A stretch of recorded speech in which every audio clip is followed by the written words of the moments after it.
Alright, it's 7 o'clock, so let's go. Hello! I'm just, How could I forget it, Jen? How could I forget it? The, plan for tonight is I'm going to retry a couple of designs that just have not worked out for me in the past. And hopefully, they'll be better this time. One of them is going to be the geode dice.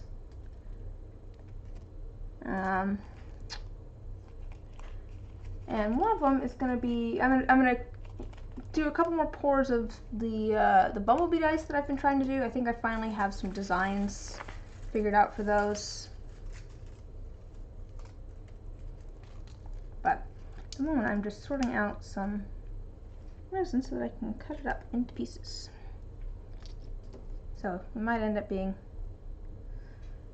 slightly long, a little bit. Oh, sweet! So the flowers should be coming in soon. That's exciting. I have to wait a little bit on the, oh here, let me show you the dice. They turned out really pretty. The pictures that I posted do not do them justice. It doesn't just, I guess this won't do it justice either. It doesn't pick up the greens in there. They look a lot more blue on camera. Come on, there we go. They turned out very pretty. And there's a little bit more kind of a tealy green blue in there than what's showing on camera. But because there's so much ink in here, they're still a little bit soft.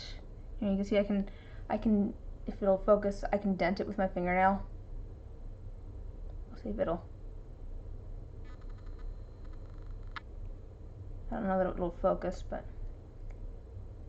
Anyways, no, it's fine. It's fine. It's because there's so much ink in here. They're not uncured. They're just still kind of soft. And what I've found in the past is that usually that means I just need to let them sit a little bit longer. So it might be another week before I actually sand them.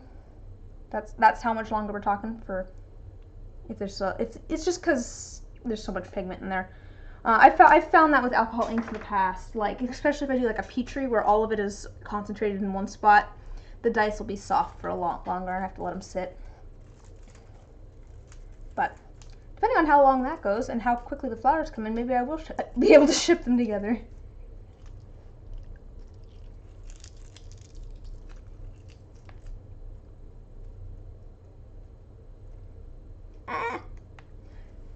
Two sets of dice or just two dice? One of them did actually have a big problem, but I think it'll be fine. This D10 had a big gap in it, but I filled it in. It had a big. Never wants to focus. I just need to put that canvas down again, and then it focuses very close.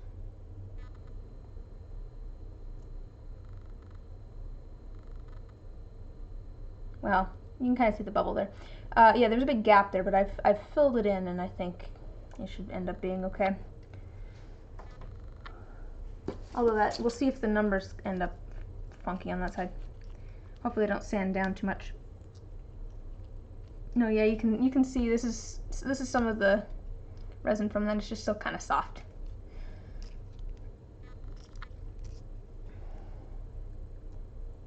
Yeah, they'll be fine. It should be fine. If all else fails, I'll just make an extra D10. That looks kind of purple-ish to me.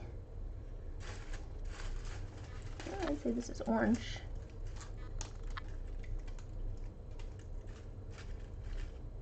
So I'm gonna try doing the geode dice again. That's what's going on here at the moment. Because the last time I tried it, didn't go great. I hear a cat out there already. I guess we'll have a cat appearance already. Just a second. Come here, buddy. Come here. Wanna come say hi? Wanna come say hello to the Twitch viewers? Yes, hello.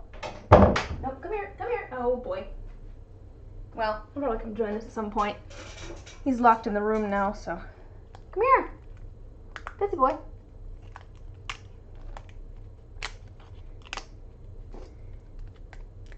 He was mad that I made him come inside for the night. He was just acting weird tonight. I don't know why. some orange. Grab some more of a different orange. That's a good, like, pink. I think that's purple, so we'll grab some of that. Ah.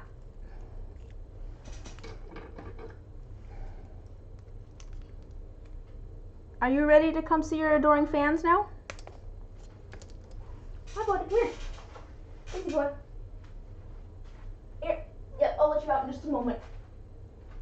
I'm gonna come say hello to people first. It's true. Look.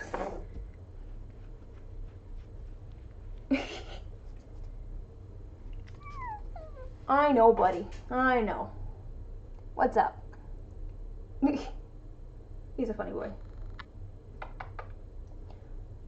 Alright. Okay, you can leave now. You can leave now.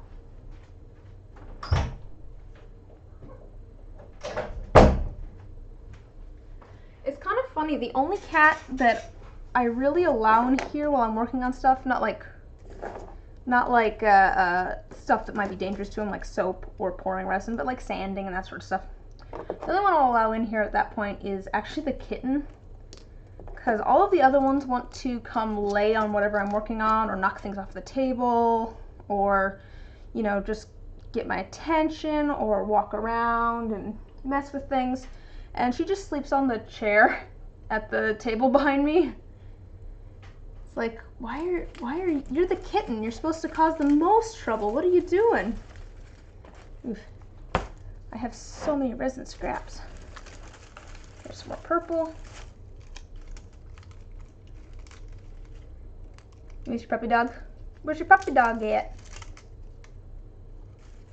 Or did your puppy dog pass away?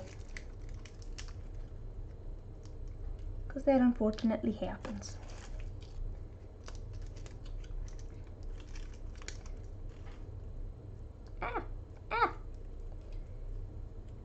Oh, he's training. Oh, he's going to be a fancy puppy dog. Ah, good for him.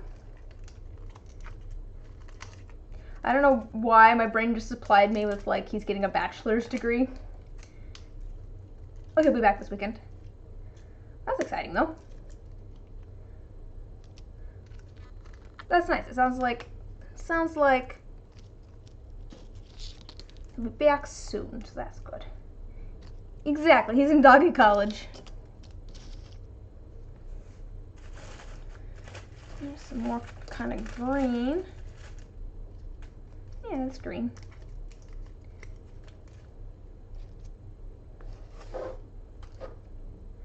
Doge apprenticeship. Trying to become the best Doge.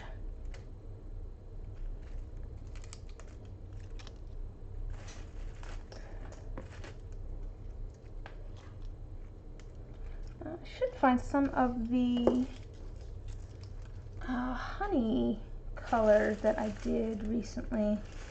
Do I have any of that? Oh, here's some. I think. Yeah, I think this is some of the sort of honey color that I did. Do I put that in yellow or red though? Or orange though? Oh, I just realized that I don't have anything in the red. I don't have a lot of like red colorants. It's a thing. Here's some sort of red. I gotta chop this up. There's also blue here.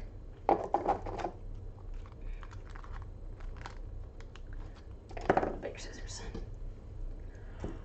Oh. So I think I have decided that I'm going to do Minecraft on stream at some point. Probably not super soon again.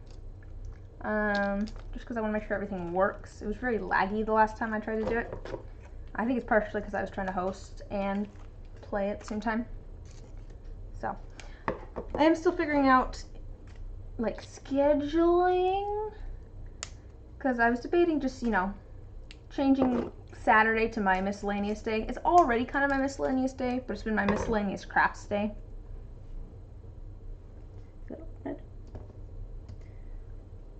But maybe expanding it to do some other things too. Just a second. me spread this out a little bit so that I have a little bit more room in between these colors.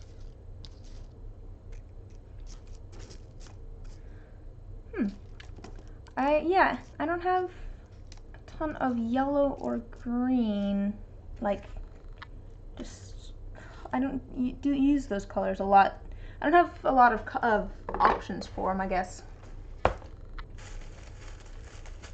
And there's, you know, there's red, but it's the same red. I'm gonna have to, yeah, maybe I'll have to make some red dice at some point. There's more green. Oh good, slightly different green.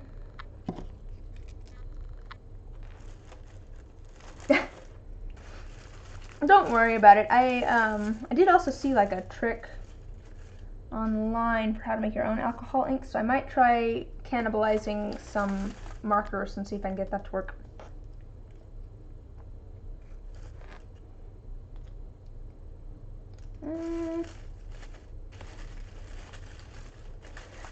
I have figured out like a recipe for green too, like how to, what blues and yellows to mix together to make a good green.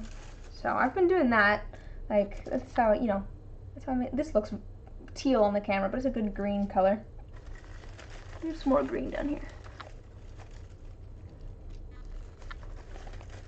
I've done some more green dice lately, I think. Just pull out a few different pieces. I don't actually need a lot of each different color. I just wanted a little bit of variation in those colors. So a few different shades and stuff. I have so much scrap.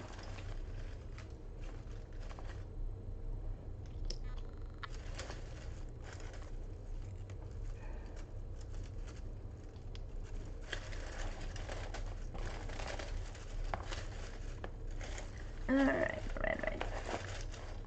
I think I might start cutting some of this up just to get it out of my way.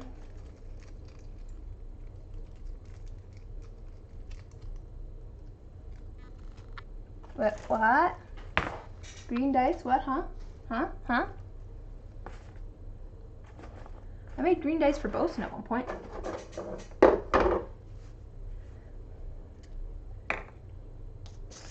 So this was, before I do this, maybe I should pull out the ones from last time. Let's see, which box was it? Wasn't this one?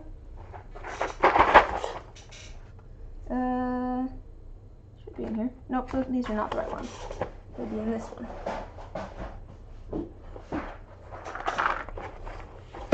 Green dice expand. I think dice in general seem to expand in my general vicinity. So I tried to do geode dice before, and I did something kind of similar where I cut up pieces of different colors and then I put them in. Some of them just didn't turn out at all, but here, I can show you. I can show you last time what happened was they ended up so dark that you couldn't really see the colors. You just kind of saw a little bit of that iridescence. Like, you didn't really end up with any of the color.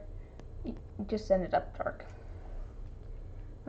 These are the ones that probably turned out the best too. So you can kind of see some of the red in there. I added some red glitter and stuff. Come on. Doesn't want to find it, but they ended up so dark and not really crystally. So I have a slightly new plan this time. It's going to be somewhat similar.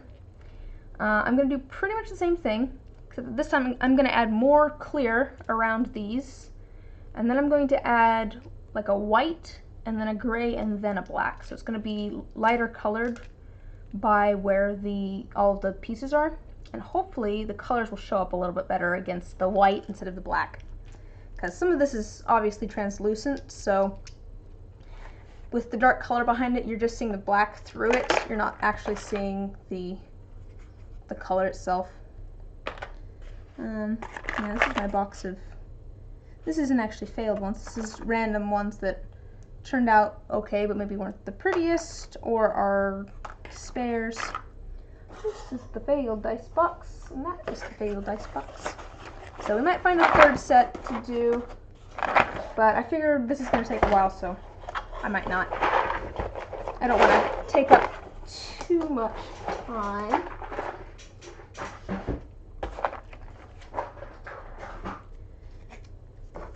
I already know that it's going to take a while to cut up all this stuff.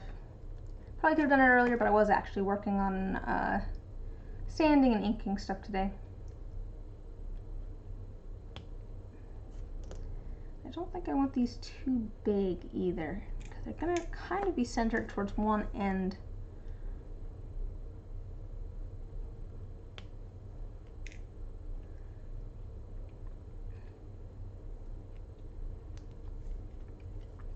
If I was to turn Saturday into more of a miscellaneous day, I don't know if I want to, because I think that might be, you know, then people wouldn't know what I was going to be doing. I'd have to, like, maybe post a schedule every week. I don't know necessarily where I would do that. Maybe Twitter. What was I saying? Oh, yeah, if I was going to turn Saturday into more of a miscellaneous day, I'd keep Wednesday as my resin day. And then use Saturday as like my whatever I want to work on days. So personal art projects, games, anything really.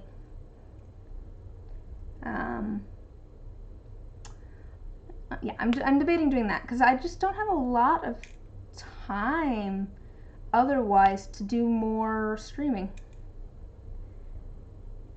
Like Sunday and Thursday are my days off.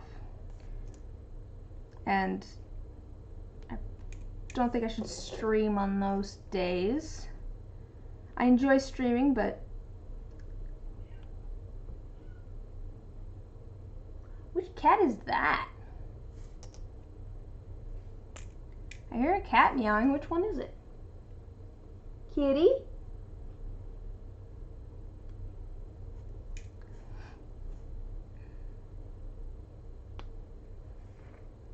But yes, really my only concern with changing Saturdays up a little bit.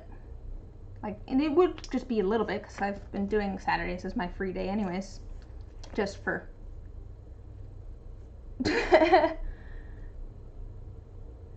nefarious crimes. Because I've been doing kind of miscellaneous stuff on Saturdays anyways, because it's been like my personal art projects or whatever I need to get done days, or my experiment days, that sort of stuff. So this would just be expanding it to things that wasn't arts and crafts. But yes, that would. If I did that, is there anything people would be interested in seeing? Any certain game? Maybe like music somehow? Something that we could all, like, we could do together, me and the chat.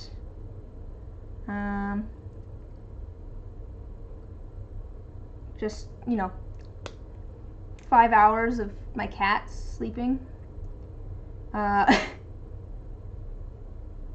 Gentle wind chimes in the back.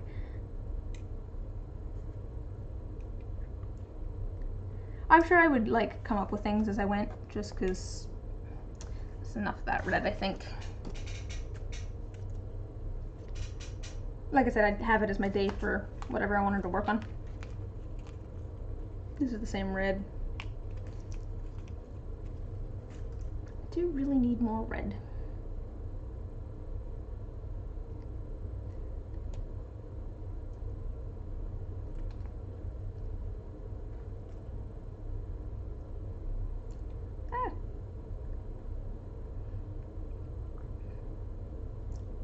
Let me get this cut. Alright.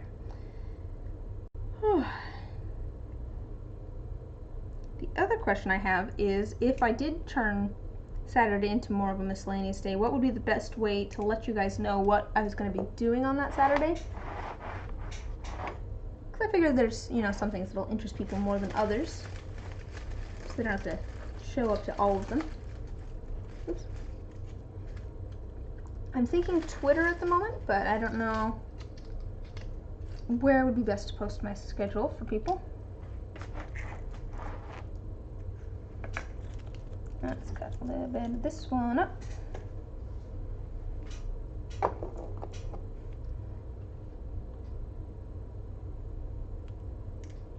Maybe there's different games I should play. I don't play a lot of games. Part of it is just because whenever something is timed or something is like shooting at me, I suddenly lose all coordination. I just go into like panic mode and I'm like, oh no! Can't do anything! But I like, puzzle games and stuff. I do enjoy games though, I never feel like I have the time for them. To be fair, part of the reason I've been enjoying Minecraft is because I've been enjoying playing with friends. I think if I was going to do, and I think, like I said, I think I might do Minecraft at some point. I just have to figure out when, and I want to get some things set up first. I'd want to get it figured out to have some sort of server with some friends. Not necessarily like voice chatting with them while streaming, but like, then it'd be, we could run around and see what everybody else is building too, or pull pranks on people or something like that. It opens up a lot of fun possibilities when you're playing with other people.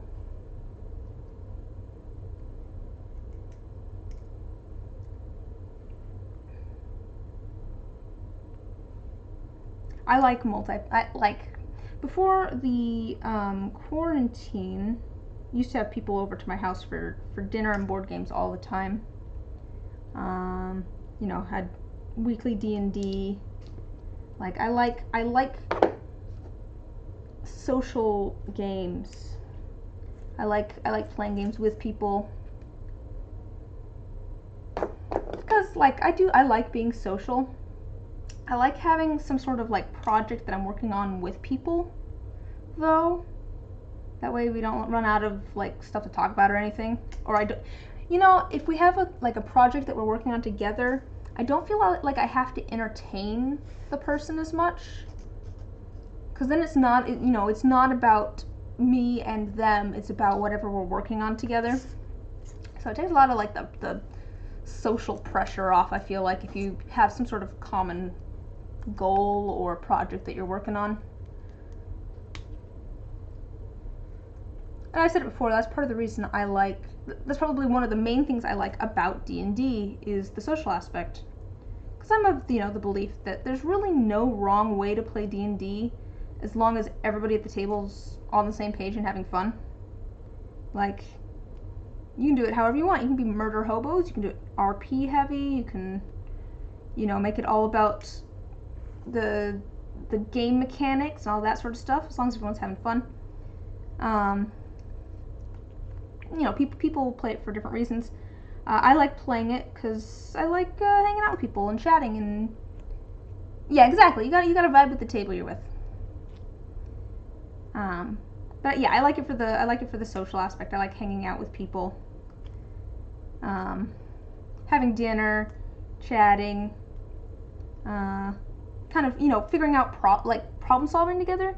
I do also I like playing D&D as a puzzle more than a fighting game. Like, I like talking my way out of problems or finding creative solutions with the spells that I have or the items that I have, or the people around me finding creative solutions with their spells or items. Like, that's how I like playing D&D, because that's kind of a puzzle game. I'm a puzzle game kind of person. But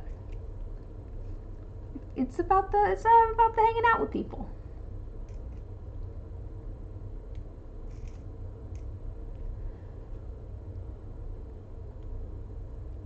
Alright, there's a couple different oranges. I think we got enough of those. That's these ones.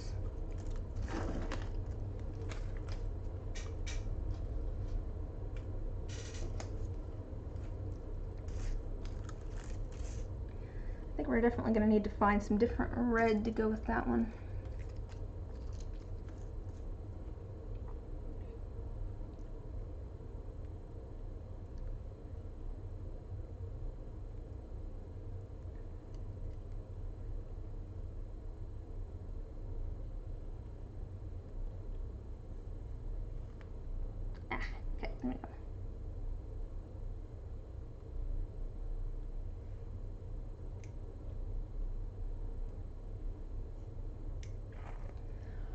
So I do look forward to having people over for board game nights and that sort of stuff again. I'll have to figure out schedule stuff once quarantine's over.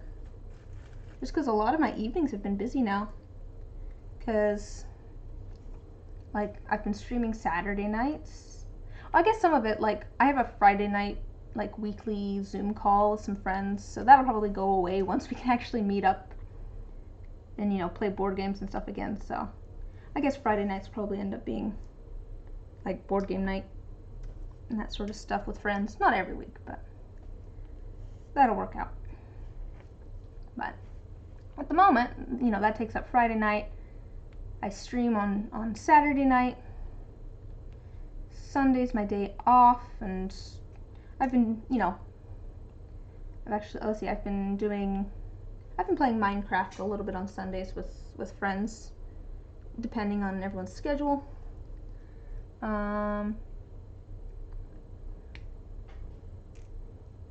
Let's see.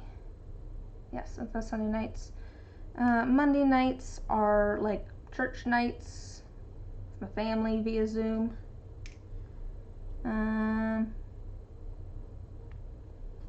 Tuesday nights are usually free. Tuesday nights, I don't know if they're going to be free or not, sort of thing. But Tuesday nights are like usually free. And then Wednesday nights I stream again, and Thursday's my day off and also my Critical Role night. So, and did I, you know, set Thursday as my day off because of Critical Role? Maybe. Might have done that. I usually still end up working a little bit on Thursday nights because I'll sand things while, like, watching Critical Role, but still, I did give myself Thursday off because it's my TV night, as it were.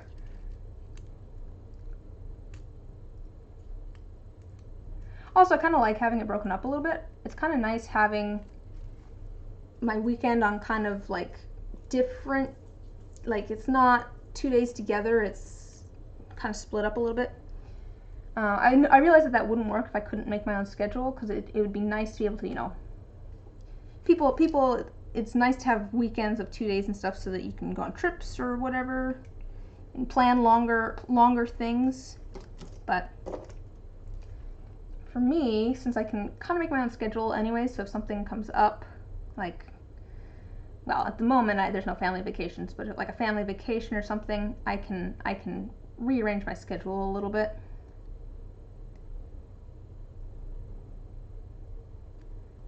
Even though I'm keeping myself fairly busy at the moment. I haven't had a ton of sales this month, but I think part of that's because I didn't have as much stock this month, which is on me. So I'm trying to get more stuff done for the next restock, which is going to be on the 5th. First Friday of the month. It's my restock day. I'm debating changing that to the last Friday of the month, just because I know people get paid around then, but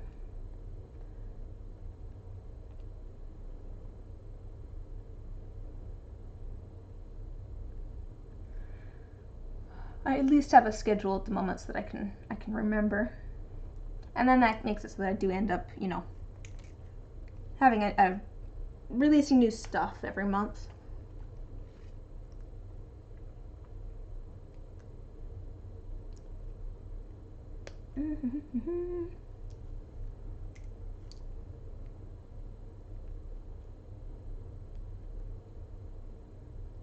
Okay.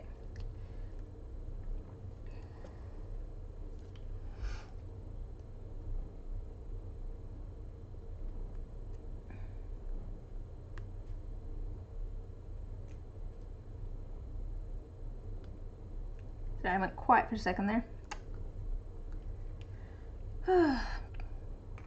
What do I want to talk about?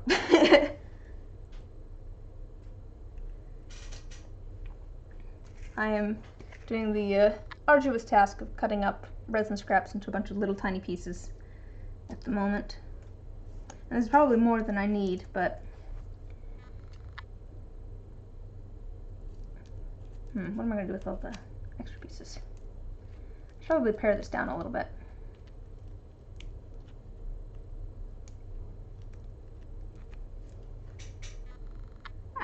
The thing with it sticks to my fingers and I can't get it off. There we go.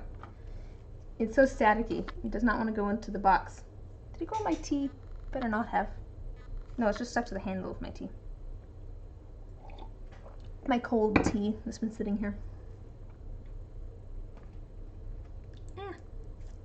This piece does not want to go back into the container. There we go. What sort of new projects do I have going on? I think I'm kind of in the process of getting like a recording booth set up in my closet. So there's that. That's something new. Might start doing something with that since I got myself a little bit better microphone. Now I just have to figure out how to arrange things a little bit so that I can get to my computer and all that. Figure out some sound dampening stuff. What else am I doing?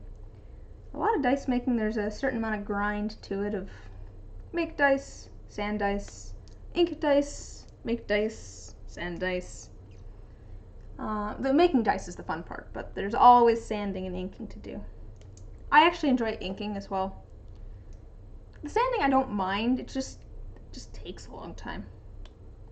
So does inking actually. I didn't realize how long it really takes to like ink a set of dice.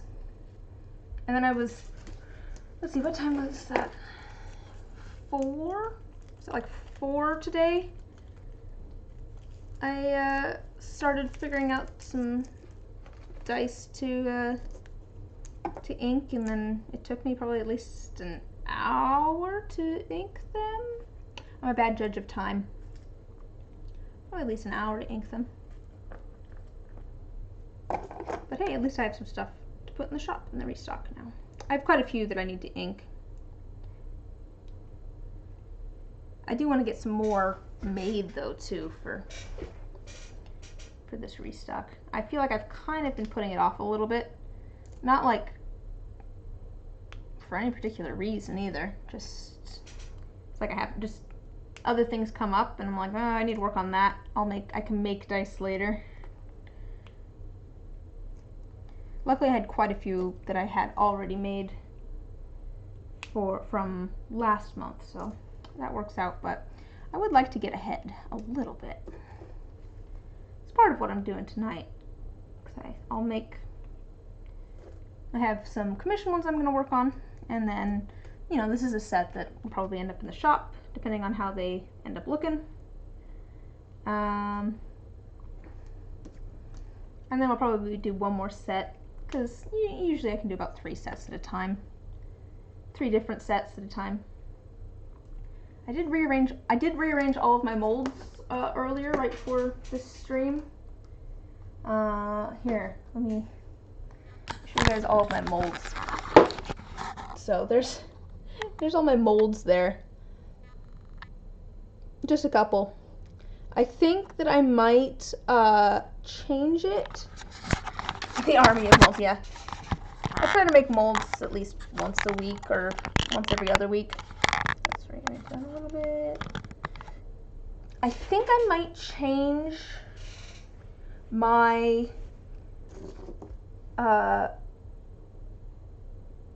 D4. I think I might move to the crystal shape here instead of the standard D4. I think I'm just going to change it. And I can still include a bonus D4 with things. It'll just be a random one. But I think I'm gonna switch to that D4 shape. It just ends up nicer. I don't know. It vibes. Well, the thing is, do I have another? These D4s. One, they're super sharp. And two, I chipped my master a little bit, and so one of the corners has a slight chip out of it, which just makes me unhappy. I'd like them to be as nice as possible. So I think I'm just going to change to the crystal kind, and then also do bonuses of the crystal D4s. For the commissions at the moment, I'm still going to be doing these D4s for now, just because that's what I have advertised. Although I probably could give people the option. Maybe or I might just give people both for commissions. I've been doing kind of a bonus D4 with all of them, like one that matches but maybe isn't exactly the same. But maybe I'll start trying to, you like both? Yeah. Like I said, that's kind of what I've been doing. I've been doing, with the commission sets, usually I do like a bonus D4 in the crystal shape that, you know, matches but maybe isn't exactly the same as the other dice.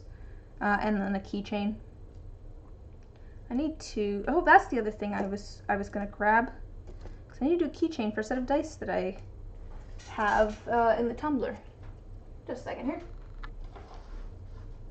Do I have a little, the circle would work. I was looking for a square, but this circle will work. Just a little circle one.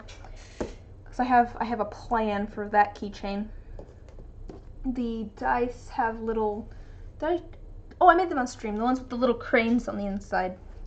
Yeah, those turned out. I'm going to do a keychain, I think, that has a crane painted on it. So I'm going to pour one layer, maybe in like a purple to match the dice, and then I'm going to paint a crane on it, and then do another layer of clear. It's stuck to my finger. Okay, I think that's plenty of orange. I think that's plenty of orange. We just want a little bit to kind of stick into the one side of the mold. So there's orange. We need to figure out a little bit more of the red.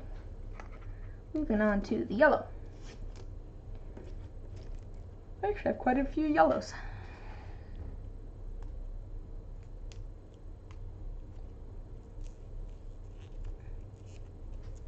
There's so many cool D4 shapes though. Like I just kind of want masters for all of the different D4 shapes that I've seen because they're all really cool.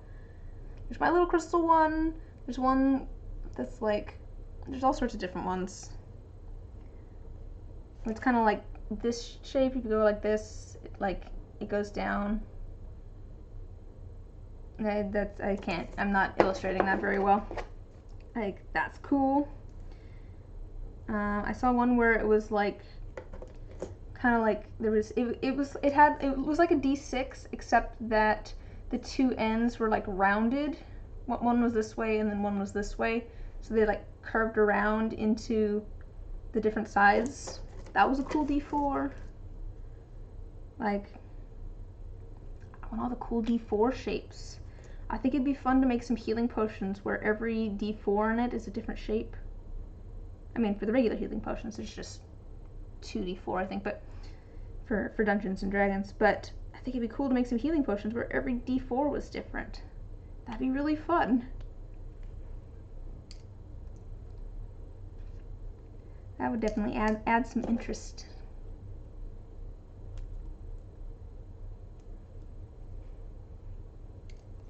I like this yellow. This is good yellow.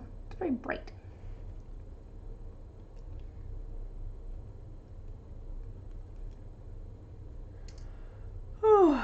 Oh boy.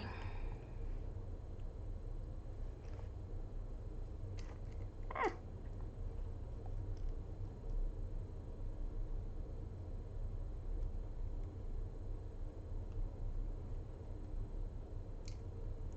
I don't know.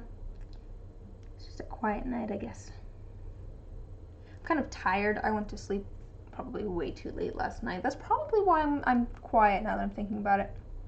I just went to sleep too late last night, and then got up at a reasonable time this morning. So probably should have gotten a little bit more sleep. How much sleep did I get last night?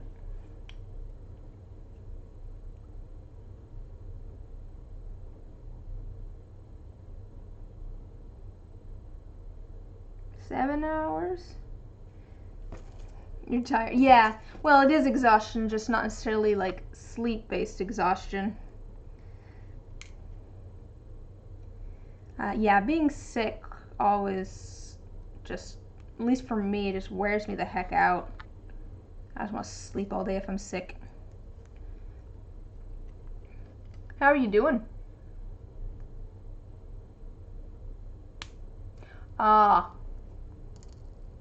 Yeah, that's valid too.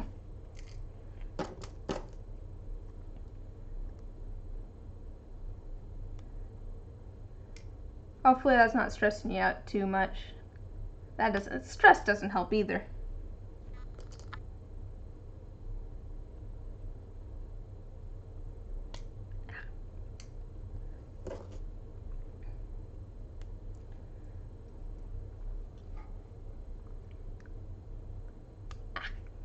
There we go.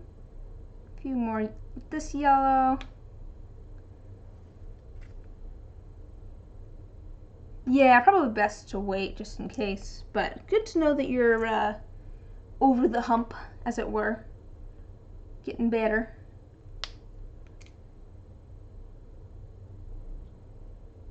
Oh.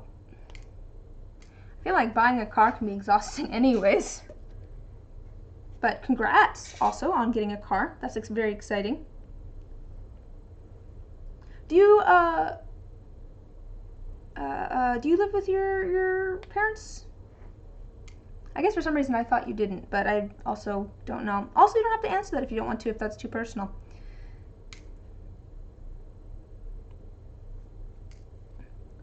Oh, okay. I get along pretty well with my parents, which is very lucky. I don't always get along great with my dad, but also like, yeah.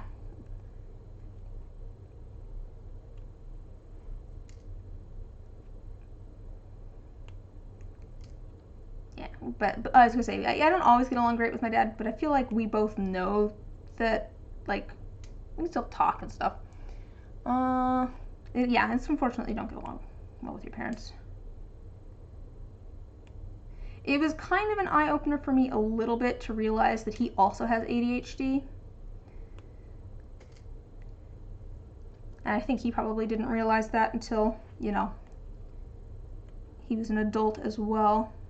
Because he also realizes now that he has ADHD. But there's certain things where it's just like, ah, yes, that makes sense.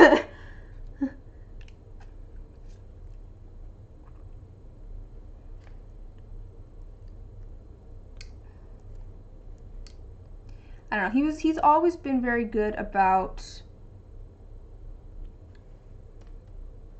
Well, he's a middle school teacher, but he's always been very good about treating kids like they're human beings.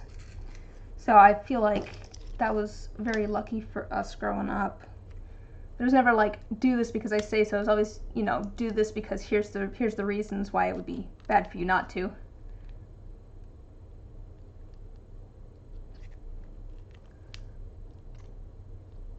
Oh yeah, I think he doesn't care that much, but I think also that's because, you know, he's figured it out fairly late into his life, and so he's already got coping mechanisms and stuff into place. So it's just like, what are you gonna do? But yeah, probably both of my parents do. But who knows? It helps me knowing, because it gives me kind of a basis of framework to go, oh, this is how my brain works, that makes sense. And also, what are some established solutions to help with this now that I know what it is? It's like, okay, yeah, I definitely have ADHD. What are things that people do to help manage that? What does that mean for how my brain works? How can I work around that? Like, there's certain things where I'm like, oh, I can only think about one thing at a time. And that, it probably doesn't look like that to other people, that I can only think about one thing at a time, but that's really what it is. The stereotype of ooh squirrel, it seems like I am thinking about a lot of things at a time because my attention is switching between things, but also as soon as my attention switches to something else, I completely forget about what the last thing was. And that's why I'm bad at following this. That's why I'm bad at choreographed dance. I've never been good at choreographed dance. And part of it is just because I can't remember the steps. I can only think about one thing at a time, and I can only think about the thing that I am doing at that particular moment. And so choreographed dance, I can only think about the step that I'm currently doing. I can't think about what comes next. And it's just like, that makes sense as like an ADHD thing. You know, it's definitely made me stop and think and be like, how does my brain work? And what does this mean for me?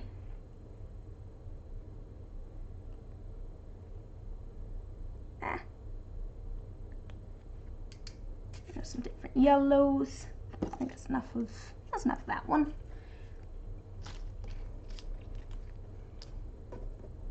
I keep a planner now because I've realized that I can't, remember things because I can't think about anything other than the one thing that I'm currently thinking about. So I have a planner that has helped with stress a lot, because it definitely stresses me out not knowing all of the steps, or like having to try and remember something even though I know that I can't. So having a planner has helped a lot. Apparently this is ADHD week. Apparently I'm just going to talk about having ADHD. But yeah, I think it's interesting thinking about it now to a certain extent, because I think that a lot of people think that the way that it's described as, even with the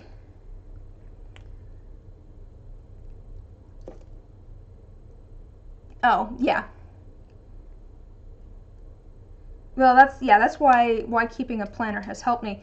To be fair, the reason that I can keep a planner is because I have arranged it in such a way that it fits in with, because I tend to get obsessed about like one thing at a time, that sort of stuff too, but I'm consistently obsessed with art, and so I have tied my planner into that, and I do a different layout every week. I don't have my planner down here, or I'd show you, but I set up my week completely different every week, and so that keeps me entertained.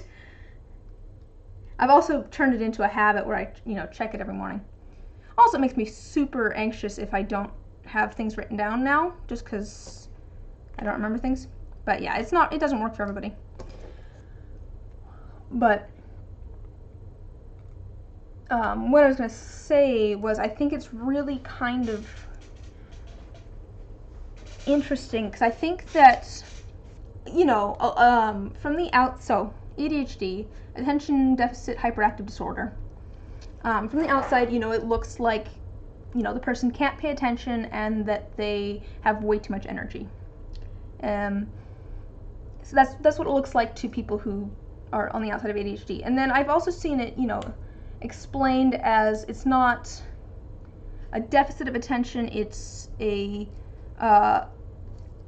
dysregulation of attention. So like you can't pay attention, or you can only pay attention to the one, like you can hyper focus. But yes, my memory is weird too. I have a weird memory.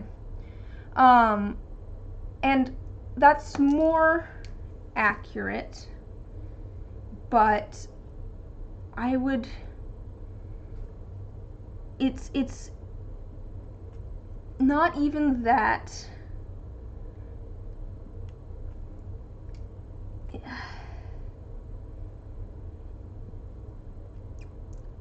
It's hard to explain. It's like I was saying before, I can only think about one thing at once. And I don't know if other people can think about multiple things at once. I would assume they can, since they can, like, remember steps to things. Like, I think. It seems like it.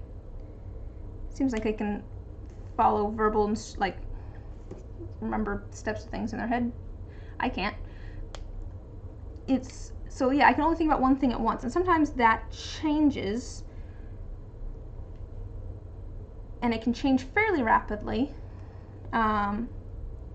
which, you know, kind of adds to the what people see of not being able to pay attention to any one thing, but really it's the opposite of that to a certain extent. It's not that I can't pay attention to any one thing, it's that I am only paying attention to one thing. It's just that that one thing sometimes changes fairly quickly because of various associations, or just you know, I walk upstairs to get one thing and I see something else that I need to grab, so I grab that one thing, and now I'm thinking about that one, the thing that I just grabbed, so I forget about the thing that I came upstairs to grab. And I think everyone does that, you know, every once in a while to a certain extent. You know, you walk into a different room and you're like, why am I in here? And it's kind of like that all the time to a certain extent. It's kind of like that all the time. That's really what it is. It's that feeling of walking into a different room and not being able to remember what you came into the room to grab.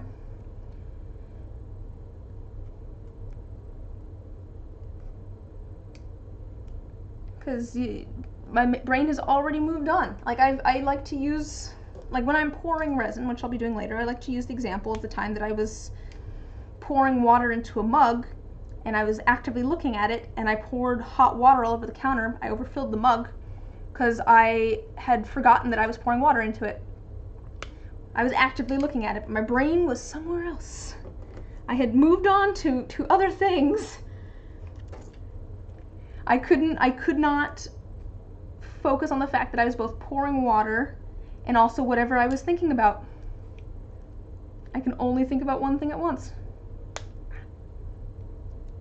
There's certain things that I can do without thinking, though. Like, I can sing without thinking, so I can sing while working on something else.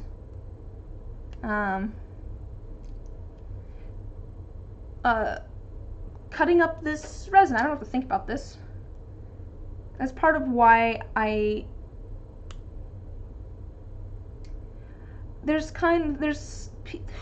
feel like a lot of ADHD people say that they can think better when they have music or video or something playing in the background. I don't know if it's necessarily that for me so much as when I'm working on something with my hands that doesn't require me to think, my brain needs something to think about. I think that's kind of what it is. I can only think about one thing and I always have to be thinking about something. I think that's how my brain works. Those are maybe a little bit more orange. Nah.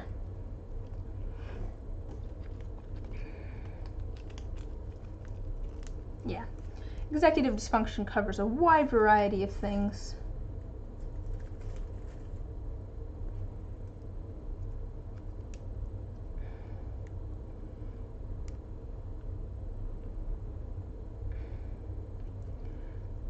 But I do think that my trick for being able to keep a planner has been tying it into my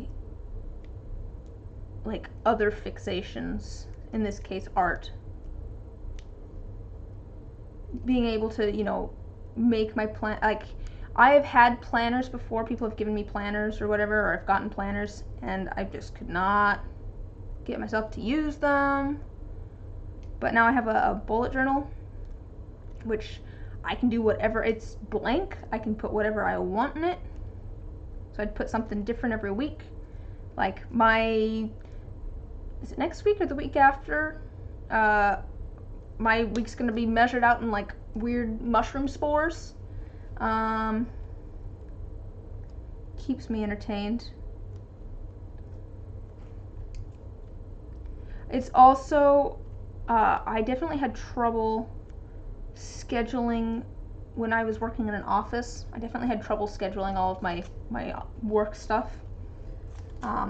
It has been kind of a help that I have set aside and said, okay, Tuesday mornings are my scheduling time. Like that's what I'm gonna work on, because scheduling is so hard for me to do. It takes me forever to get things figured out, scheduling wise.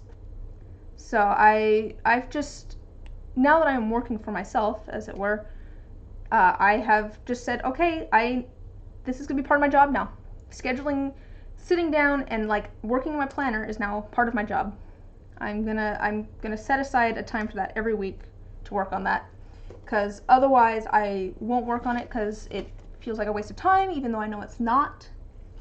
But I'm not taking up anyone else's time now. I'm working for myself, so this is I need to have a schedule. So this is now part of my job.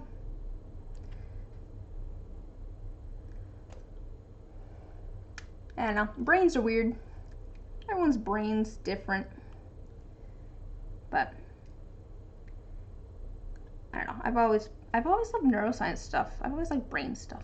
It's always interesting. Hello! Hello, Wilson.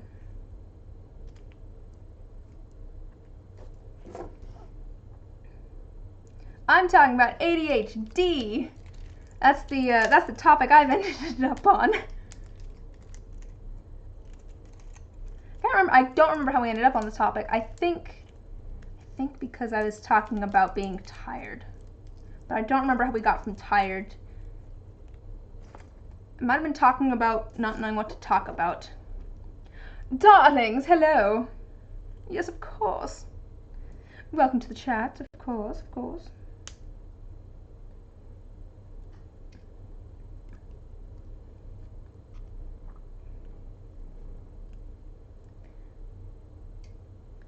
How are you, Bosun? What are you up to? Good to see you in chat. I don't think I'm going to use too much of this one. It doesn't have a lot to it. I don't think it'll show up much. It's just has some gold in it. It's a little too clear. I think I'll call that good on the yellow. You're knitting! Are you still working on the same project you were working on before? Was it a sweater or a scarf? I think it was a sweater. You're working on a sweater, right?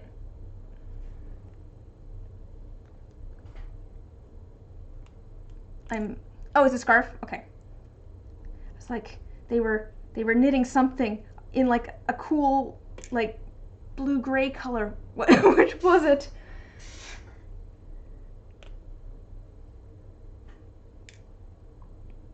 Speaking of brains and memory, because I can remember that it was a pretty like cool blue color, bluish gray. Oh, different project. Okay, I feel better now. I feel better. I was like, I thought they were doing a sweater.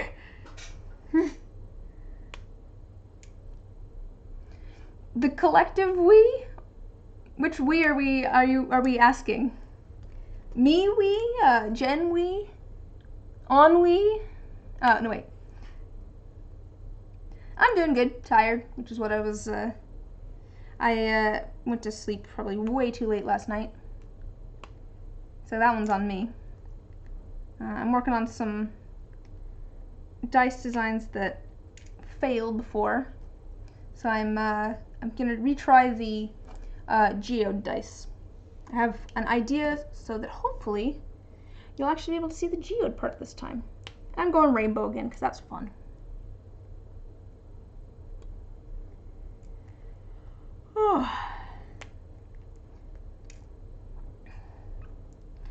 Let's see, I was also talking about changing Saturday to more of a like miscellaneous day, even more, so maybe not just arts and crafts.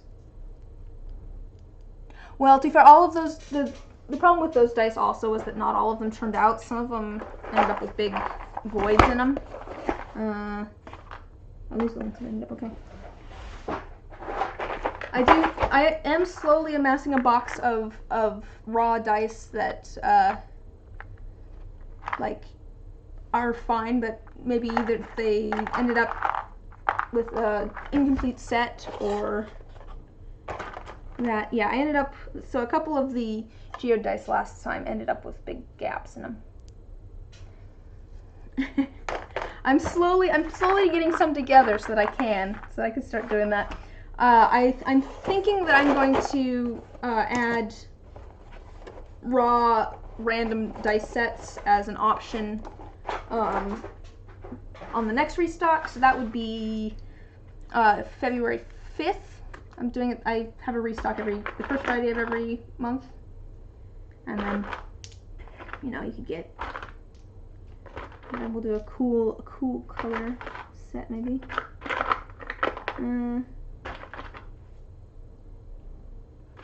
Where's a good?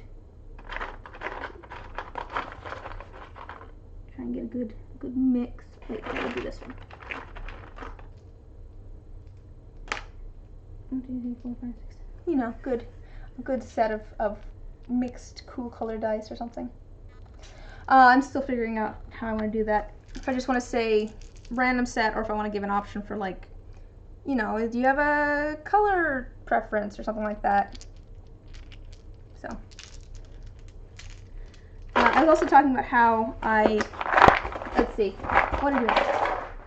I think I'm going to switch the D4s in my sets to be crystal D4s instead of the regular D4s, just because these seem to turn out better.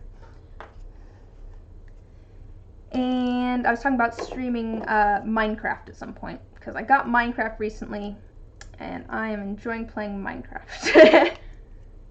But I have to figure out when, and that's what I was saying about maybe switching Saturday to more of a miscellaneous day, doing some different stuff, not just arts and crafts. Maybe also still doing arts and crafts, but I don't know about like. I'd probably want to like post a schedule, weekly then, saying, hey, this is what we're going to be doing on Saturday, and that sort of stuff. So I'd have to figure out where I want to post that. Maybe I was thinking about like trying to set up like an announcements section on my Twitch page so that people could see. I might rearrange some stuff on my Twitch page anyways. Things are a little all over the place at the moment. I'm just posting it on like Twitter or something, but I know that not everyone uses Twitter. I did not use Twitter before setting up like a business account. I had a Twitter, but I never really used it. Oh yes, I posted those dice like everywhere.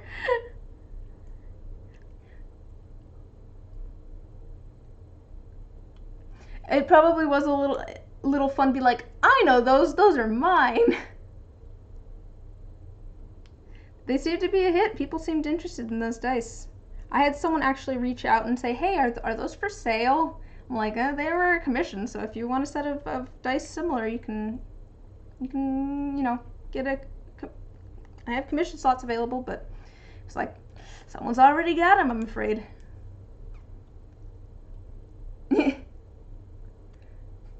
Sounds like they made their way to you safely, so that's good.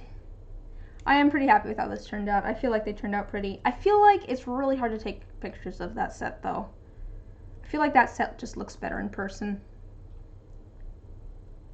It's just because there's so many little things going on in those that it's hard to pick up like all of the little pieces with the camera.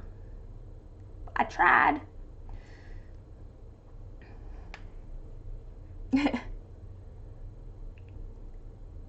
I'm glad that you like them. Oh, great. I like making dice, it's fun.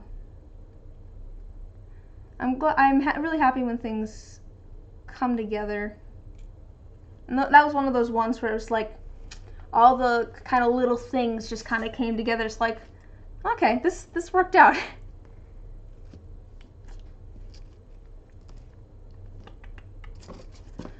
I have a little bit of this kind of bluish green color. I'll just add some of this one.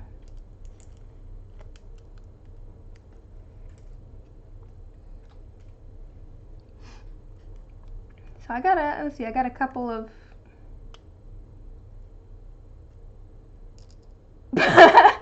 Uh-oh. Uh-oh. What is Jen plotting? This sounds dangerous.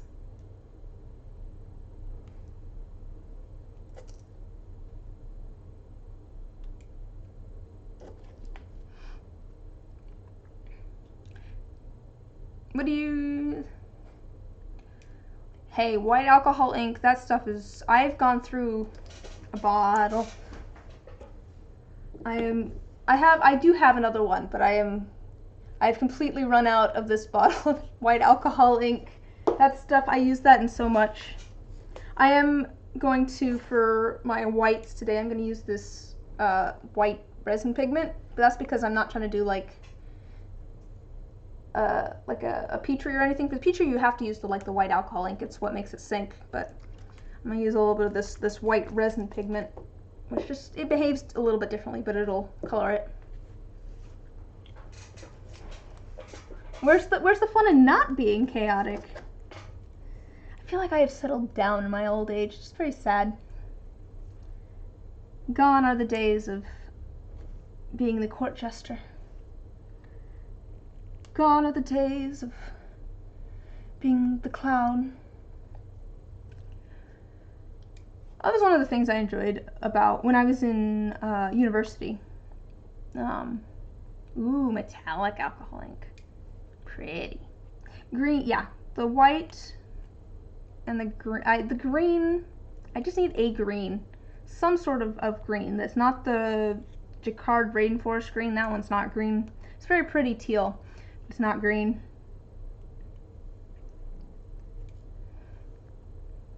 But yeah, I need to get a green at some point, and the white's just always useful. Oh, with the black sparkle sink effect. I haven't done much. Where's that black one?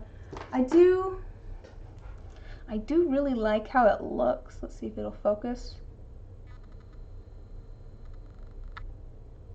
Does not want to focus.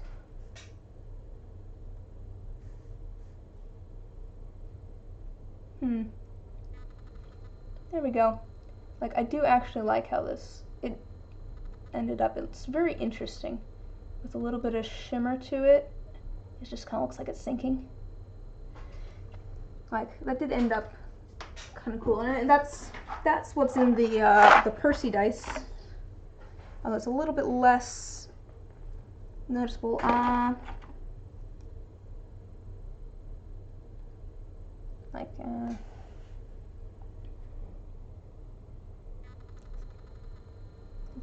That's what's kind of in the Percy dice here.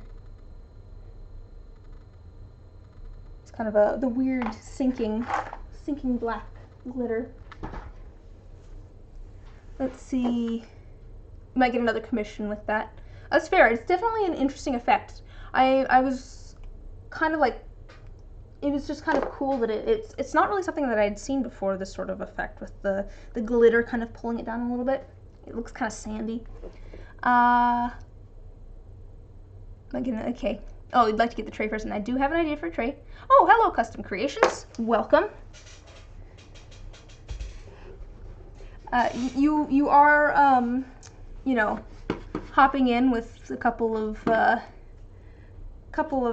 chaotic folks in the chat, so good luck. Get a little bit more of the screen. I am cutting up. I have this is my second bin of resin scraps. Second bin of resin scraps. I'm cutting up some. I'm going to try redoing geodice. I tried it before, didn't really turn out. Ah, stretching. That reminds me.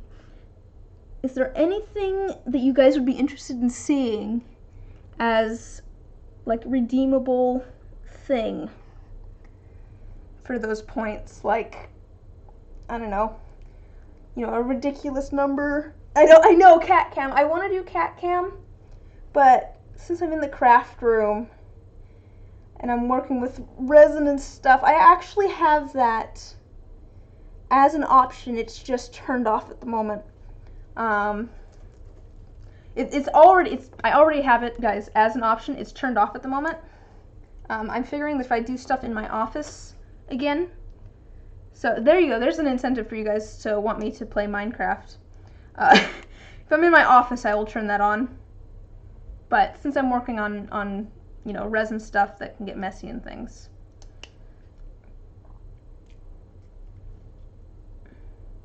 figure that's not gonna work for now.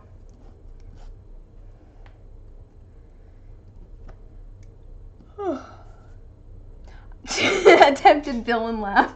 Yeah, rub it in. I still can't do a villain laugh. It's my weak point.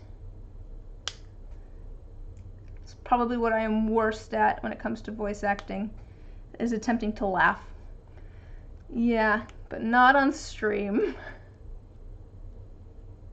Oh yeah, I mentioned that earlier too. I am working on getting a recording booth set up, because I have a microphone that'll work for me now. I have a USB mic that's pretty nice, and I have a closet that I'm working on getting some sheets and stuff thrown up in there, just so it's a little bit more sound dampened. And then I'm thinking I might try and do some stuff in that direction. That'd be fun. I think it'd be really fun to do like a podcast of some sort, but like a narrative podcast. Don't know what though. Yeah.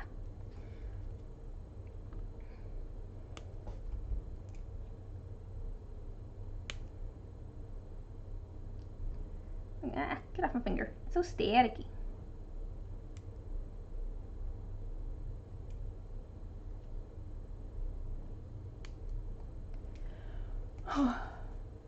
Your brain is filled with monkeys? Are they friendly monkeys?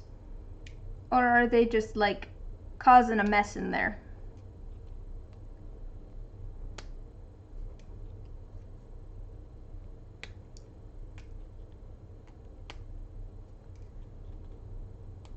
They're screaming. Uh-oh. Are they screaming about cats?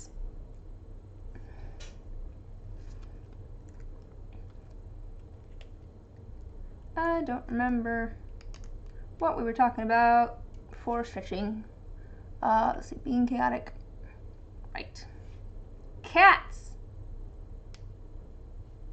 I like cats. I would hope that I like cats, considering, you know, I have 4 of them. It'd be kind of unfortunate if I had 4 cats and I didn't like cats. I mean, to be fair, one of those was not my decision. Actually, 2 of those were not my decision. I did not decide to get either Not or Luna. I wasn't opposed to it, but I didn't really decide to get either of them. Because Luna, let's see, Luna was an old roommate, and then I called dibs when she moved out. And then Not was dropped off by a friend of mine who had picked her up to bring to someone who wanted her, and then the other person didn't show up. She was like, "Can you take this cat for a little bit?" And I was like, "Sure, I guess so." And then, you know, I gave her a name, so now she's mine. And she is a terror and a sweetheart.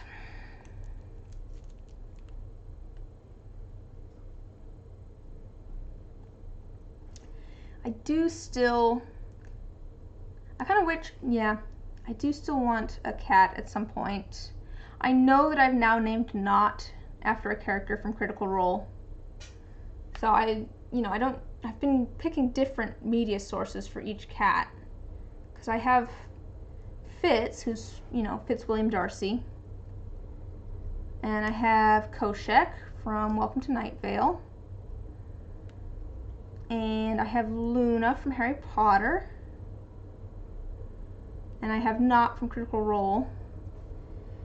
But I might have to do another Critical Role one at some point, because I do really want to name a cat Percival Frederickstein von Musil-Kowalski to Roll the Third, because that would just be a really funny name for a cat. Like, we could just call the cat Percy, but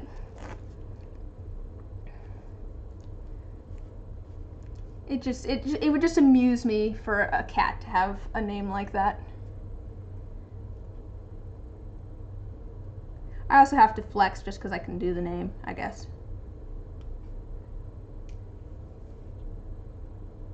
Do you ever get like music? Oh, would be a great name for a cat. That would be a wonderful name for a cat.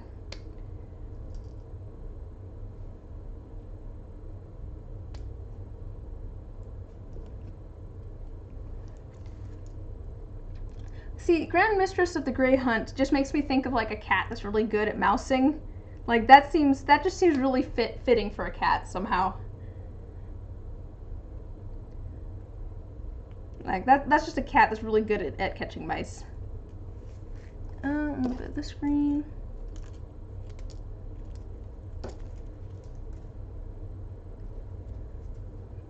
That's valid. That's valid.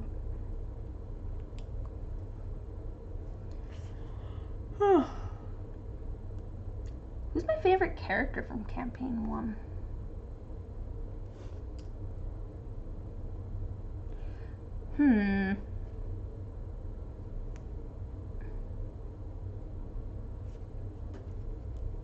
Because I said that my favorite character from Campaign 2 is Caduceus. Like, Caduceus is just fun. And I mean, you know, it makes sense since, again, I can only seem to make dice based on characters played by Taliesin Jaffe, since I've now done Molly, Caduceus, and Percy, and none of the rest of the characters. Yeah, Campaign, yeah. I'm more attached to Campaign 2, I think, because we've been with those characters from the beginning. But maybe Vax. Vax might be my favorite from Campaign 1. Just because I think his story is, like, I don't know, I vibe with his story. He's got a really good storyline. Yeah, I know, but also I think Liam is an amazing actor, so that doesn't hurt anything.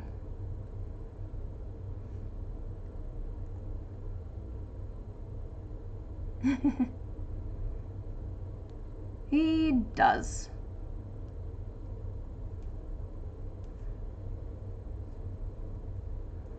Alright, I think that's enough green. Let's move on to the blue. Oh, I don't know if there's anyone here who does not know what we're talking about. I'm very sorry. It's a like online web show of a bunch of voice actors playing D&D.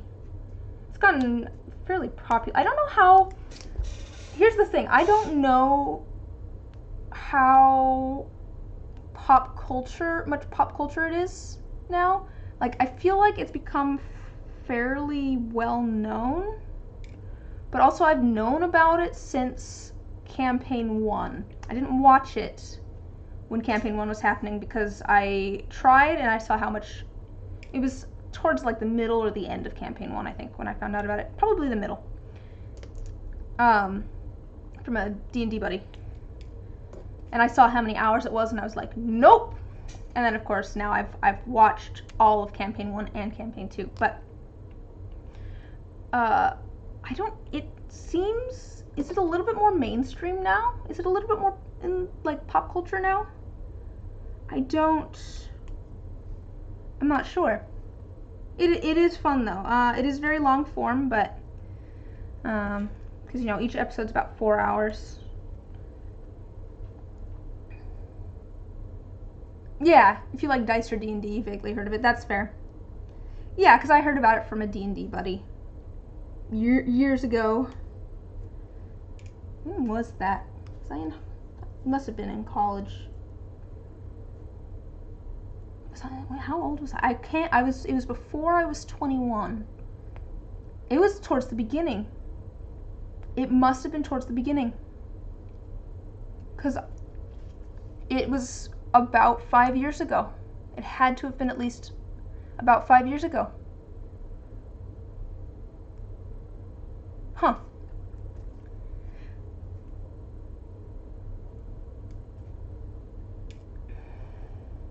I think also I tried to start from the beginning of Campaign 1, which is just tough. It's slow.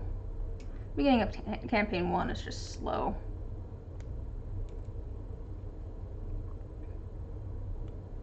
I am looking forward to the animated series, though. I think that would be fun to make my grandma watch. That sounds like a bad idea, but also I think my grandma would love it. In the beginning, Matt Mercer made Wildmount.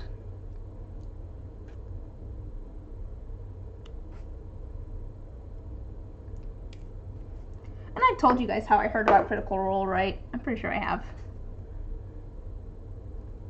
Because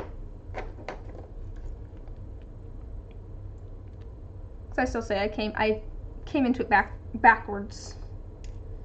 Since a lot of people seem to end up playing D&D because of Critical Role, whereas I heard about it from a D&D buddy because I mentioned Matthew Mercer's voice acting to them. It was just amusingly crazy random happenstance.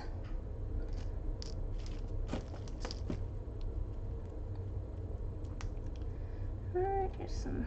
Let's do some of this blue. This blue's different. Oops, that's not quite the piece that I wanted in there. It's a little big.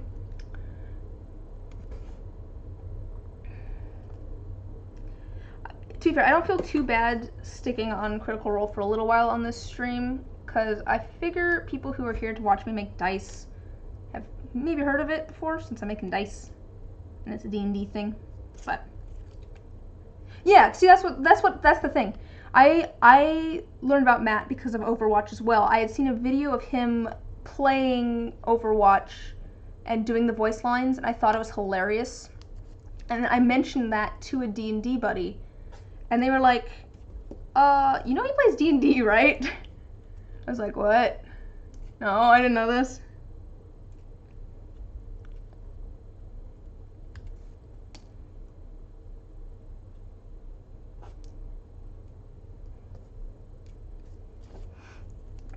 So yeah, it sounds like maybe I didn't do it too backwards. It sounds like we followed similar paths, Bosun, in finding out about Matthew Mercer and Critical Role.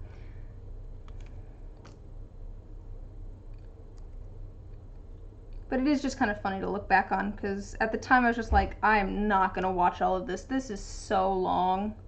There's too many hours of this. I do not have the time. And now I've seen it all.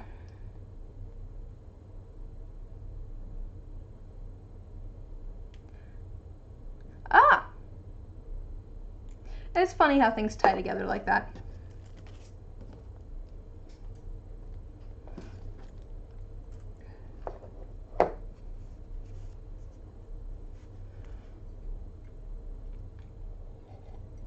Ah, let me get some tea. So I'm working on blue now, just cutting it up into some little pieces, some little shards of resin. I need to figure out something to do with all of my scraps of resin. Like, I can maybe cut it up into some large chunks. Maybe I can, the swirls in, which one? Custom Creations. Eat it like Laffy Taffy. This is like the whole wanting to eat dice thing. Like these kind of swirls? Because these, I do... these are more with various inks and colorants. This is actually what's left over from after I make dice. So with the molds that I have, you know, I have the dies in here. I put the lid on, that puts the number there. It kind of squishes out, and I end up with all sorts of resin on the outside here. And you can see, like, here's an example. You know, I end up with that outline that I then peel off. So this is all just scrap. This is stuff that is leftovers from other dice, and yeah, mostly dice actually. The other stuff that I pour doesn't usually have a lot of scrap to it. Just because usually you're pouring the whole thing into the mold, but in this case, since it has a lid like that, some of it ends up on the sides and all that sort of stuff. And there's also, you know, the stuff that was left in the bottom of the cups, because it's impossible to get like all of it out of there, so you end up with pieces from that. But I need to figure out something to use this all for, because this is actually my second bid of this. Let me grab my first bid. my first bin I have sorted. So I have another bin of resin scraps, but I have organized it all by color. And I could be using this to, you know, find stuff for, there's even more blue, pink. I could be using this to put this, you know, organize into the cups, but I figured I should try and use up some of the unsorted stuff if I can, since it's easy enough to find. That's what I'm saying. I need something to do with it. I don't have. That's why I have so much of it, is because I don't really do much with it. I haven't, anyways. Like in this case, I'm cutting it up so that I can put it into a new set of dice. You know, that's something I can do. Here, just a second. I'm gonna grab a different set of dice that I have in the tumbler over here, and I can show you something that I've done with it in the past.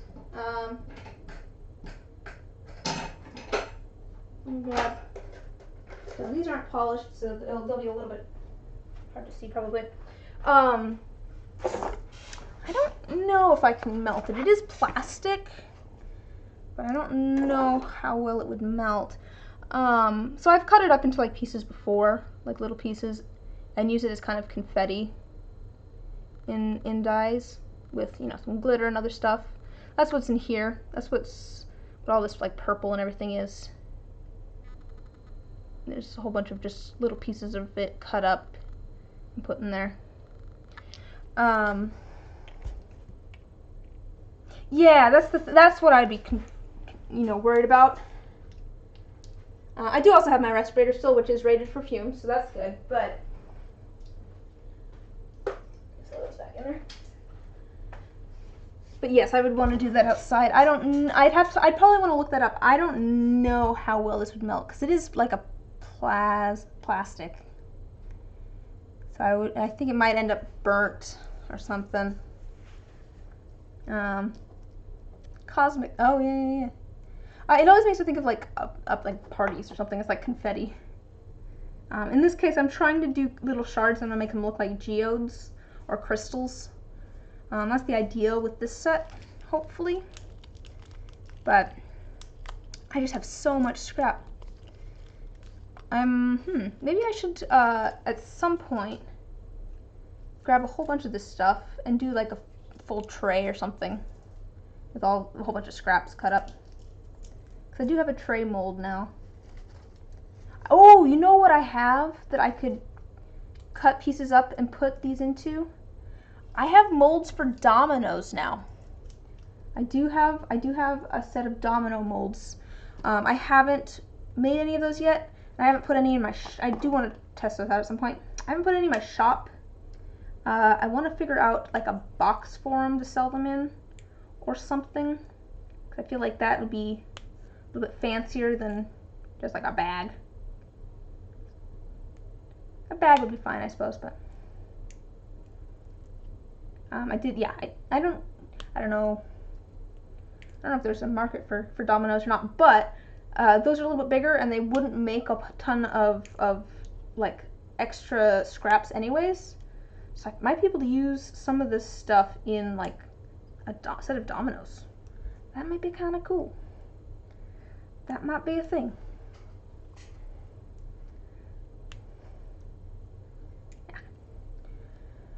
Yeah.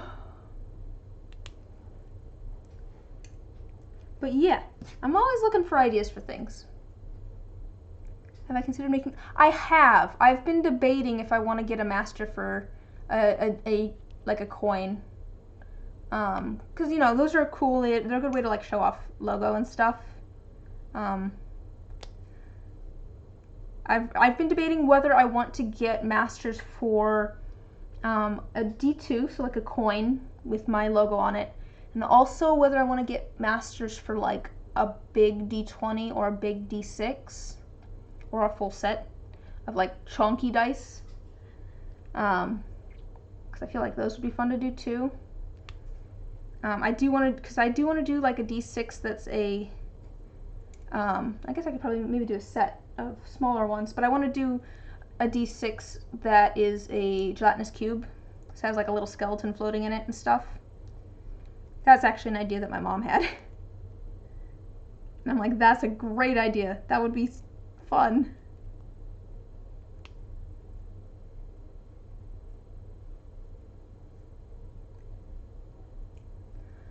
But yes, I have debated getting a coin. Really, I am just, yes, a big chunky boy. I'm just debating whether I want to make the investment at the moment or not. Masters are not cheap.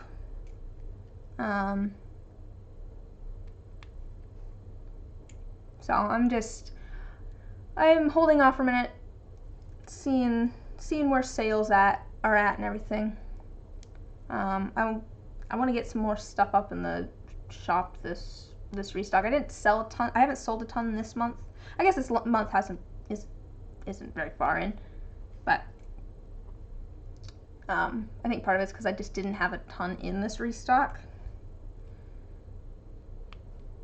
So I might give it a couple of months and just see where things are at and whether it's an investment that I want to make or not. It's not a bad idea though. Like, I'll probably end up doing it. I'm just trying to figure out maybe some sort of like second form of income at the moment. Because really, to be fair, my selling dice is not doing bad at all. But it's not quite enough to pay my bills after taxes and everything.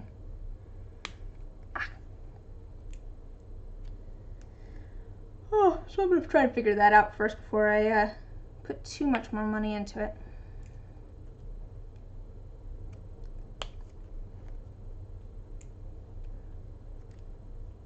But I do think that might be the next master that I go for is like a D2, and then probably some sort of big D20 and or big D6 and or full set of really big dice, because I feel like that would be fun. I did a dice exchange recently. It was like a dice Secret Santa, and the dice that I got were they were handmade dice, and they were just so cute. They were like this big. Here, let me find one of my dice to compare. They were like this big. They were so cute. They were so cute and tiny. So it'd be fun to do either tiny dice or big dice.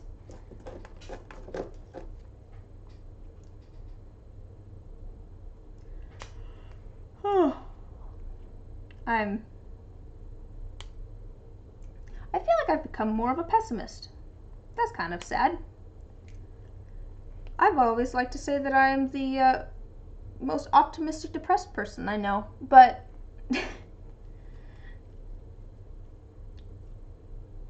I'm very cautious, I guess. Mood. Optimistic depressed person. Yeah, that's fair. Welcome, Kit Kat CNN.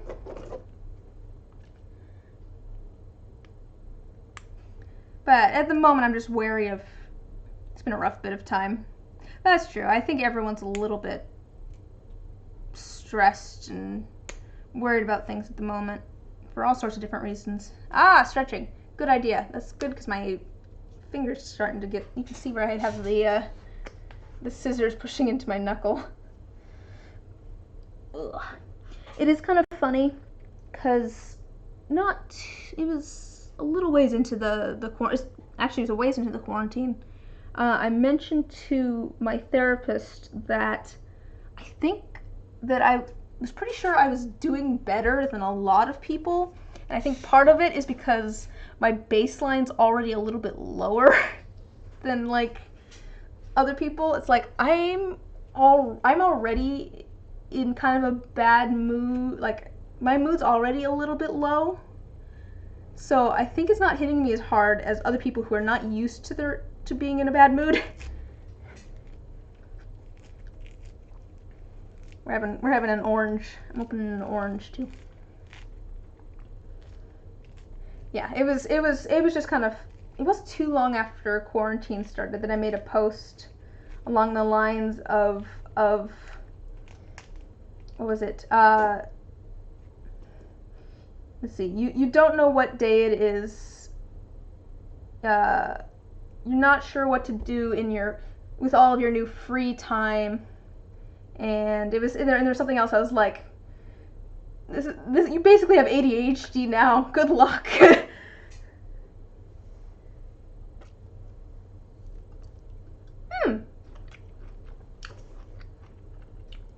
You end up with mildly lotioned yarn. That sounds pleasant, though. I'm eating a piece of orange. Sorry. You get to listen to my gross mouth sounds for a moment.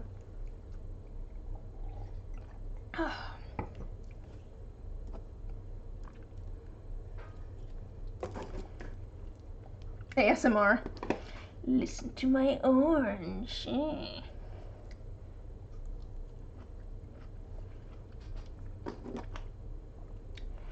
ASMR doesn't really work for me. I do like satisfying videos, though. I don't know, I don't like listening to things, I guess. Oranges sound good. Like, the idea of oranges sounds good, or the sound of oranges is good.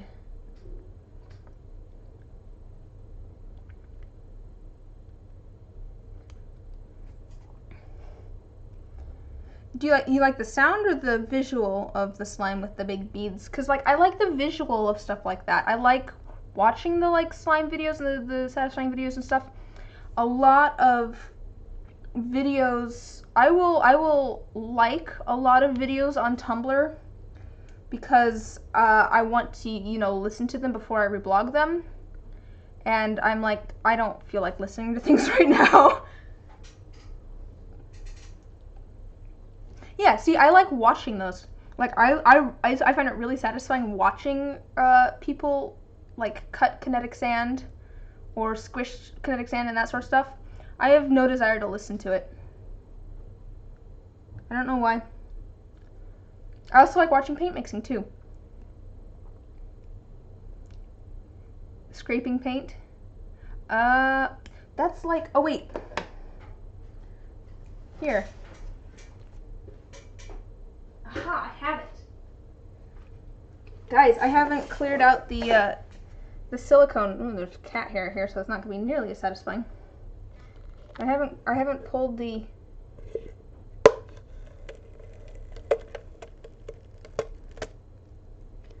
silicone out of the bucket yet. Let's see if I can make it so you guys can see. Ah, that's not satisfying. I have to get a good hand on it. But it just peels right off the inside, which is just, it's always, oops, oh no, I've got it on the lens. It's always so satisfying to me peeling that out of the, out of this bucket after I've finished making molds. So I just made molds. I made the lids for some molds yesterday. Pulled these out this morning, early afternoon, sometime around there. There you go. There's your satisfying video. Now back to our regularly scheduled unsatisfying video of cutting resin into tiny pieces. Oops. Oh, there we go. Hello! Hello, hello, hello. True. It is always satisfying when Beta shows up.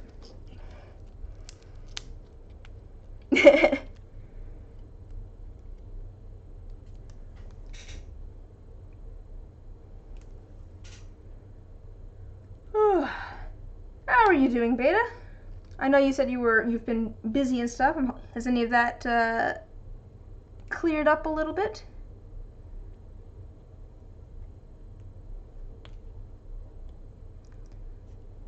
I'm cutting resin up into tiny pieces. Oops.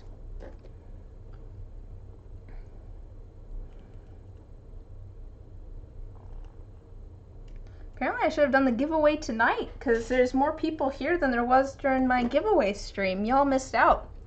Well, except for Jen and Beta, but... I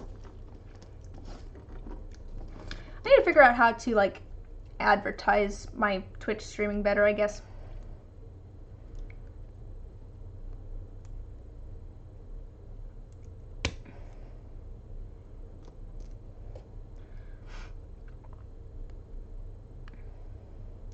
Oh, don't worry, KitKat CNN. I'm sure I'll have to do some sort of giveaway again in the future. Oh, classes started today. Probably. Oh. No, that's valid. I'm not holding it against anybody. I'm just giving you guys all a hard time. Classes started. Hopefully everything's good on your end, Bosun. It is apparently the gay agenda to show up to my Twitch streams. It's always kind of funny to me. Yeah, it was... that... yeah.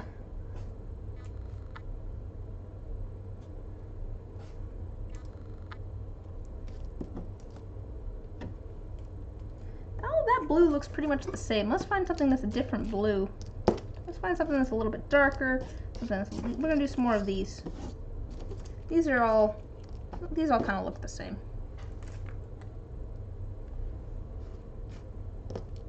Nah, we're doing some darker blues. It's all just lighter blues at the moment. There's like a few little pieces of dark blue. Let's add a little bit more of this dark blue. I'm waiting for your test to come back. Hopefully everything's good. I've been at home so much.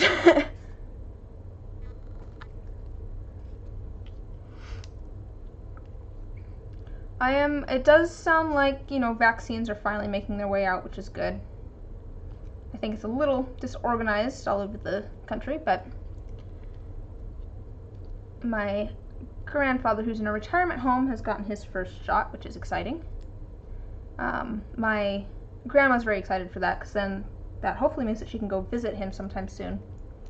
He actually got moved into a retirement home during COVID, which is a little fun, but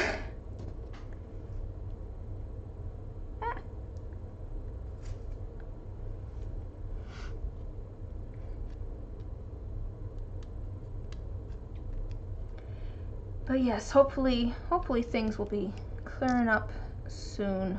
Hopefully things will be slowing down. I look forward to board game nights with friends again.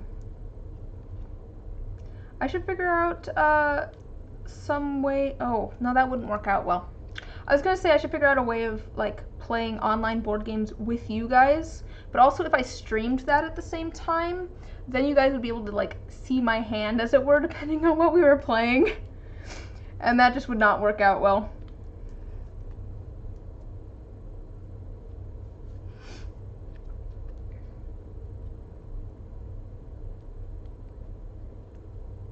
Jackbox would be really fun. I don't have a Switch though, but I have thought in the past that Jackbox would be really fun. I've played some of those games like with friends in the past, and they're all really fun to play.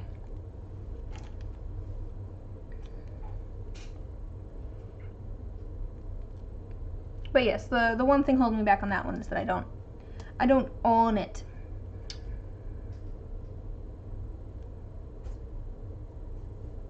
But if one of you wants to stream, I'll come play Jackbox games with you. I was talking about this before, because I was talking about maybe switching Saturdays to more of a miscellaneous day than they already are, and maybe doing some like Minecraft, because I got Minecraft recently and I've been really enjoying playing that, or doing some other things that aren't arts and crafts. But I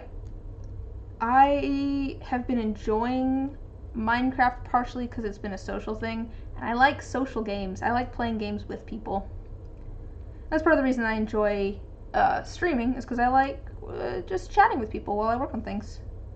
It's fun. It's a social thing. I'm an extrovert. And also stay home all the time.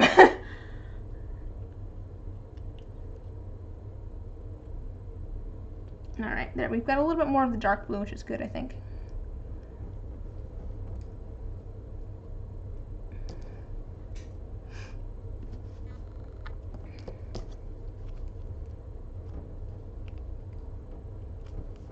Alright, here. Grab a little bit of this kind of. Is this more of a purple or a blue? It's kind of a blue. It's kind of a purple blue. This is more purple. Well, this is a little bit more blue though. We'll throw that in there. I'll steal a little bit of this tealy color. Oh yes, a little gummy still.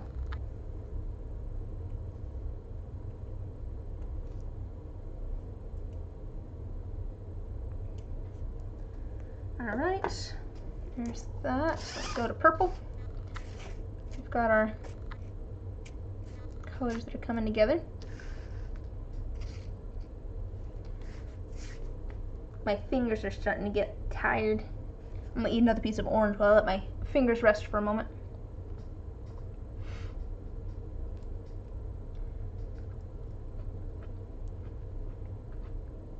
So have any of you guys been up to anything fun recently?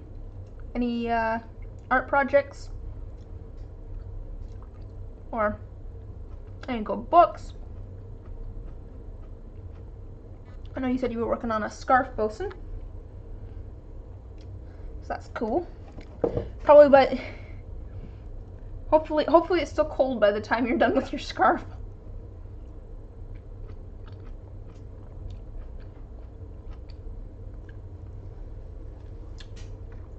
Humans are hard to draw.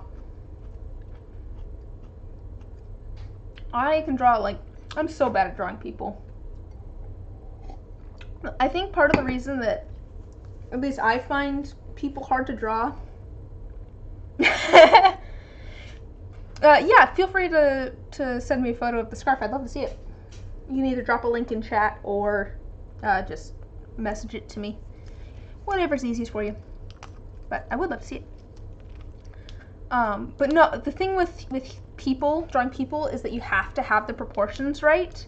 And I'm so bad at getting proportions right. Because, like, with anything else, so, like, this bird that I painted on Saturday, I still have the crow here. It's still not done and everything, but I painted, this is what I worked on Saturday on the stream, is I worked on painting a crow. The legs are way off. I don't know if you guys would have noticed if I hadn't pointed it out, but I'm pretty sure these legs need to get moved this way a little bit.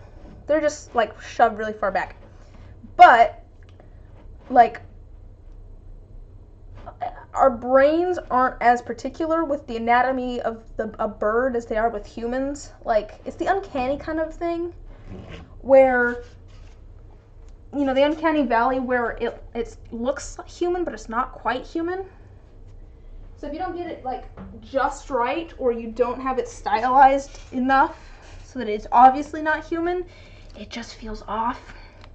And I'm really bad with proportions. And getting things even.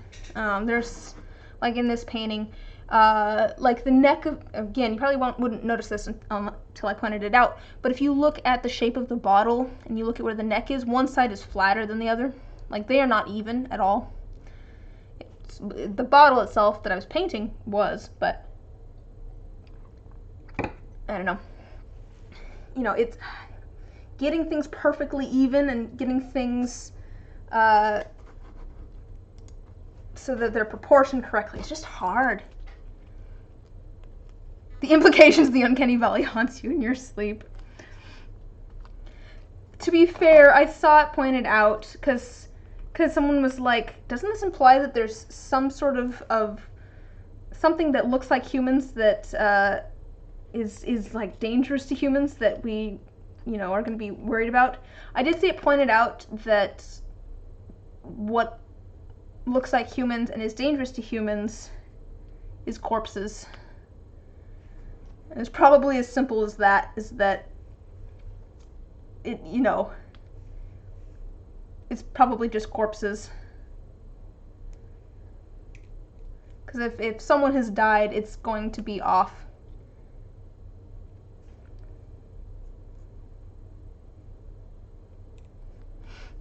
But yes, I love things that kind of fall in that uncanny valley. And I was talking to my brother about that, because a lot of the sort of things that I like kind of fall in that uncanny valley, and I don't know that you would necessarily think of them as being in the uncanny valley, but I think they kind of are. Like eldritch horror and the fae and that sort of stuff, where it's almost human but not quite. Like it's kind of like you should be able to understand it, but it's just like slightly off from reality. That's the sort of stuff that I like. I like that sort of cosmic horror, like a little bit, where it's just like, this seems normal, but it is just slightly not.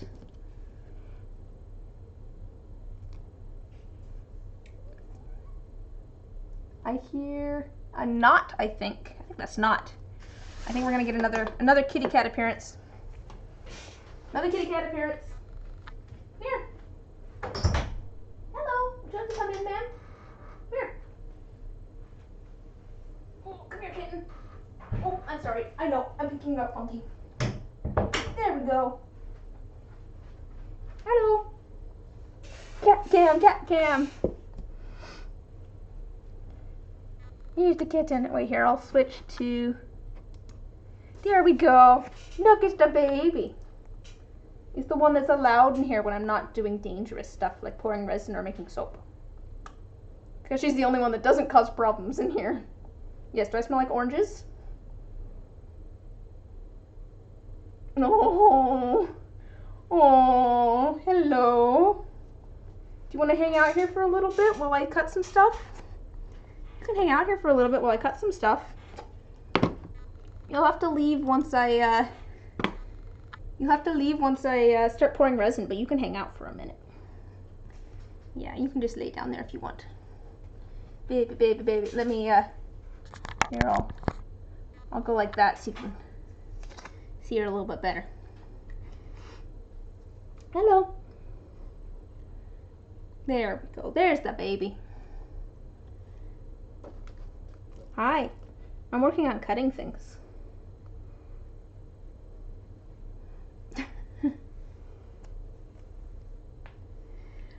Oh man, I have a sweater that I've been wearing around the house that it's wool and it has like sheep on it and has wooden buttons down the front. And I think I'm gonna have to stop wearing it because I'll be wearing it and she'll hop up on my lap and then she will try to eat the buttons off of my sweater. And she's already chewed one of the buttons in like half. Not in half exactly, but she like tore a chunk off of one of my buttons. And one of my buttons has fallen off that sweater now. Like, I think yeah, you're gonna make it so I can't wear that sweater, aren't you? What you doing? You just looking at the computer? Are things moving there? Hello. Hello. What's up? What's up, baby? What you doing?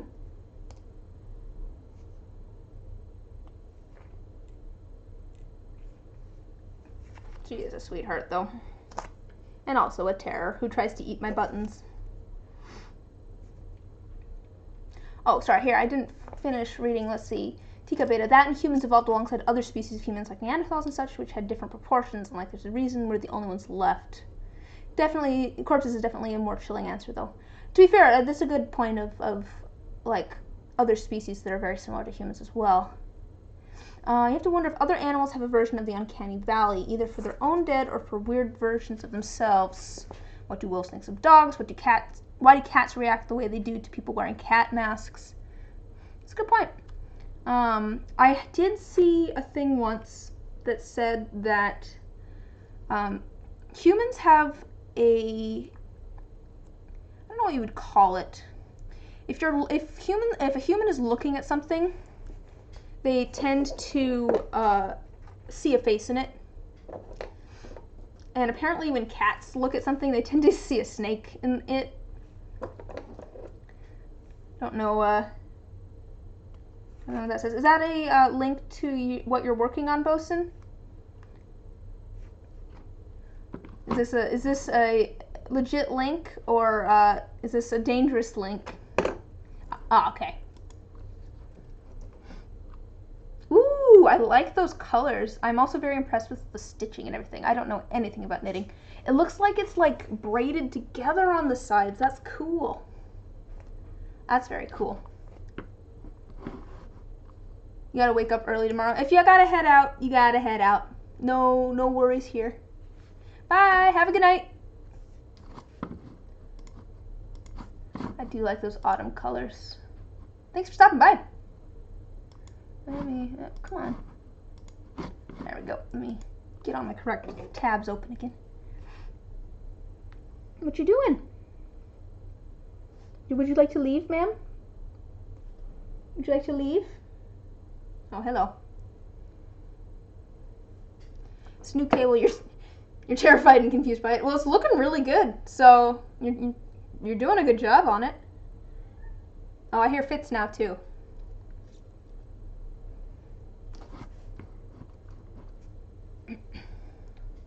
Ah. Hello, kitten. But yes, also I just love those colors. I like some good autumn colors. Would you like to leave? Would you like to leave? Do you want to leave? I think I'm gonna put the kitten out. I think she's I'm not sure. I think maybe she's ready to get down. So I'm gonna go put the kitten out. I hear Fitz out here, but you've already been in once, Fitz. You don't need to be in again. All right, bye-bye. No, buddy.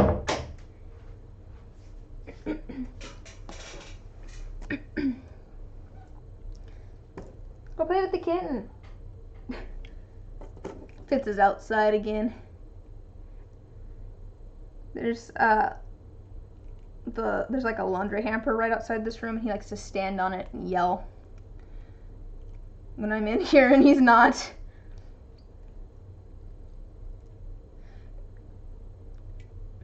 So Fitz is the only one of our cats that's allowed outside. And I'm in the basement, but there's a window right in front of me, and so if I am down here, yeah, he's gonna go lick soap. Oh gosh. If I am in this room and he's outside and he wants inside, he will come to this window and get like meow and get my attention, so that I will walk upstairs and let him inside. He's a smart cat. I still say that the only thing keeping him inside is his lack of opposable thumbs. Because he jumps for the doorknob whenever he wants outside. Just like, I know that this is the thing keeping me in here, use it.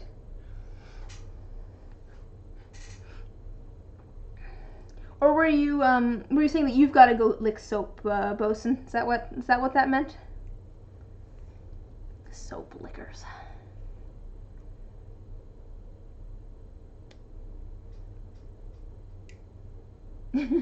Perhaps.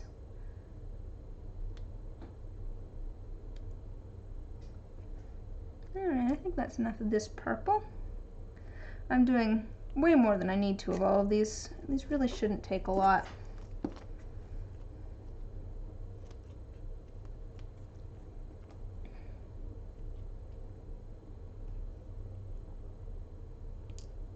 And honestly, I'm probably making these a little bit too long. I should probably cut these down a little bit more, actually.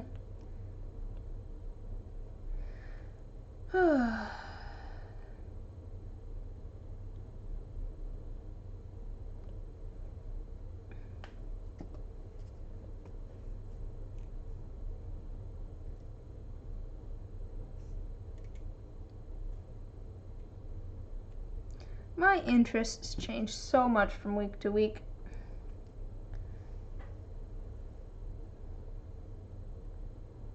It's one of those things where it's just like, I have a new thing that I am into, and I want to tell everybody, but I also am like, I should not tell anybody what I am interested in, ever. I think that's part of the reason I don't usually get merch. I definitely don't wear merch. Or like, you know, shirts from a certain show or anything like that. I will get like art books.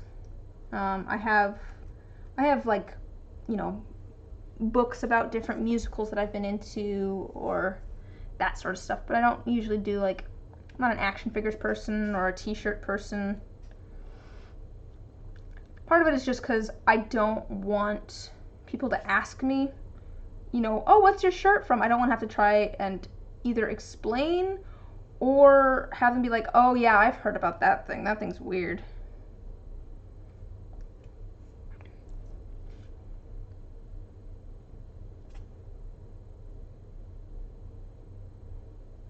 But at the moment, my thing is Minecraft. I've been watching way too many Minecraft videos on YouTube. Now I want to make everything. Now I just want to make everything in Minecraft because there's a lot of things that you can build in there. I did not realize when I got the game how many different things that I could do in there. It's like, oh no, there's far too many possibilities of things that I could do with this. There's so many things I could build. This is dangerous.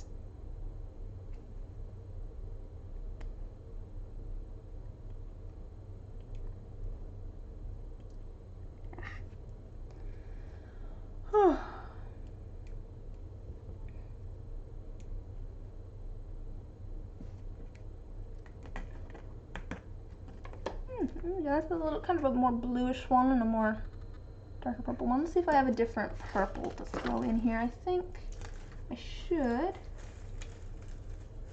Let me grab some purple from my other box. I think I have some like more translucent purple over here. And then we just have the pink. I'll grab a little bit of some different glitters and stuff. Yeah, there's some different purples.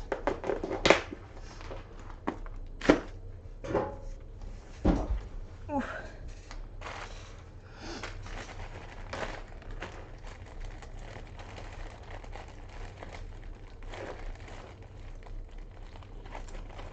I'm always excited to hear what other people are like currently into, if they found like a new TV show or, you know, project. I do always like hearing about that sort of stuff. I'm always very wary of sharing my sort of stuff though. Just like, I heard about this TV show.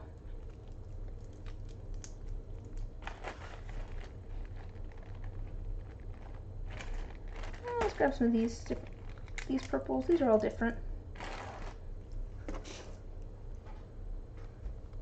What's that? I haven't heard of that. Is it an anime or?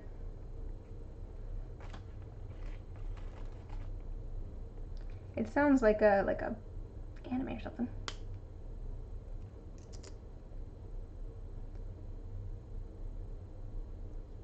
I don't know what either of those are. So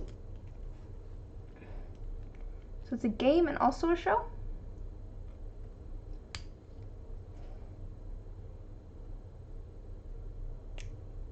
Oh, French cartoon. Ah! I wonder if I could read it. I know a little bit of French. Or, show. I guess if it had subtitles, it'd be fine. I don't think I know enough French to follow along if it didn't have subtitles, but I can read French, okay?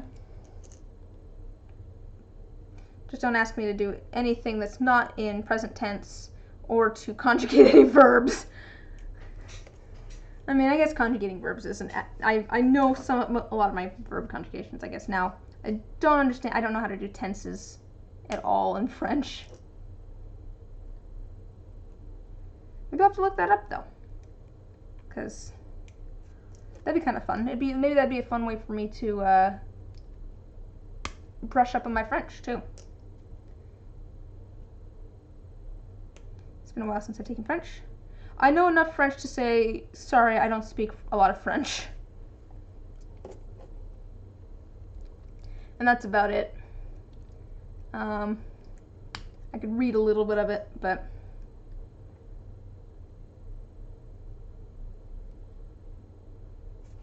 I'm more of a subtitles person anyways. It really does not, I realized at one point that I've watched shows that were in the original language but they were subtitled, and thinking back on them, I think of them as being in English just because I was focused on the subtitles and not the actual language that was being said, that like just didn't matter. Oh, okay. Season 1's a bit bumpy. That's fair. That's fair. It's always fun when there's those shows that are just like, I really like the show, but also season 3 sucks, so maybe don't watch that one. It's like, ooh, yeah, there's a couple episodes in there where it's just like, that one's not great. So I think that's part of the reason I'm always wary of recommending things to people too. It's just like, I like this thing, but also I realize there's a couple episodes in there that are just kind of a little weird. But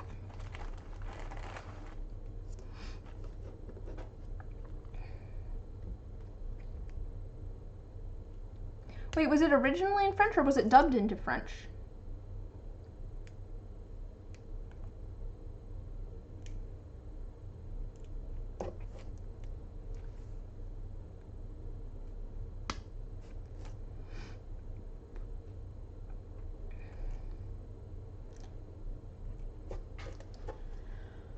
Maybe I should find something, I don't know, I'm in one of those weird, oh, it's originally in French, oh, okay.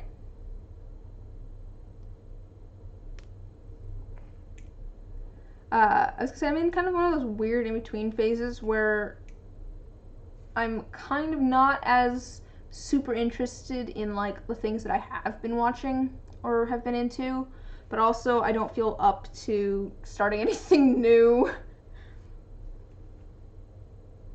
don't know if anybody else gets into one of those modes where it's like, I don't have the brain space to start a new show right now, but also I'm not all that interested in what I have been watching for the past month and a half on repeat.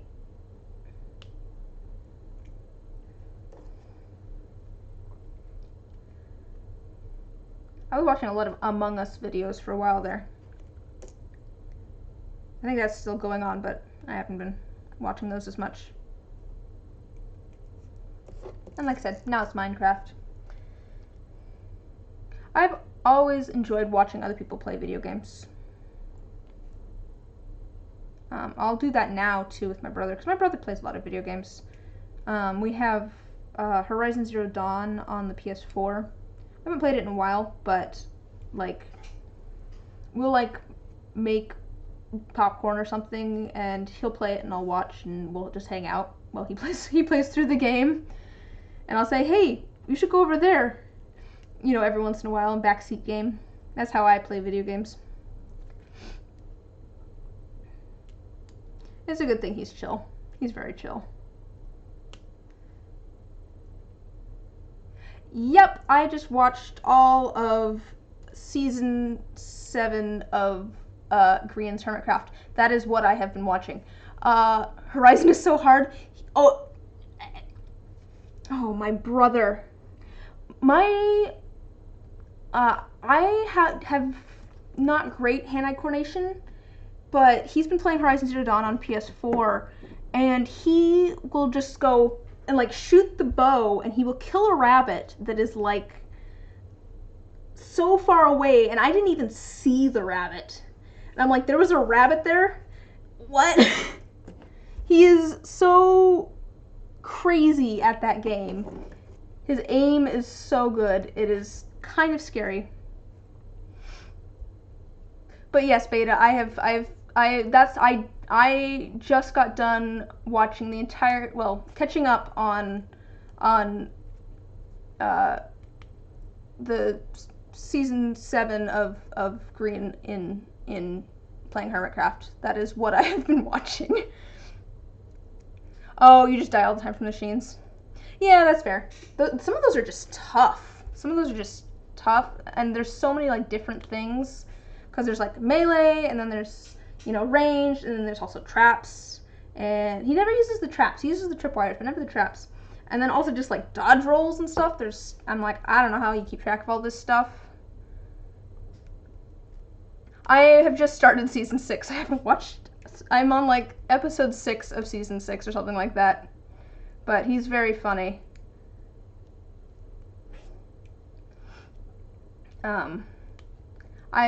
Yeah. No, it's kind of funny because that is what I have been watching. It'd be really fun to play on a server like that where everyone's just kind of doing their own thing, and then you kind of meet up to pull pranks or make games for everybody else. Like, that's just super cool.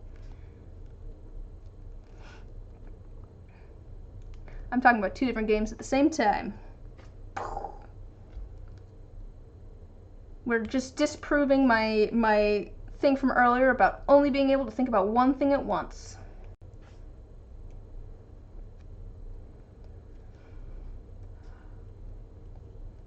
Hello! Welcome, Carved Ice. I am cutting up resin for some dice. That's probably enough of that one, actually. And at the moment we're talking about... Wait, what? Huh? You know me? Oh no! I didn't do it, I swear! Oh! Hi, Rena! How are you doing? It's been a long time!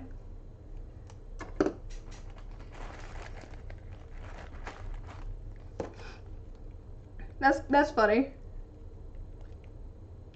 How are you doing? We're talking about some video games. Because I just recently got Minecraft.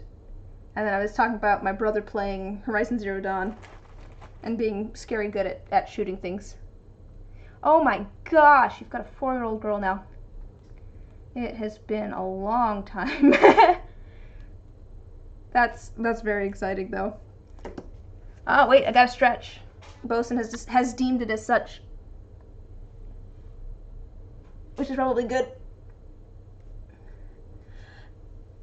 Yeah, I haven't watched a lot of Dream SMP. I've watched some of his, like, him versus trying to beat the game while his friends try to kill him, which is fun to watch. But I like the chill vibe of Hermitcraft. Like, that, like, everyone's just kind of a good sport. There's no, like, griefers there or anything, which is just really cool. Like, that's the sort of server I want to play on. And I'm only playing with, 2 other people at the moment, so... And we've been playing together for the most part. We have kind of our own things we've been working on, but... Oh, thank you! Yeah, I've definitely been having fun making stuff. I'm gonna try and make some, geode dice. I tried it before and it just did not turn out well, so... I'm cutting up some little tiny pieces. Oh, here. I can put this back down a little bit now that the cat has left. I'm cutting up some little tiny pieces of resin because I have way too much scrap resin. I'm almost done here. And hopefully those will look like little crystals. Didn't work out well last time, but I'm hoping it'll work this time. I'm going to change a few things.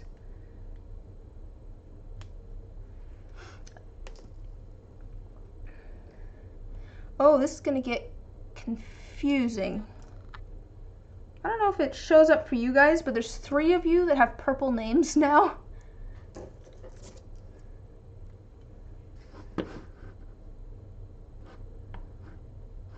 What does the little crown mean?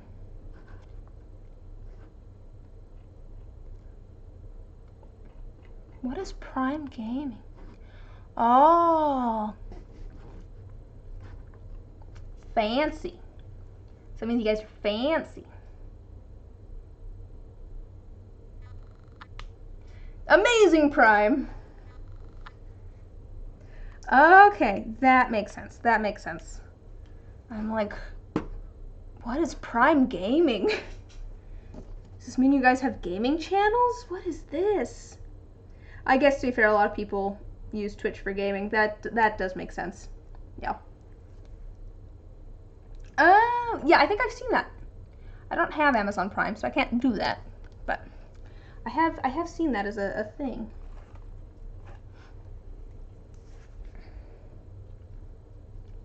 I could probably steal my dad's Prime account and use that.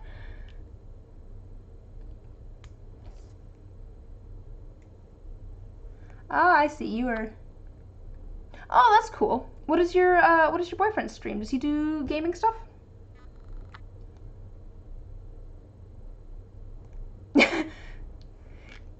Bosun, you don't want Scryer to bonk you in the head with her cardboard tube. I'm pretty sure that's called getting blocked. I need to, oh guys, maybe I should set that up as a. I wonder if I can set that up. We're taking a short break from cutting things to see if I can set it up as a command for Scryer to bonk people. I have Streamlabs here. I think that is under CloudBot. Commands. Add command. Let's see. I'm going to.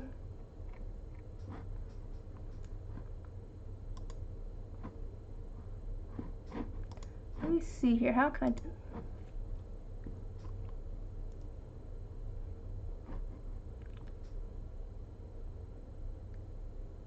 Oh, so he's never. Oh, okay. He's never played Bloodborne. I wasn't when you said he's streaming Bloodborne blind. I wasn't sure whether you meant with his, like a blindfold on or if he's just never played it before.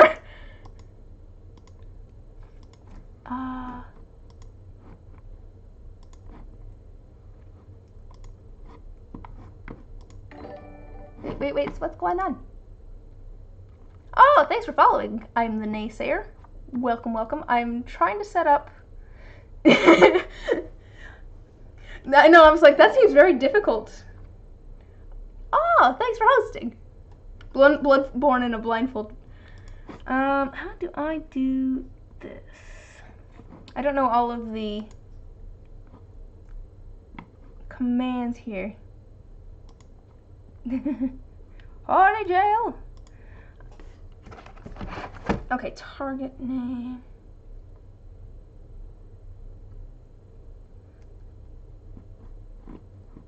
Okay, I'm figuring out. I'm good. How are you, Naysayer? I'm trying to figure out a command so that I can figure out how to make it so that Scryer can bonk people.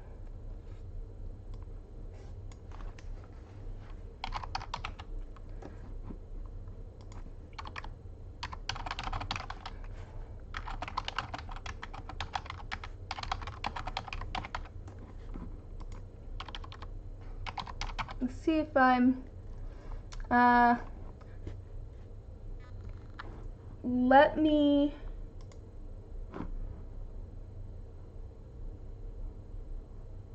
okay, that's fine, okay. Let me try this.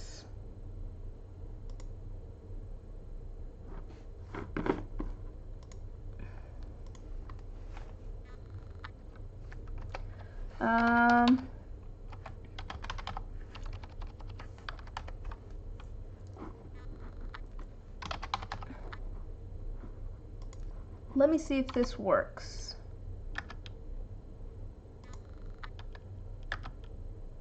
Nope. Don't think that worked. Wait. Ah, okay. Okay, wait. I can get this figured out.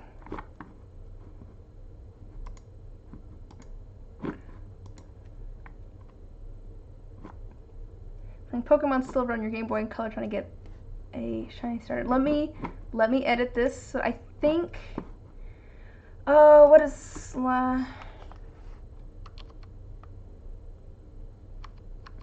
wait, how can I make it so that the person who... Oh, wait, variables. Wait, I found my variables. I shouldn't be doing this on stream.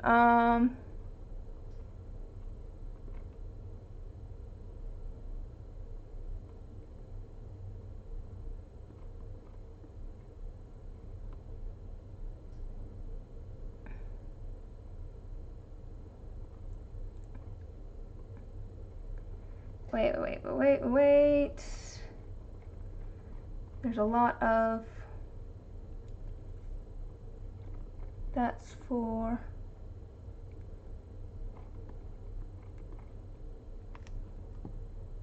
I'm wondering if I can set it up so that it says that whoever types exclamation mark bonk is the one that does the bonking. Well, that'll work for now. For now, it'll just be Streamlabs who bonks people. But there, you have your singular command now, Scryer. You can now bonk people on the head.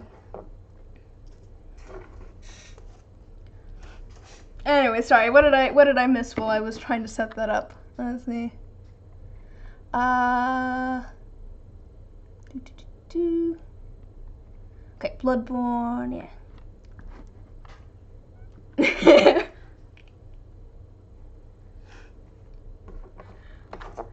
I need to set up more commands, but there's the first command. It seems fitting somehow that that's the first command that I have in the stream. I'm doing nothing conventionally. This is my emote. I'm not doing anything that makes any sense on this channel. It's more fun that way.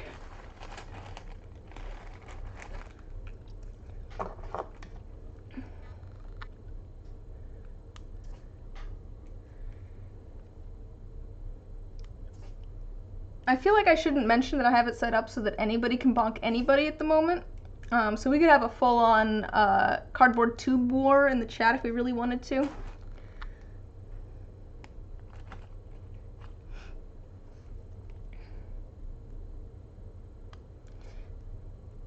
But yeah, there's the lovely emote of my face. The bonk has been activated. Activate the bonk. But let's see, yes. Okay, let's see, I missed some of this. Let's see, Scryer bonks me, you can hear the echo inside my head. No thought, only bonk. He's done all of the Dark Souls games blind and now has moved on to Bloodborne. He even did Demon Souls. I don't know a ton about those games, but I feel like I've heard that they're pretty difficult, so that's cool that he's doing them without knowing anything about them. It is very dangerous.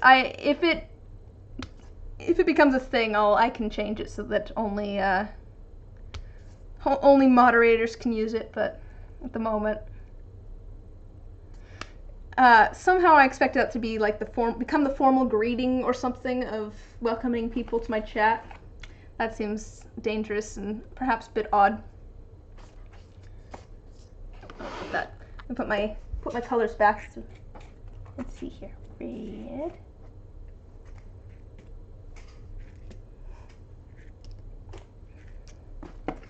We'll get to pink in a minute.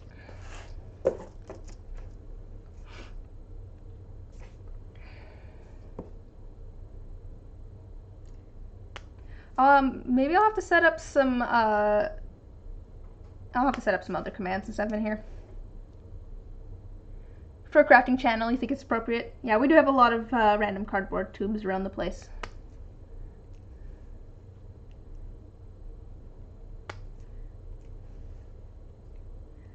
I should set up some probably actually useful commands at some point, but I am suddenly amused at the idea of setting up a whole bunch of commands that's just like... I hear another cat out there.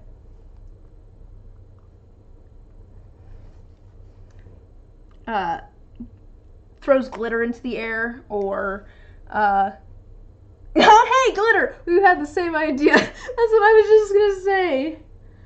I was just saying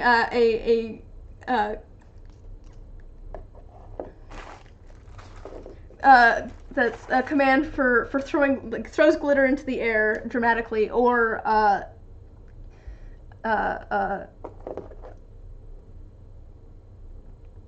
maybe one that's like sprays the user with a bottle of water, like Bad Dog. That one I'd probably just give to the moderator.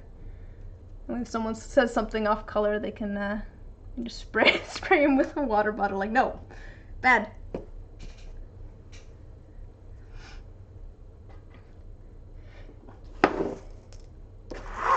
All right, these are. All right, just a second here.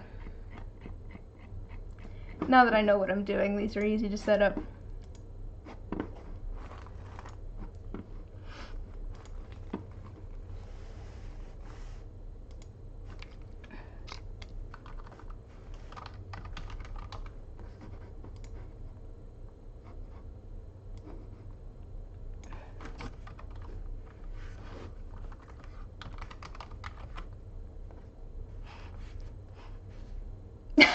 Should I do work or keep adding more games to my Steam wish list? That is a hard one.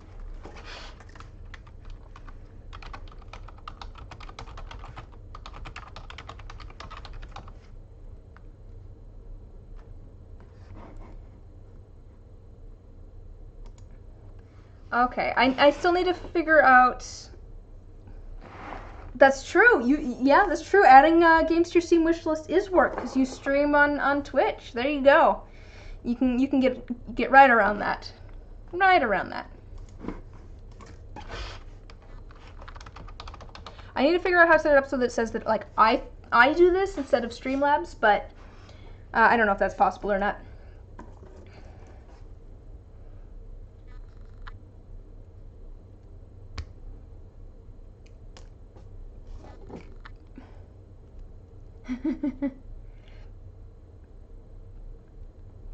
Do you have like a different crowd show up for your gaming streams than you do your crafting streams, Scryer, or is it pretty much the same people for both?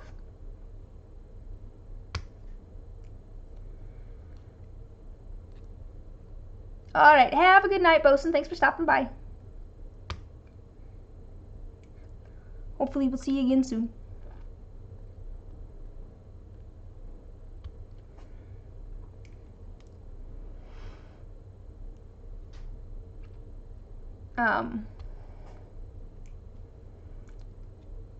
Because I feel like there's a certain amount of like watching streamers because you like that particular streamer, and then there's probably a certain amount of watching streamers because you like the particular thing that they're playing, or you know, the content that they put out. Like I like arts and crafts streams. I mean, I do. It's still about the person who's doing the thing, because different people are, you know, you vibe with different people. You find different people more entertaining than others, that sort of stuff. Oh, that's enough of that purple for sure.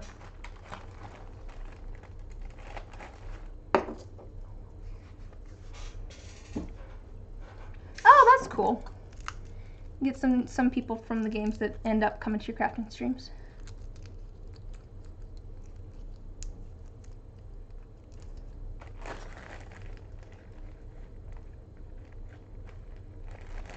Again, I'm debating. I'm still thinking about playing Minecraft on stream. I'm debating. Here's what I was saying. I was thinking of turning Saturday into more of a miscellaneous day. It is my current miscellaneous day, but it's my miscellaneous arts and crafts day at the moment.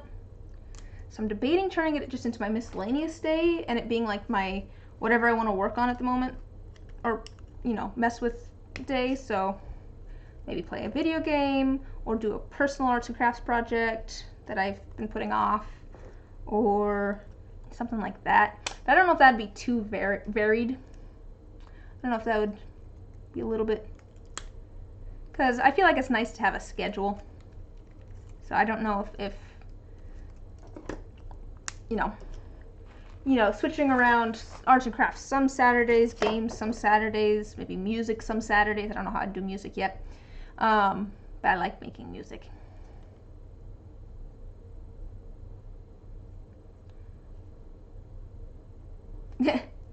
There we go. That should be my.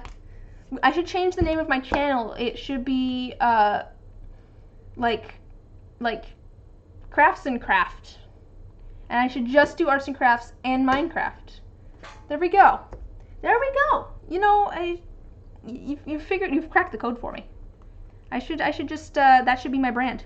It should be arts and crafts and Minecraft.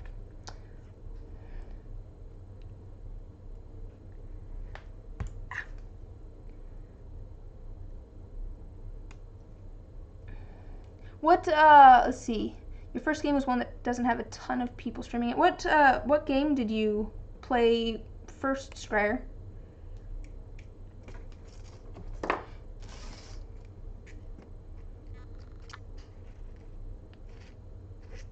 There is, oh, We Happy Few. There is so much you can do in Minecraft.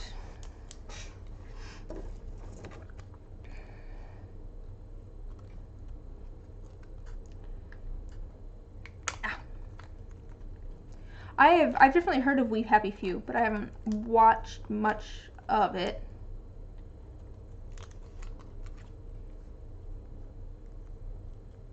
But I guess that makes sense that if not a ton of people are streaming it and someone wants to come see the game, they'd end up at your channel. So that works out well. Whereas a lot of people stream Minecraft for sure. It's kind of Minecraft's kind of amazing. It has been around for so long and it still has so much popularity. Like, Minecraft has existed for years and years. And it's still, there's still just so many people playing it, and people who like just do, there's just so much in it though, which I really didn't realize until I started playing it a couple weeks ago. At which point I was like, oh no, there's so many different things I could be doing in here. Minecraft and Skyrim, they're never going to die. They won't let Skyrim die. No,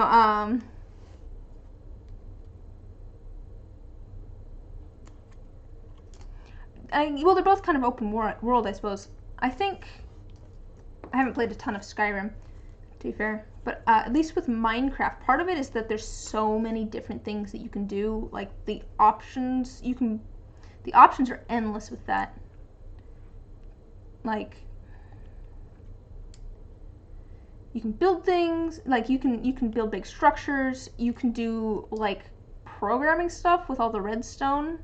Like you can make contraptions, which I don't know anything about redstone. You can go exploring, you can go fighting things, and then, you know, if you're like, people can set up dungeons for you to go through. My brother's been talking about doing that, setting up a dungeon for me and a friend to go through. Or, you know, there's mods and that sort of stuff for different ways to play it. People have set up different worlds with different things. Like, just like, oh gosh, I could spend way too much time playing this. There's so many different things I could do here.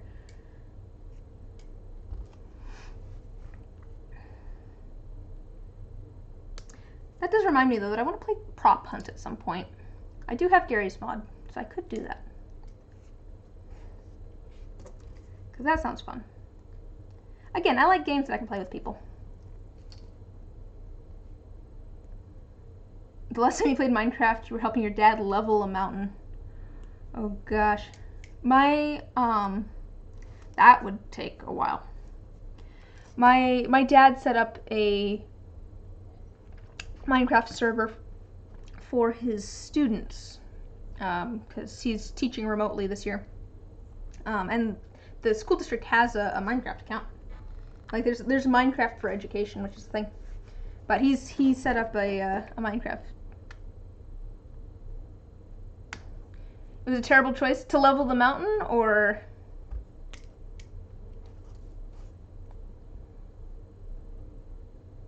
I don't know why you would try to level a mountain in Minecraft. Why don't you just pick a different spot?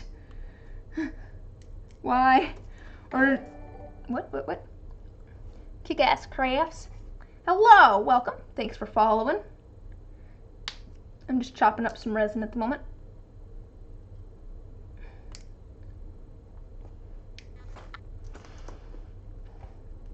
But yes, I don't know. I mean, I guess unless that's what you want to do. I do, you want to do to impress your younger siblings. Valid, valid. I was gonna say, I think, one of my hesitations in, oh, I've had that out for, find my pink. One of my hesitations in streaming Minecraft is that, I feel like it could get a little boring. I don't know. I guess I haven't really watched people stream Minecraft, but there's a lot, there's a lot of grinding in it. There can be a lot of just digging and mining, gathering resources. And to be fair, I really enjoy just digging. Like, I enjoy mining. In the server that I'm playing with my brother and a friend, I am trying to like hollow out I'm trying to make a giant cavern under my house. And I've gone through, like, I wore out like a diamond pickaxe and a half, or something like that. You know, alright, have a good night, Beta. Thanks for stopping by. You have a good sleep. I figure this stream might end up being a little longer just because I'm starting out with cutting things up, and this always takes a while. I don't think I'm gonna add too much of this one. This one, it looks white, but it has a pink shimmer to it. Oops. But I'll add a little bit of it. I don't know, it'll show up too much. Just break off a couple little pieces in there.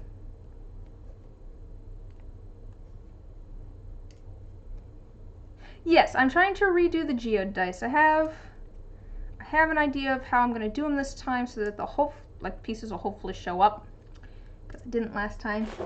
Yeah, my goal for tonight is to redo some previously failed dice designs. So I'm going to do these. I am going to do some of the bumblebee dice that that's for a commission. I'm trying to figure out some like bumblebee themed dice. I have a few that have just failed. Like this one, I just don't like it. Like the flowers blend in too much. I don't like this yellow's too bright. I don't like the yellow that this ended up being. Oops. Like I don't really like this yellow. It ended up kind of weird with the roses in there. This one actually is cool, but not for this. This was a whole bunch of stuff. This D12, I have some little like honeycomb pieces. Let's see if it'll show up. Some little like honeycomb pieces in there, but you can't really see the outline of the honeycomb. That's pieces like this. So because it's translucent, they just blend in a whole bunch. There you go. Some little pieces like that. I just feel like this isn't fancy enough for what I'm trying to go for. I'm trying to go for something that's a little bit more kind of over the top. This one I tried just doing gold and a rose, and I did too much gold and you can't really see it. And also it just doesn't really match the theme of like the bees. So I have some new plans. I'm going to, oh, I have a fork down here. I have that stuff off to the side. I'm gonna get those done, hopefully, tonight. Make them a little bit more complex. I have a couple that are done. I have the D20, which has a real bee in it, flying around. So here, see if it'll focus. It wants to focus.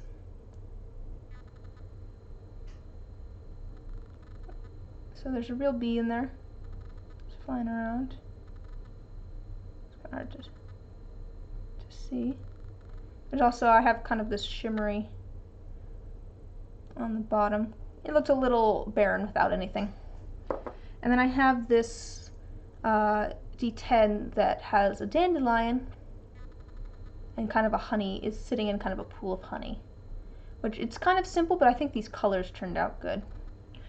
So I'm I only have those two done. I'm gonna work on a couple of them. I'm waiting on at least one more thing to come in for these dice, but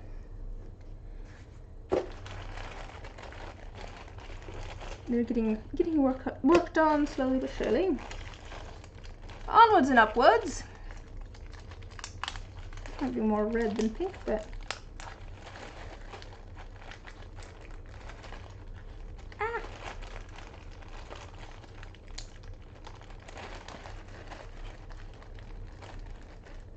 I really need to. I feel like I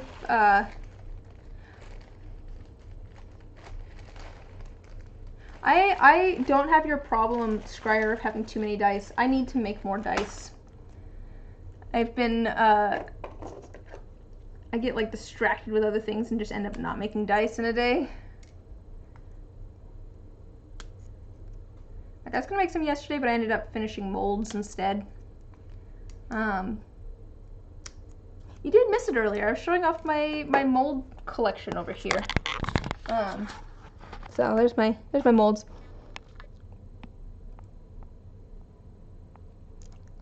I probably could make more, but I've been making about one set of molds a week, every 2 weeks, something like that. Oops, let me put that down. Don't need to see my face twice. Don't even need to see my face once, and yet you are. Okay, just a second. There we go. Ah. You haven't poured dice in a week. You have so much to catch on. Yeah, you do have a large, like, backlog of dice that already exist. How many sets of dice do you usually make at a time, Scryer? Because I guess that's the thing too. You have more pressure pots and stuff than I do. Although I only make 3 sets at a time because that's about how many I can make before my resin is kind of outside of its working time. I could probably do more if I did all the same kind. So I could probably make a couple more sets of, like, if I was making all galaxy dice, I could probably do that. But if I'm doing 3 different sets.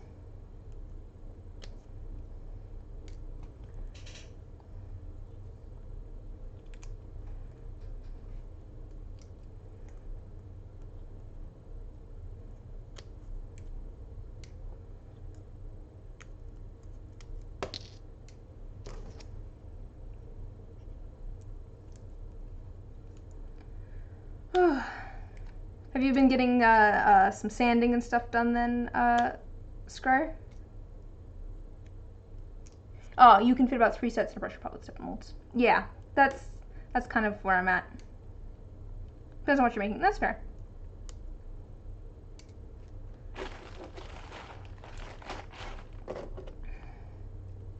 Whoa. You subscribed? What? Oh, thanks. You're my first ever subscriber.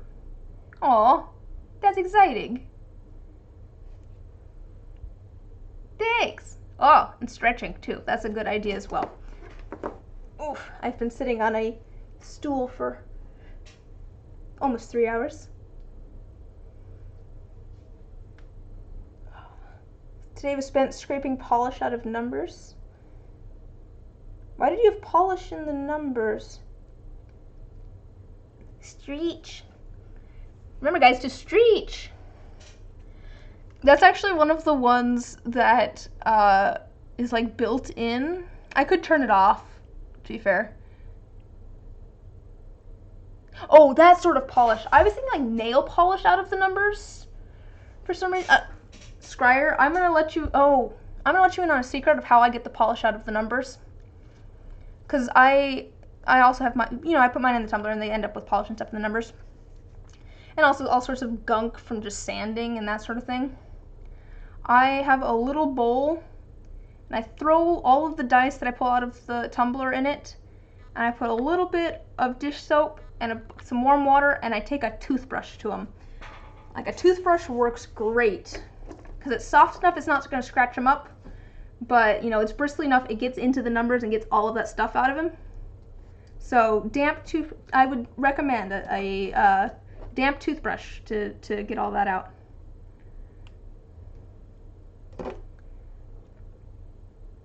But no, Streech is one of the like ones that is like comes with that system when you get to affiliate, which is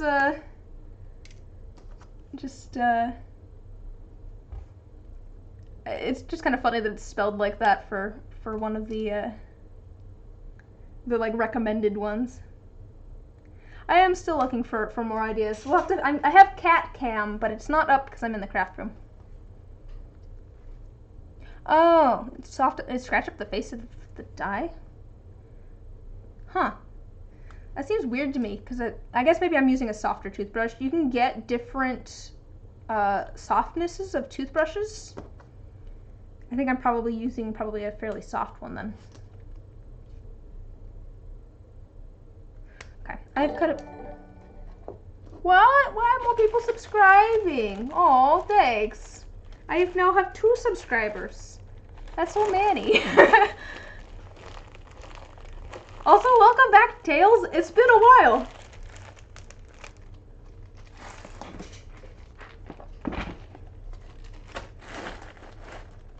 How are you guys doing? Oh, well, yeah, and welcome back, I'm Incredible. How are the both of you guys doing? Well, to be fair, we're in different time zones, so it really doesn't surprise me, because you guys should probably be asleep. I can't talk. I stayed up until like 4 this morning, I think. I think I stayed up until about 4. I know, to be fair, I remembered the whole debacle of thinking it said talls and not tails, and that's what got me. Cause it was just like, oh yes, talls. No, wait.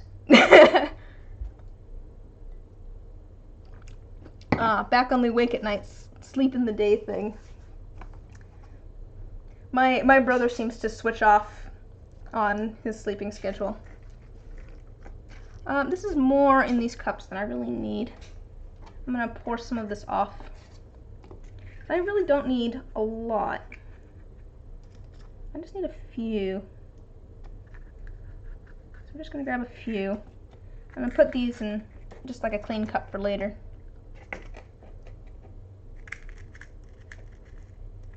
What does GZ stand for? Good zone. Get 0. Gz. Oh! Oh, like grats. Oh, that makes sense. I don't know what the youngins are saying these days. That's not a new thing at all. I'm sure. That looks like something that people would have said in EverQuest. Also, I know what EverQuest is. I know, it's so exciting though. Yeah, I just reached, I had a goal to reach 50 followers by the end of the, oh wait, I'm doing this backwards. I just want a few left in here. I had a goal to reach 50 followers by like the end of the year, and I kind of I just made it. And then like my next stream, I gained like 10 more followers. It was like, ah. How many followers do I have? I'm at 66 followers.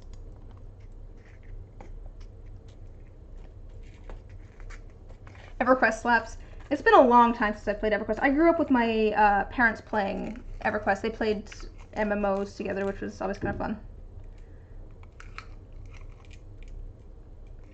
So I have fond memories of EverQuest, but it's been a long time since I've seen it.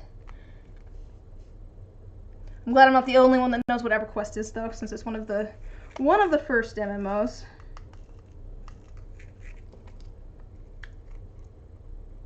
That's how you and Tails will be as parents.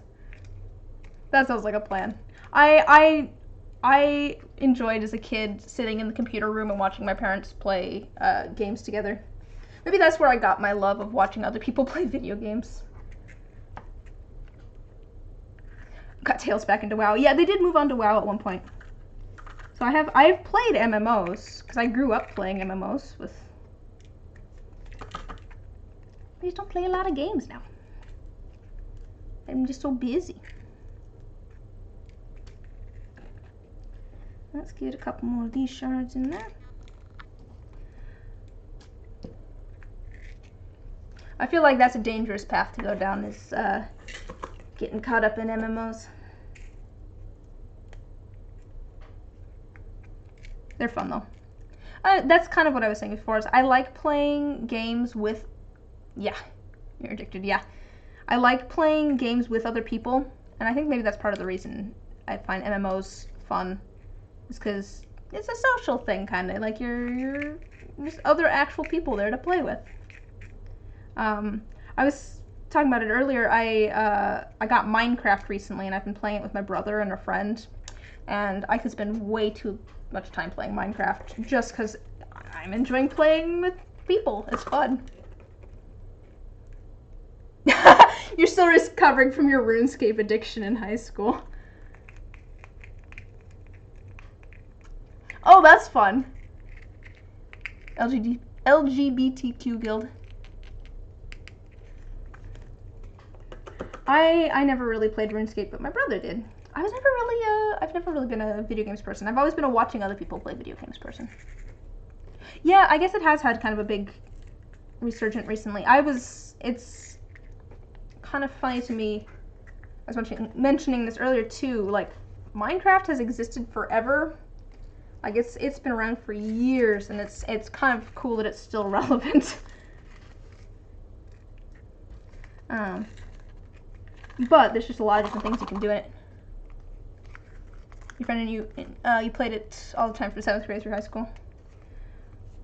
I was gonna say, I think it was earlier than that, but no, I'm just thinking about how old my brother was at the time that he was playing it, because he was probably elementary school, playing it in elementary school, probably. He's only a couple years younger than me, but okay. We're gonna add a little bit more of this red, because this is gonna be, well, we're gonna put all of that red in there. How old is 7th grade? Middle school, so let's see. 17, 16, 15, 14. No, it's not like 10, 11, it's like 13, 14, I think. Because 18 is 12th grade. So, when you're about 18, you'd be in 12th grade. So, 12th grade, you're 18. 11th grade, you are 17. 10th grade, you would be about 16. 9th, you would be about 15. 8th, you'd be about 14. And 7th, you'd be about 13. Somewhere in there, so probably 13 or 14. So, early teens. Pre-teens, early teens. Yeah, I don't know how school works in the UK, so we're in the same boat but in opposite directions. Right, set these to the side. We'll maybe use these again if and when this goes wrong again.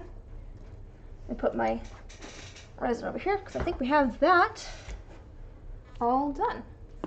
I am gonna grab some like glitter and stuff to throw in these, because I think we could use a little bit of glitter. Grab a couple different things here. So I did try this once before.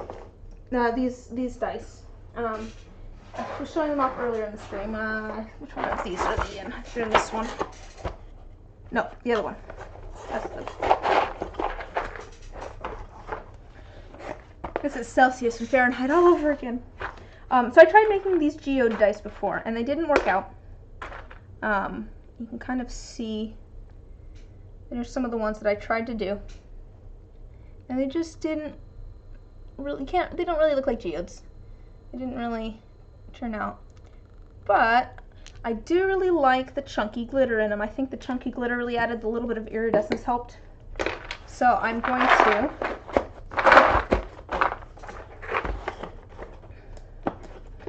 to add a little bit of that chunky glitter and iridescence again, because I like it.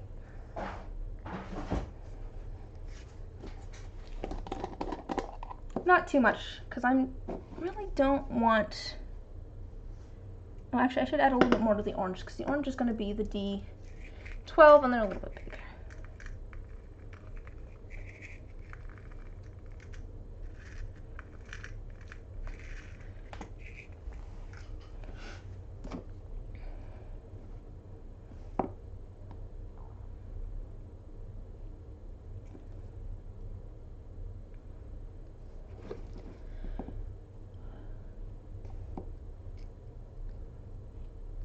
So you made some chess pieces for Tails for Christmas.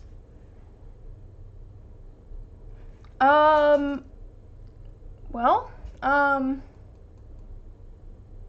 let's see. Make sure you're working in a well-ventilated space. I know that if you're not going to be working with resin a lot, I understand not, like, when I first started out, I did not have a respirator. I also didn't realize that resin gives off fumes.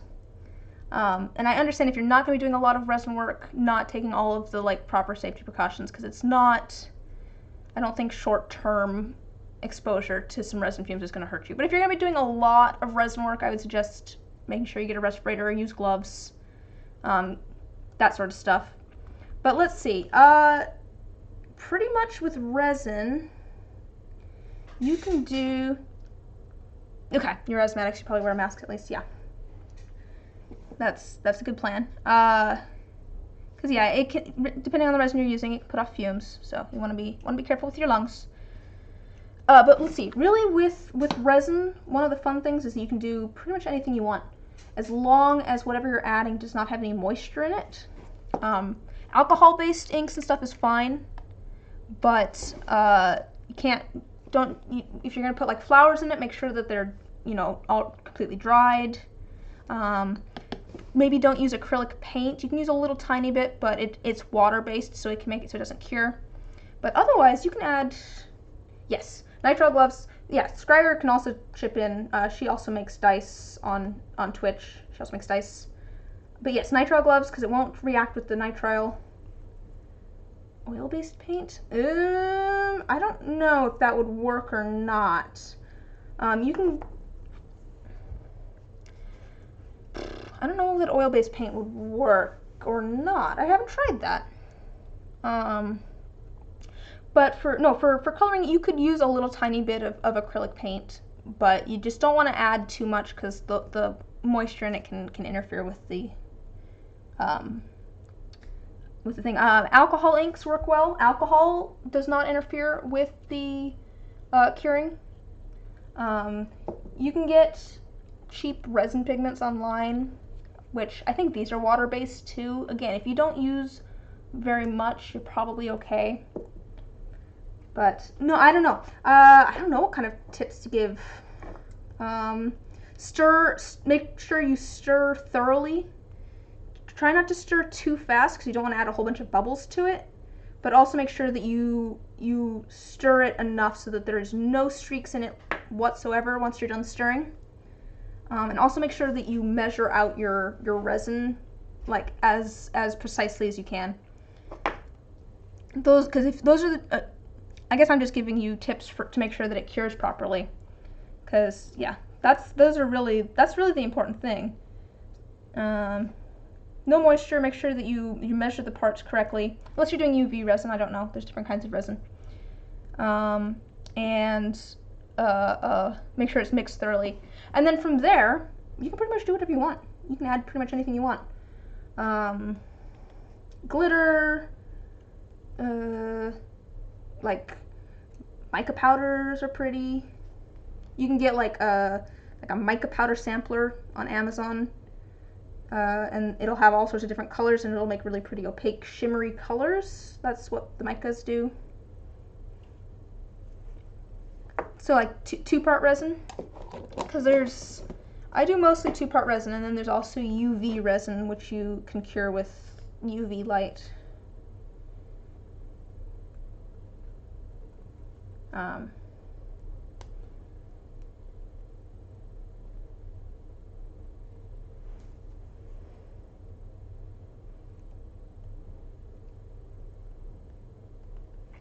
Yeah, I always make sure to scrape the sides of my thing too as I'm mixing. Like, so I always make sure to like scrape the sides so that I can make sure that there's none of one kind stuck to it. We'll get to that in a minute here after I get all of my different things set out. I don't know what kind of tips necessarily you're looking for.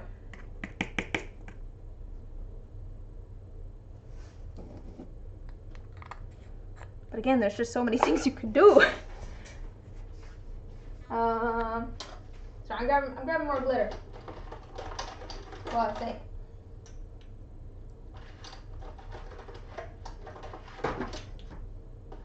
Because I liked that effect with the red so much that I'm adding glitter to all of these. We can provide all the answers. I don't know if I'd go that far, but we do have some experience, I suppose.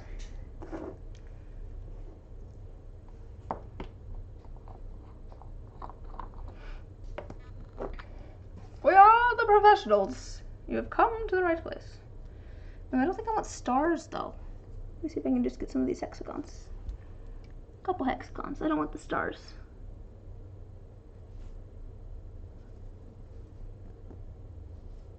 I do like these chunky glitters. They're fun. And they have all sorts of different shapes in them. Well, no, actually they're mostly hexagons, and then some of them have stars. The gold and the silver here are stars, but I wanted some of the hexagons for the yellow. You're not going to get me this time. I know I've thrown glitter in the air in the past, but it was not on purpose. I don't have any for the orange, but I'm about to find some different. I have two. I only have two commands. I set them up, I think, right before you showed up. There's glitter and here.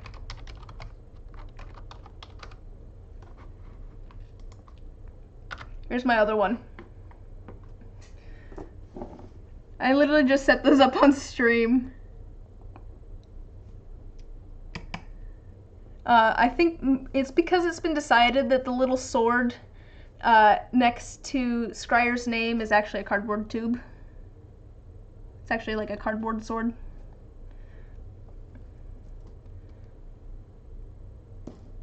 It's the sword of bonking. It's a yellow one. Okay. It seems fitting. Oh yeah, here's my only emote too. There you go. I have very unconventional commands and emotes here. I don't have any of the little tiny ones.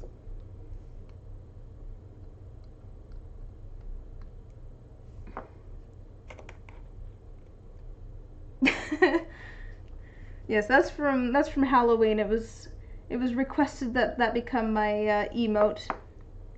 So that was the goal for reaching 50 followers, was turning that into an emote. I'm not quite sure what my expression in there is saying, but I think whatever it is, it might be useful for something in the future.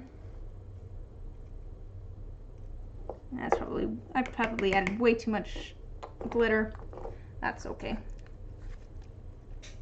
Okay, a little bit of purple. I do like this purple.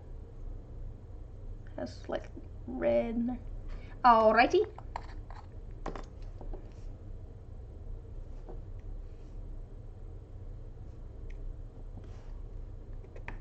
It's only one size. Oh no, there's some small ones. Where's all the tiny ones? I want some of the little glitter. It's on the bottom. Oh wait, I found it. It was all on the bottom.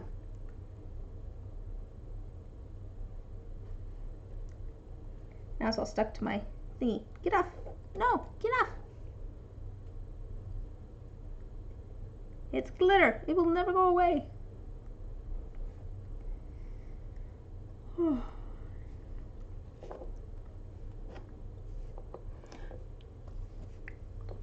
Now I need to set another goal. I know. I was taking a kind of short break while I got. Here's the giveaway dice, by the way. I'm waiting for them to cure properly because there's enough colorant in them that they're still a little soft, but you can't see the greens in them. But here's the giveaway dice. I was taking a short break from all that, figuring out where I want to go next, what I want to do next with the channel. There's a lot of different pinks here. I don't think I want the rose. This has 2 different colors in it. Huh. This one actually has 2 different colors in it. It has like pink, like a rose gold, and like this has this like a rose gold. I don't think I'm gonna do that one. I'm gonna do a little bit of this little pink. To be fair, I wasn't sure what to set as my next goal because I wasn't. Quick, while Tails is gone, I wasn't expecting to get any subscribers.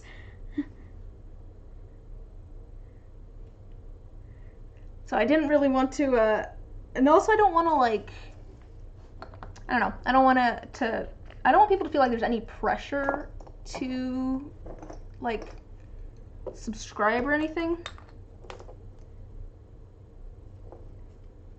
Like the follows, I don't, or maybe I'll set another follow goal. Because like the follows, it's free to follow, but the subscribing, it's not.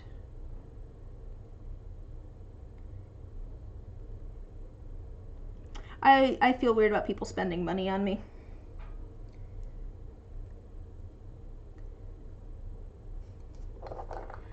I barely like spending money on myself. Alright, there's those. I think I need some orange glitter though. Here, I have some orange glitter. A little bit of this orange glitter.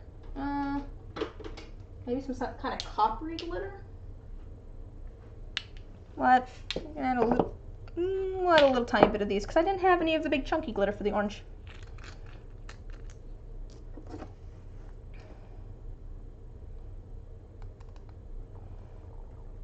Yeah, I don't know what sort of goal I want to set next.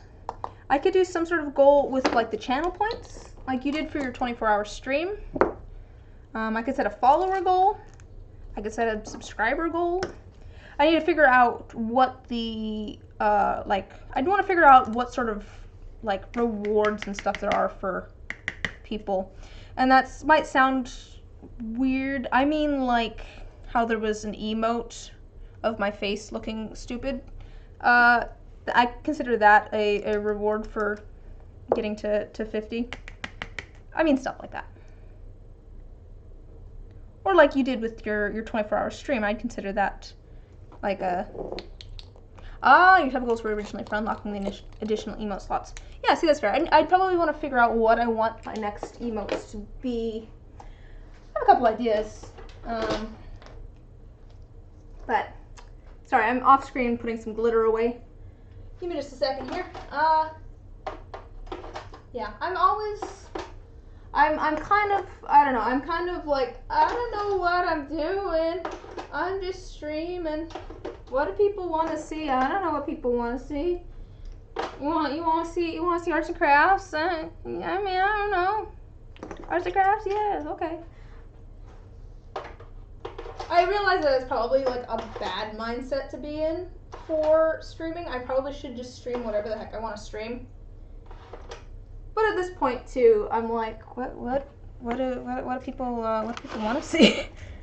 I like lots of different things. Is there any particular one that you guys are interested in? Alright, I think those look good to me. I don't think I'm gonna add. I think that's good. I think I don't need a lot.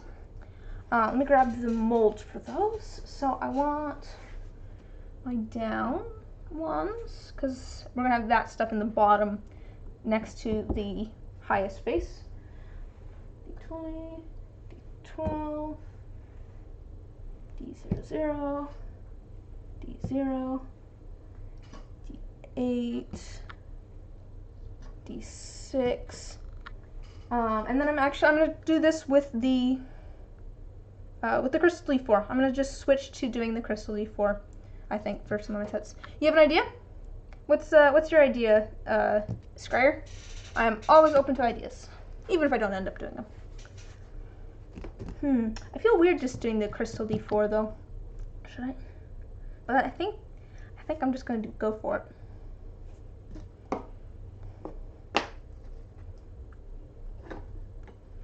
Okay, so we have those, and we're going to grab that. I have fancy paint skills. Oh, that's true. I could do a painting class. Oh man, I'd have to figure out what we're gonna paint. I'm very freeform with my painting. That is a fun idea though. That is a fun idea. I do like that. I'm gonna text that to myself because I don't have my planner in front of me. Because I like that idea. That would be fun. Let me just mess with it. Why do I have 42? Okay. For some reason I have like 42 things for Instagram. Let's see. Paint and sip class on Twitch as a you reached your idea quota of the day. As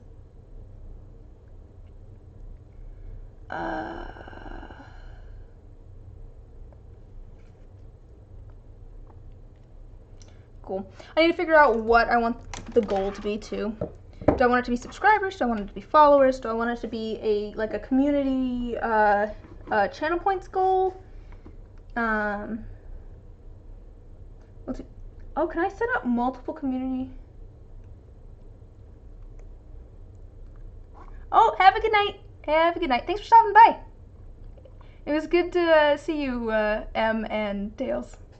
So, have a good night.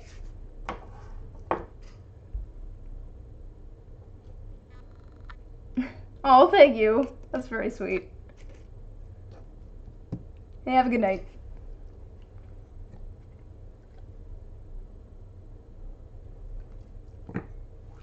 Alright, I've got those. I want to do 3 different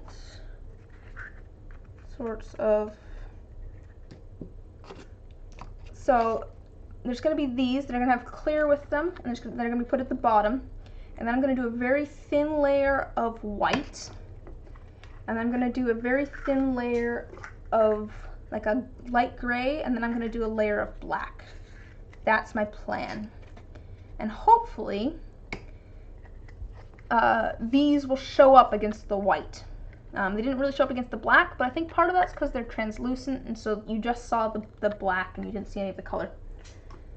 Okay, for these, I'm doing a rose again.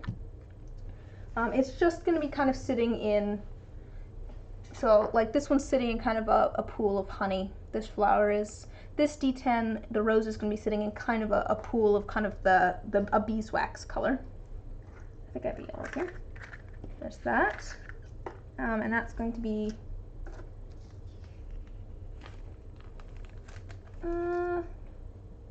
probably a little bit of one of these, a little bit of that, and a little bit of white, probably.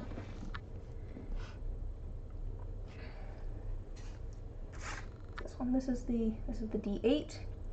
This one I am stealing a design a little bit. I got these little tiny kind of honeycomb pieces. I'm gonna take those. I'm gonna take a few of these. I'm gonna coat these in UV resin first before I do anything. Just because then they shouldn't end up touching the sides.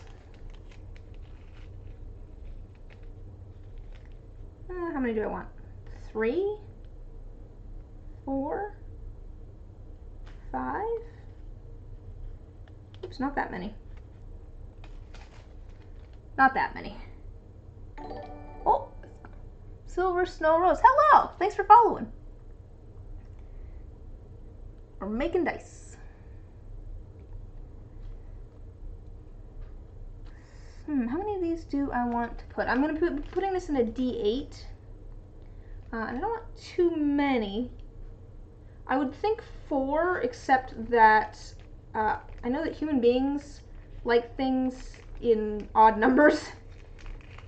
Like, we just like looking at things in odd numbers. But I think if I have them spread out, I'm just worried that 3 is not going to be enough. It'll be a little bit too sparing.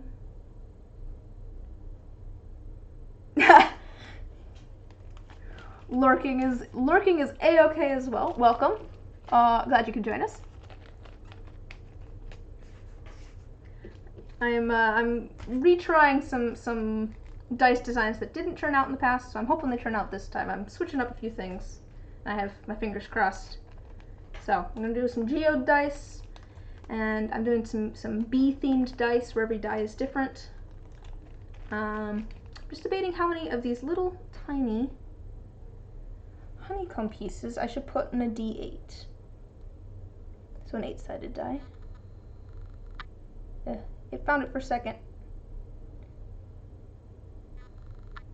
No, it's not gonna find it.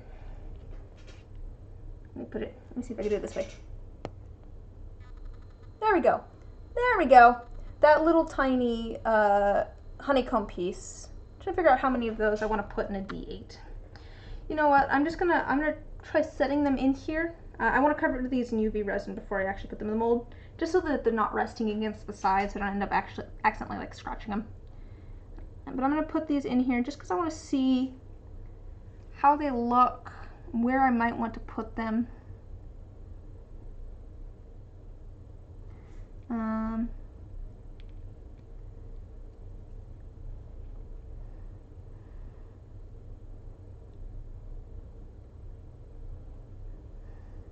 I think 4.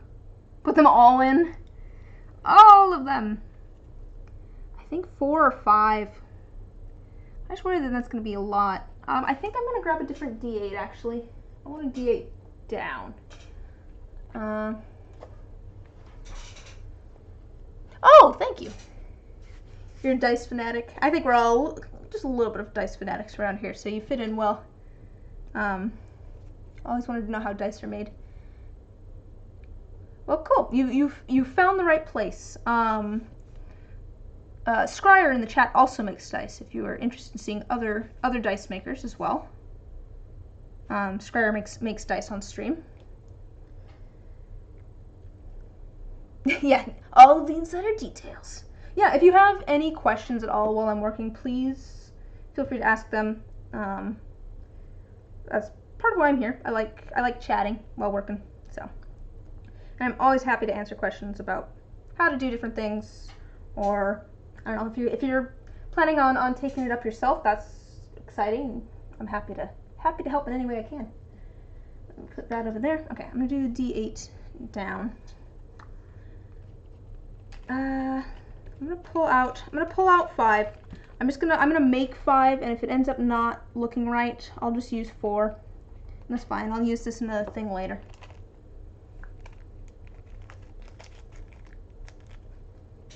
End up making them in a digital world. Hey, that's useful too, to be fair.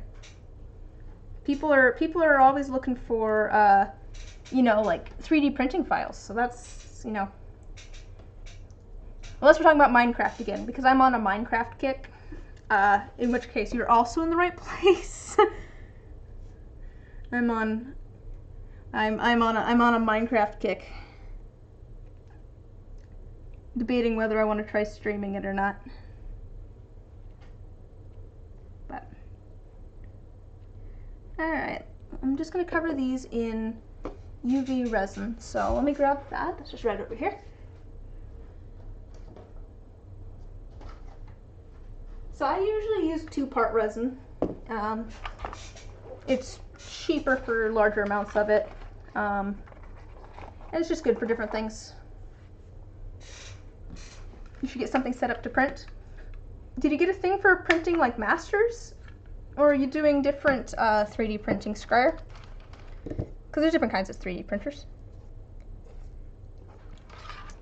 Let me try not to knock everything over with this. This is just a little UV like nail light, really cheap one I got, I think on Amazon. And I'm going to use that to cure this UV resin. So I have all of those, they're kind of hard to see, but I have those little tiny things here. And I'm just going to put a little drop of this on each one. And I was mentioning before, it's just so that when I put these into the molds, they aren't, the metal isn't right up against the surface. Okay, I've only put it on 3, but, where did my box go?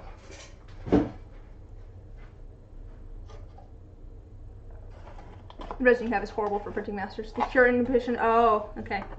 What are you printing? If you don't mind my asking. I'm always curious what other people are working on.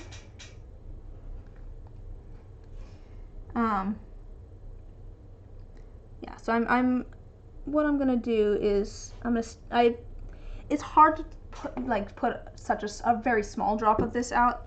So there's just a little bit more on these than I really need. So I'm just gonna steal some of the resin from these and move it over to the last 2. I have a pin here with a little bit of the UV resin in a container here, and I use this to fill in, like, if there's a really tiny gap on like a side of a die, I can use that to fill it in after the fact.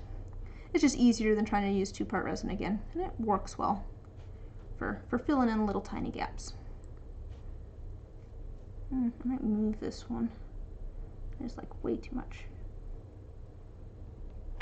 Oh gosh, it'll come off of my thingy.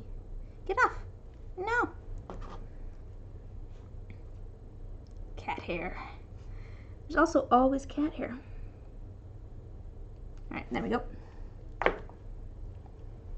Bunch of anime related things if you can get them small enough.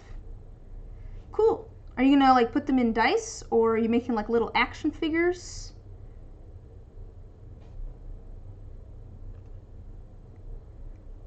I am.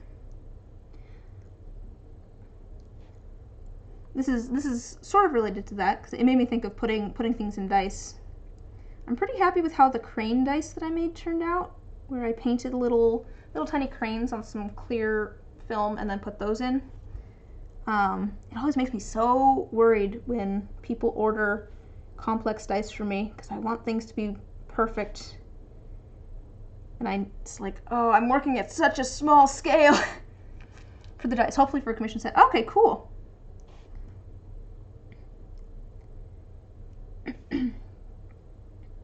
I really should, I don't have a resin printer. I have like a filament printer that's sitting next to me. I think my dad got it at one point. He's a technology/shop teacher, and so he's ended up with all sorts of different things that then we have ended up with. So I have a 3D printer that's sitting 3 feet from me. I haven't really used it much. I don't think the detail probably would work out well enough for making things small that scale, which is a little unfortunate. Okay, I think I've got everything how I want it. Let me throw that into a box so that I don't accidentally cure all of that. I'm just gonna put this here, turn on our little light, and let those cure. Let's see. You're worried about this set. If a die messes up, you'll have to reprint, paint, and cast everything. Yeah, I know. Yeah, I finished the crane set of dice and then sent photos to the person they were for, and I'm like, there's so many things here that they might want changed. I made the cranes fairly simple because they said that they were they were getting them for someone who liked fairly simple designs. So I made the cranes fairly simple and like kind of a simple color palette. The colors in it, they swirled a little bit more than I meant, so it ended up a little more watercolory and a little less layered. I'm like, I hope they like these because I like these, but if they don't like these, I get cool free dice. You're a graphic designer, photographer, and such a perfectionist on projects. Yeah, hey, it's a good thing to want what you make to be good. It can be bad if you like always, because there's a certain amount, I think, with, maybe this is just me, but I think a lot of artists to a certain extent are their own harshest critics, and so it can be bad if you never make anything that you like, or anything that you're proud of. But I feel like it's a good mindset to always want to be making things as good as possible. So that's cool. What I'd love to see some of your work. If you want to, feel free to send a link in the chat or something. I'm always cool with links in chat as long as, you know, people ask first. A lot of your photos. I consider photography to be you know, part of the arts. All right, cool. Let me. We're gonna go look at your photos. Oh, puppies!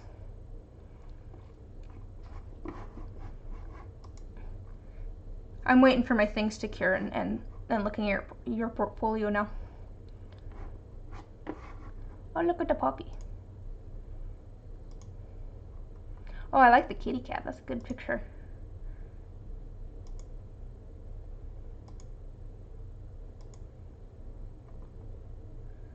That's cool. That's awesome. It sounds like you really enjoy what you do too, which is always great. I usually run this for about 2. Wait, car? Oh, cat. Cat. It was one of the early ones in the reel. It was the orange and white one.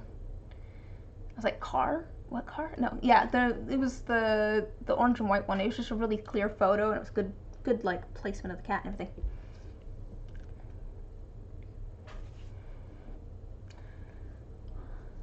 I definitely enjoy photography, but I don't know much about it to a certain extent. So it's very cool. I feel like it's one of those things where people, I think it was a white background. Just a second, I still have a tab. Let me flip back the past Renaissance Fair stuff. Wait, here, orange kitten posing at the vet's office. White background. It was just a cute kitty. It's just like, alright, I think these are probably good. I'm going to flip these over and get the back sides. Make sure those are cured as well. And then we should be good to go with these. I just want to make sure.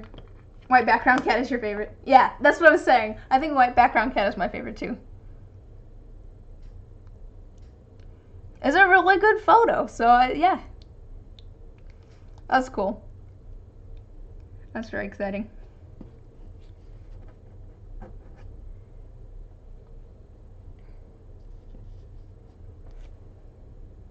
I could definitely see that as a photo on like the wall of like a vet's office or a animal shelter or something. Like, it looks like a photo. Wait, there's one sleeping on a knife. I didn't see that one. I was busy working on things. I didn't scroll through all of them. I see puppies. Oh, okay. There's the kitty cat sleeping on a knife. That's just a mood. I feel like cats and swords is my aesthetic. So, you know, that just works for me somehow. All right, I think it's something that we're gonna be covering in UV resin. So let me put these away. And then these sit over here with this D8.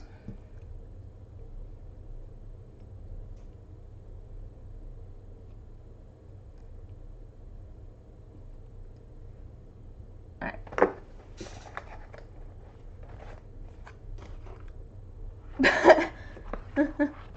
He did it on his own, and then when the vet was done, he packed himself up in the box and said, "Take me home." Cats are funny things.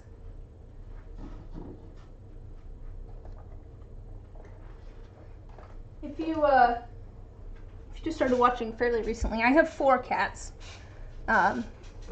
Which I didn't mean to have 4 cats, but I have 4 cats, so if that's how things ended up. I'm gonna move that over so it's not in the chat. The best photos of the unposted. Well, that's true. That's true. The candid photos. I guess it depends on what you're going for. I've seen some very cool posed photos too. But if you're trying to get like natural looking, you don't acquire cats, they pick you. Yeah, all my friends apparently pick me. I do like cats. I'm at my limit though. 4 is my limit. I'm gonna do, that's this one. That's gonna have a little bit of white. That's this one. It's gonna have kind of a honey color and a little bit of white.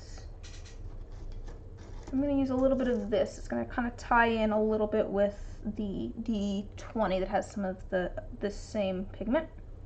And I'm just going to do a little tiny bit. It's just going to swirl through the dye. That's the plan. But I want it to be enough that it's kind of opaque. There we go. That should be plenty. There we go. That's the vibe.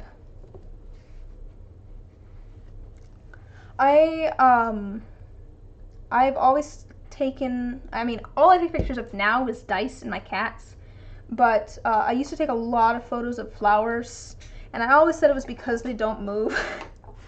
Like, people and animals are hard because they just move so much. Alright, let's see. Okay, there's that, and then for the D12, okay, that's for this one. Oh, and I'm just going to do a honey color. So probably those two. I don't know if I want to go that dark. I think it'll be fine. The gold will show through. People are harder than animals. Adults are harder than kids. That makes sense to me, actually, yeah. I feel like there's plenty of things, because... Yeah, that makes sense to me.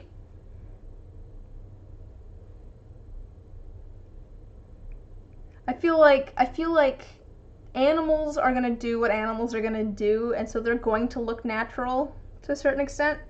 And then kids also are gonna do what they're gonna do. But also kids are excited to do things. So if you ask them to do something, they're probably excited to do it. Like, this is different than normal. Sure, I'll hold a whatever. Whereas adults are not excited to do things.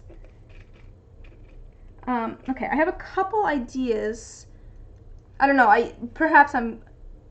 yes, adults, exactly. I was wondering if I was off on my assessment there. I'm like, maybe it's a different reason, but that's just the vibe I get.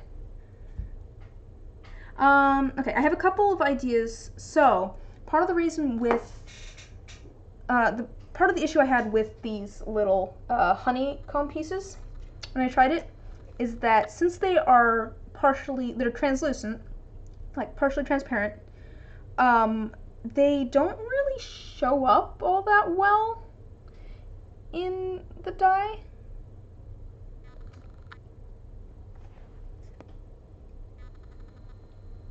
Like, they show up, but they just kind of blend together a little bit. I guess you can kind of see them. Maybe I'll just go for it. I was debating whether I wanted to try and coat them a little bit in like this lighter yellow so that you can see the outline more, or just like draw on the inside with like a Sharpie. I think I might be okay though. I think I might be okay. I don't mind this too much, but I think it's a little bit plain. So I'm going to do something just slightly different. I'm going to do kind of a layer of kind of a honeyish shimmery, and then I'm going to, this partially translucent, then I'm going to do a layer of like beeswax kind of color that's opaque, and then I'm going to do these in clear resin at the top. That's my new plan, because it's a little bit more exciting. But I just want to grab a couple of these that are good sizes. Just some varying sizes. So let's see, a couple of singles, a triple, and maybe a double. I want them to fit in here, of course. So yeah, those are good sizes, I think. I could do something a little bit bigger, but I don't think so. I think I'll just do those. Set that off to the side. Okay, and so I have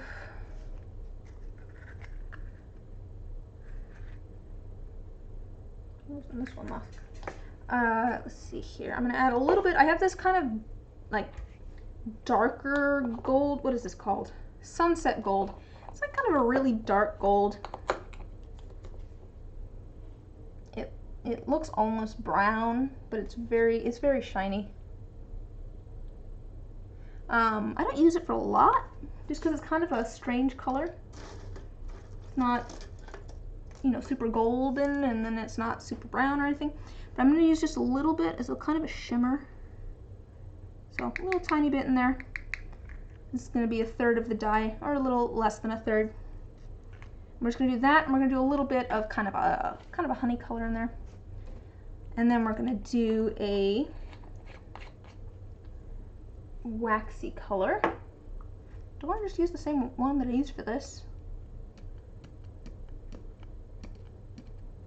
No, I don't think so. I'm going to do a separate one, because I want all of these to be in the same thread, but all be different. So we're going to do kind of a little bit of a waxy color. So I'm going to add a little bit of this yellow mica, and I'm going to then add white. Make it even lighter colored. And I don't want a lot of this, because I don't want it to be, oops, super yellow. I want it to be very pale. Not that pale.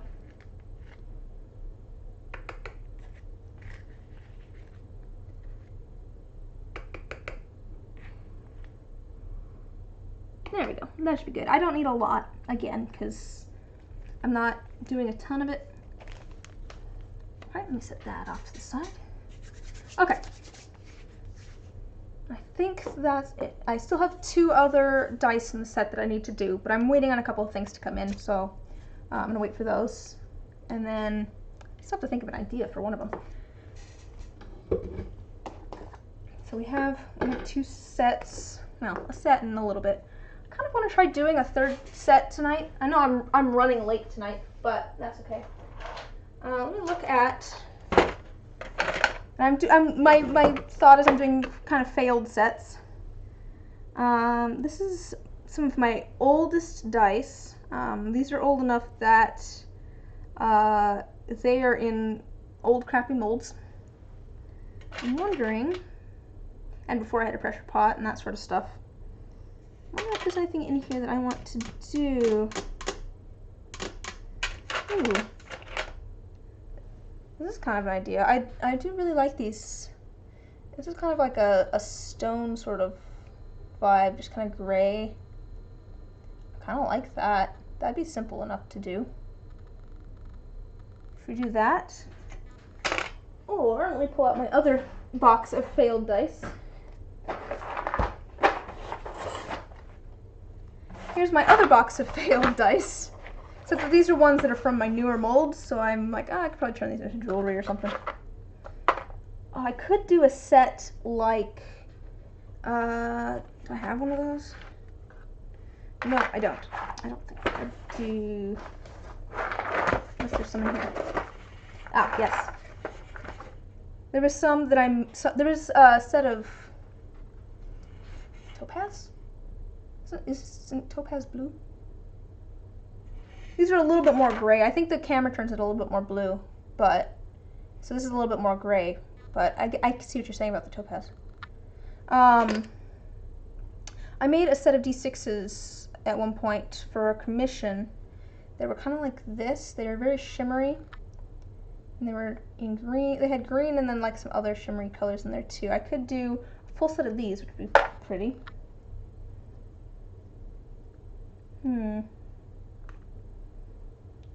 Well, these ones were a disaster. These ones ended up reminding me of.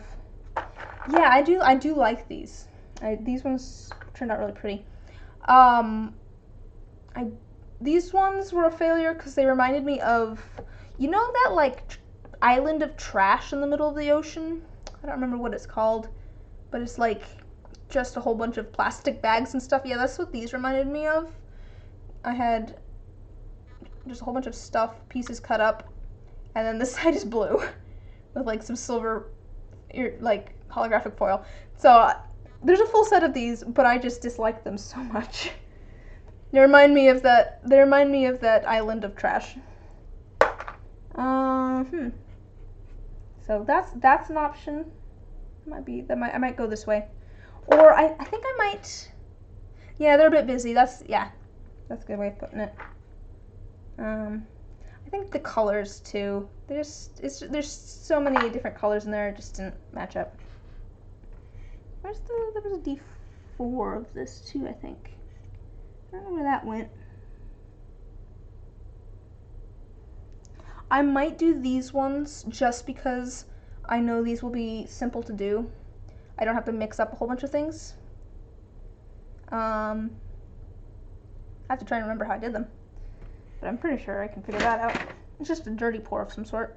I think probably black. It looks like there's some gold in there, maybe.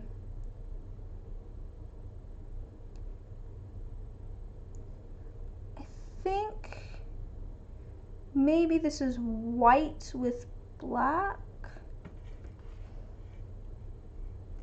Yeah.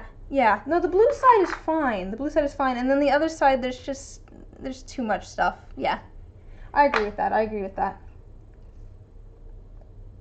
So I think my two options are these. I'm going to make a set of these at some point because I do really love these colors. I think I'm gonna do a set of these tonight though, because I know that these will be easy. These will be easy enough to do. They might not turn out exactly the same because I have to remember whether I did I think I did a base of white with some black in it. Yeah, it looks like I did a base of white with some black and some gold in it, and not the other way around.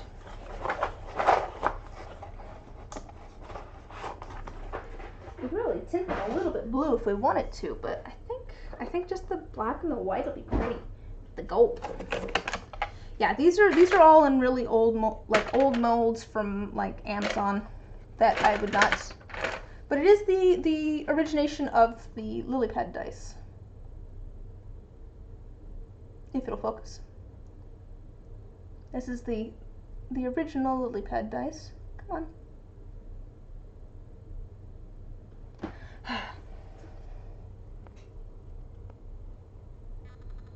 There we go. This is the original lily pad dice.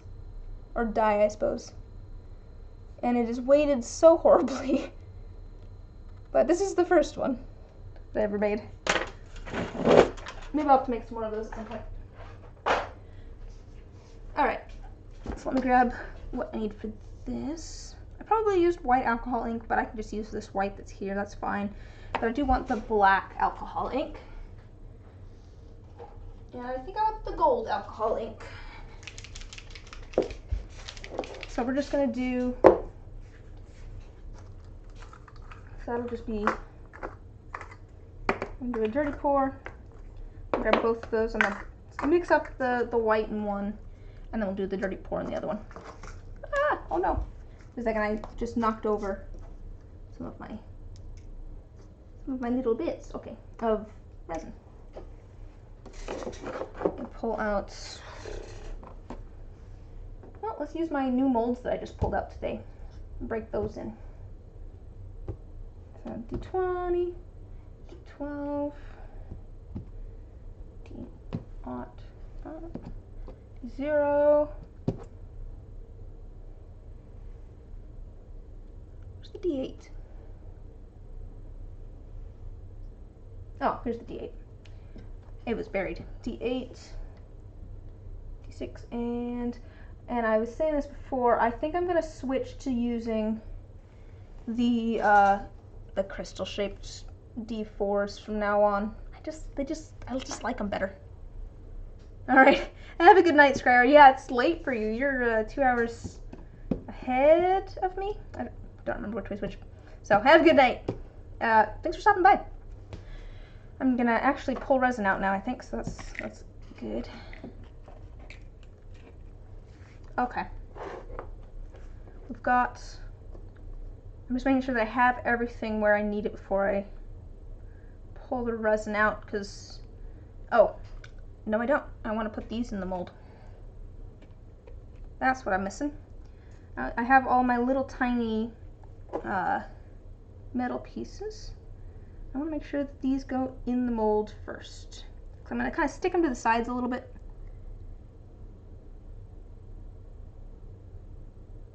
Okay, that's fine. just kind of I want to spread these out a little bit so that they're, oops.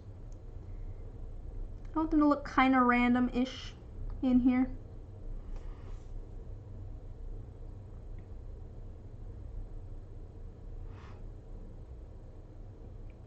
So, you said you're a bit of a dice goblin. Should I call you Silver or Snow or Rose? That's the real question. There's so many options for your name. But anyways, you're a little bit of a dice goblin. So do you play a lot of D&D or tabletop games? Let's move this one down. Any of the names work.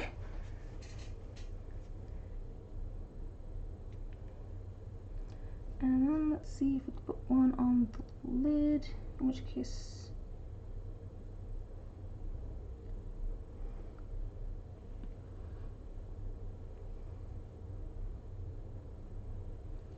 Oh, I'm realizing I didn't put any on any of these sides. Just a second here.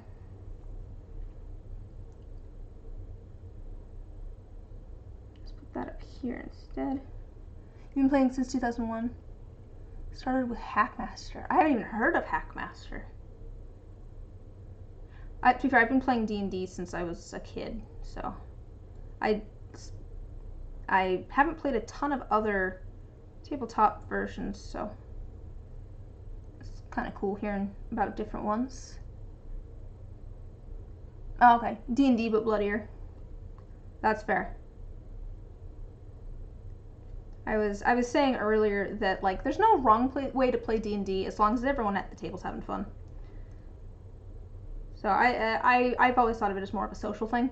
Some people think of it as more of a I like a puzzle. I play it like a puzzle game. So I'm not as much of a fighter in D&D. I'm more of a let's figure out a creative way to prevent this from happening or talk our way out of it or that sort of stuff.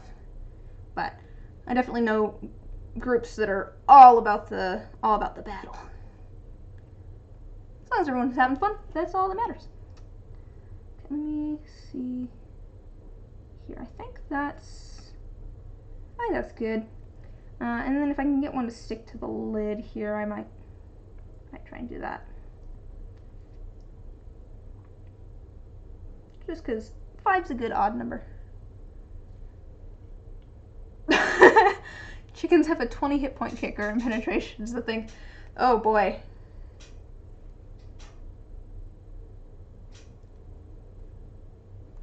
That's cool though. As long as you have a good group to play with, that's the important part. Okay. I think now we're ready to go.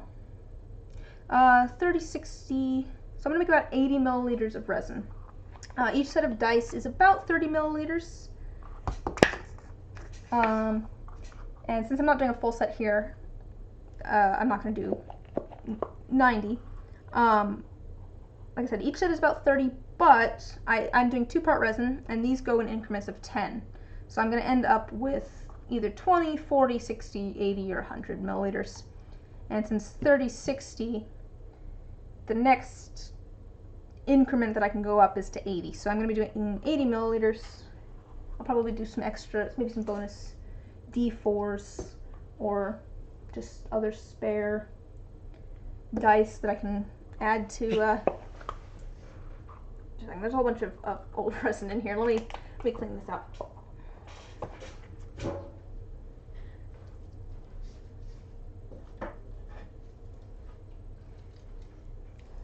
It's not a big deal, though. There's a whole bunch, because it's clear, it's not going to cause a big issue if it ends up in one of the other ones, but still, it's just kind of annoying that there's a whole bunch of little droplets of resin in here, so I'm going to just try and get some of those off with a little bit of tape.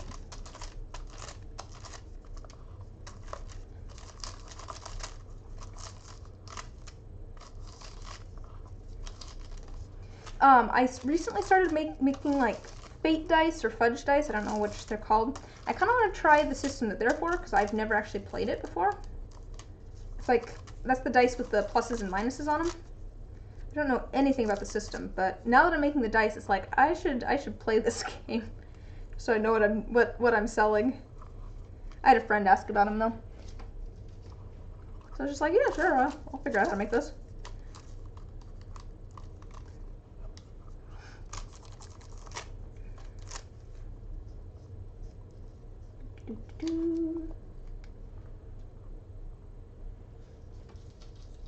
Oh gosh. That's a long campaign. Wow. I don't think I've ever played a campaign that's lasted that long. Growing up, it was usually like, you know, little one-offs with the family. We always kind of played the same characters to a certain extent, but it was just, you know, different little things. I've done, you know, over the summer games with folks, that sort of stuff, but 10 years, oh boy. That's a long amount of time. I did start, whoa. Hello, Ham. Thanks for following. I'm just about to start pouring resin. I'm just cleaning off my cup here for my measuring cup. Talking about D&D games, if you've ever been part of one.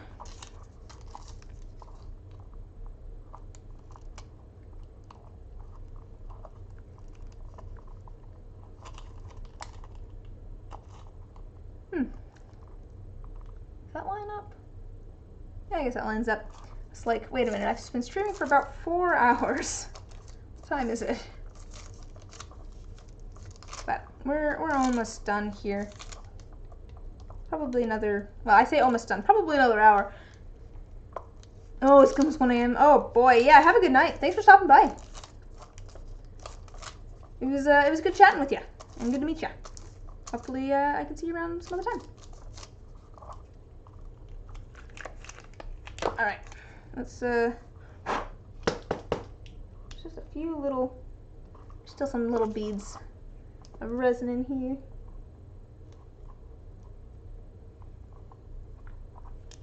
But I think we're pretty good to go. So let's pour some resin. Oops, that was a little loud.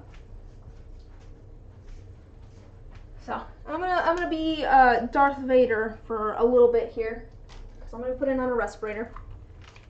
Just because resin can give off fumes, so better safe than sorry. But I'm gonna be a little muffled, so I'm gonna sound like this for a bit. Hopefully everyone can still hear me. Okay.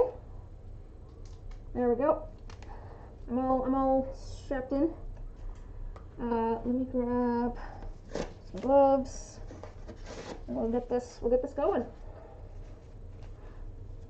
It always takes me so much longer to set everything up than it does to actually pour the resin. And it took especially long today since I was cutting up all those little tiny pieces of resin scraps. So I'm trying to think of some good ideas of what to do with all that resin scrap, because I have so much. Alright. Here's number 1. And here's number 2. Alright. So I always pour the thicker one first, just because I find it's harder to get the exact right amount with the thicker one. So if I mess it up, it's easier to take out a little bit while there's only one kind in the cup. So I'm gonna be doing 80 milliliters. So I'm gonna be doing 40 of each. This is 1-to-1. You'll have to give me just a second. I'm gonna be going a little bit quiet, just because there's a blue glitter. I can't talk and measure at the same time. So give me just a second here. I will be chattering away again in just a minute. Oh wait, I know what I'm forgetting. That's fine. I can get that in a second.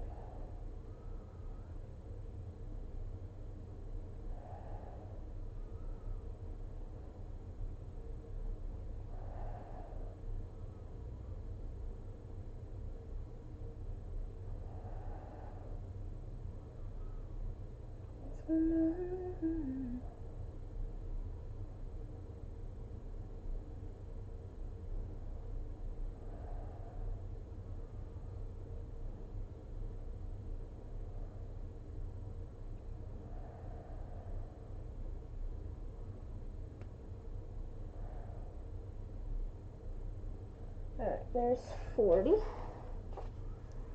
Now, before I go too much further, before I pull the other kind, I did want to I think I'll be okay. I just want to make sure I have a cup for this. I'm doing a little Let me grab some paint and clear this up. I'm doing a keychain and I want to have a back for it. So let me just do this quick. Make sure that's clean, and then I have a little mixing cup because it's gonna be purple. And then I'm gonna paint on it, and then I'm gonna do a layer of clear. So let me make sure I have that before I go. All right, now 40 this one. Alrighty.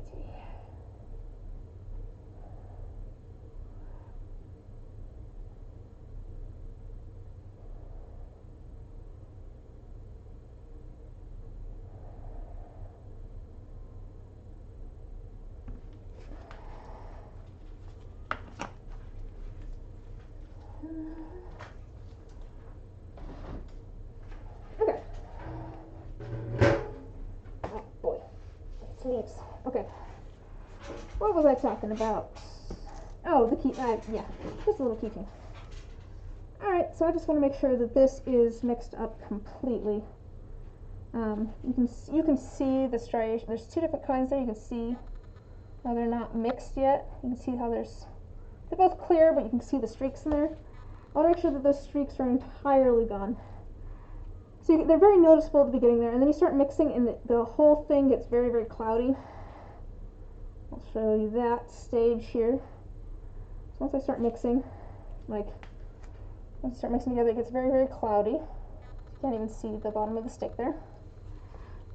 And as they start to mix together, and then they start to get clearer again, as everything starts to get completely mixed. There might still be some of those kind of striations from before in it, and you want to make sure that there's none of that. You want it to all look like one thing, not two things that have been mixed together. And I was mentioning this before earlier in the stream, but I always make sure to scrape the sides, make sure there's not any of any one kind that's just gotten stuck there.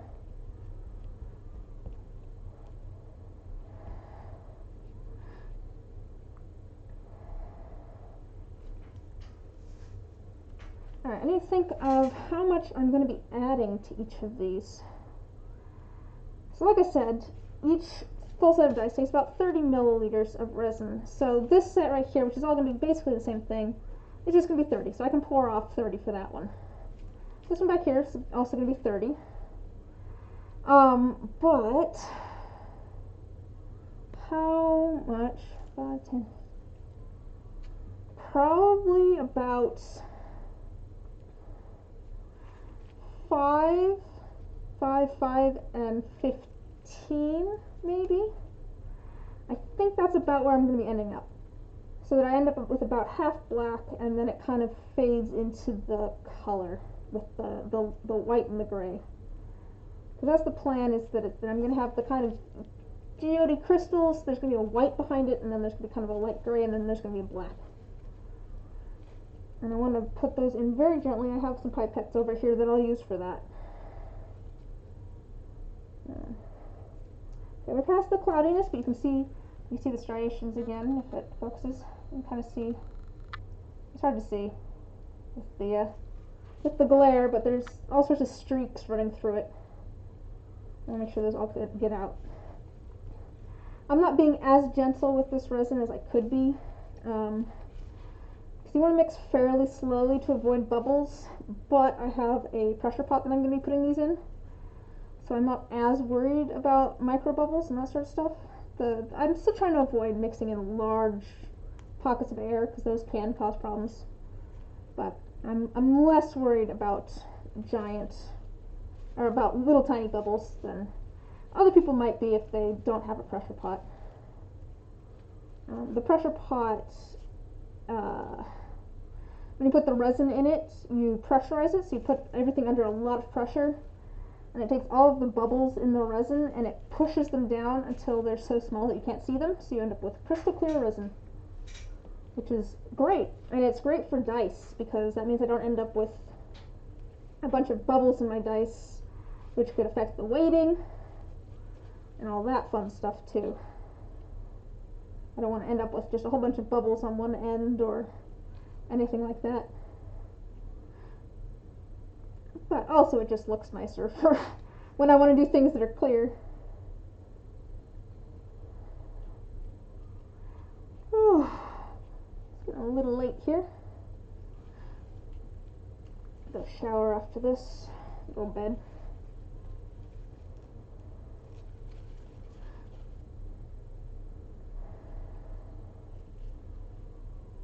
Oh, I'm working on getting a. I'm just gonna chat about stuff since no one's saying anything in the chat. This is my MO. If you haven't been here before, is I just talk about random things, so that there's not a whole bunch of dead silence. Let's see. I'm working on getting kind of like a recording booth set up in my office upstairs, so that's kind of exciting. Just got to figure out how exactly I want to start using that, like in what capacity. But kind of exciting that I have that as an option now.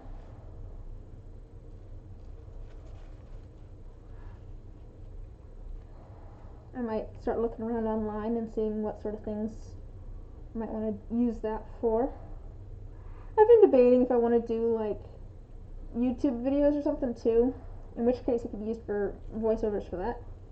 Although I'd probably just do those at my desk. Okay, this is looking good. I'm just going to scrape the sides one last time. Make sure none of one kind has gotten stuck there, so I don't end up with it not curing properly. That's the biggest thing. You want to make sure you have exactly the right amounts. You want to make sure they're mixed together completely, so that you know they will cure properly.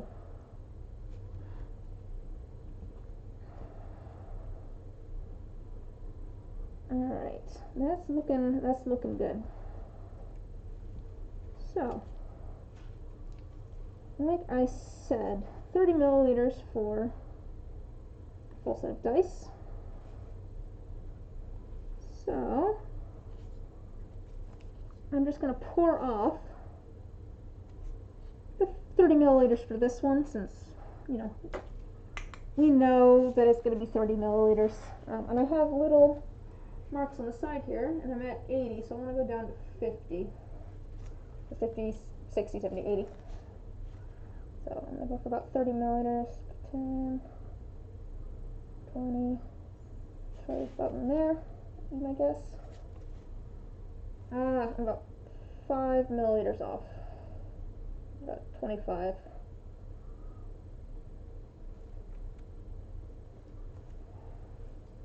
And we're at 50. Alright. And this one, I'm going to turn some kind of white, and then we're going to be putting drops of like black and gold in it for kind of a marbly effect.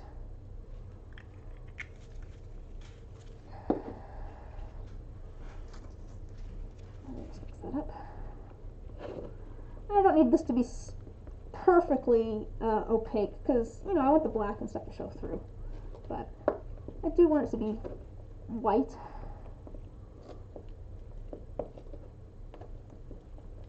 These are just a little too translucent for me. We're going to go a little bit more opaque. Maybe 1 or 2 more drops.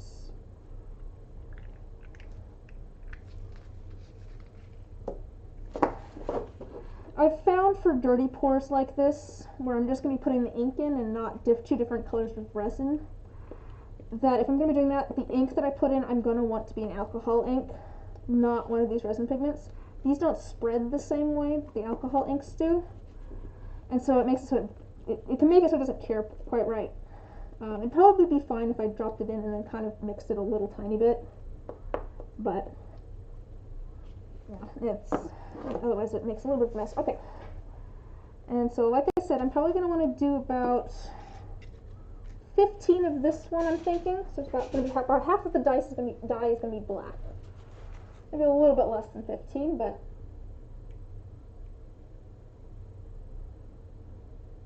about 15. If there's a little bit extra, that should be okay. Alright, come on, get up to the line. Okay, there's 15. And about 5 of the gray and 5 of the white, because I just kind of want to, I want the white behind the color, and I want a little bit of a transition between the white and the gray, and the black, I mean. So 5.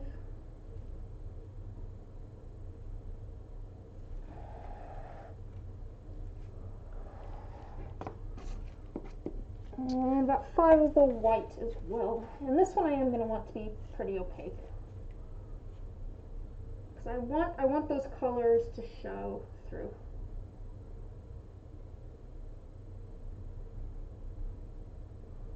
Alright, as for, I have a lot. Okay, I have about 20 left, that's fine. Okay. For the colors here, I'm just going to add a little bit to each.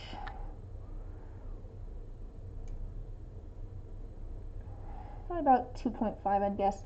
It's gonna, there's gonna be a little bit of extra, and that's gonna be fine.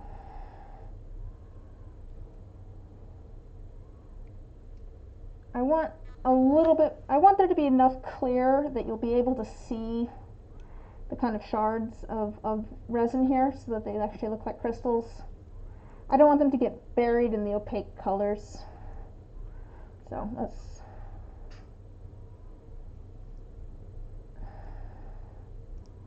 okay, and then let's see. This one is a D10, which, let's see, by my estimate, about 4 or 5. Oh, and then I'm just going to do about 1/3 of that, so about 1 milliliter. Oh boy. This is of the yellow, so let's just put a little tiny. This is not very much at all here. A little tiny bit that I'm going to be putting in the bottom of the mold of kind of a yellowish. This is a D8, so also about 4 or 5 milliliters.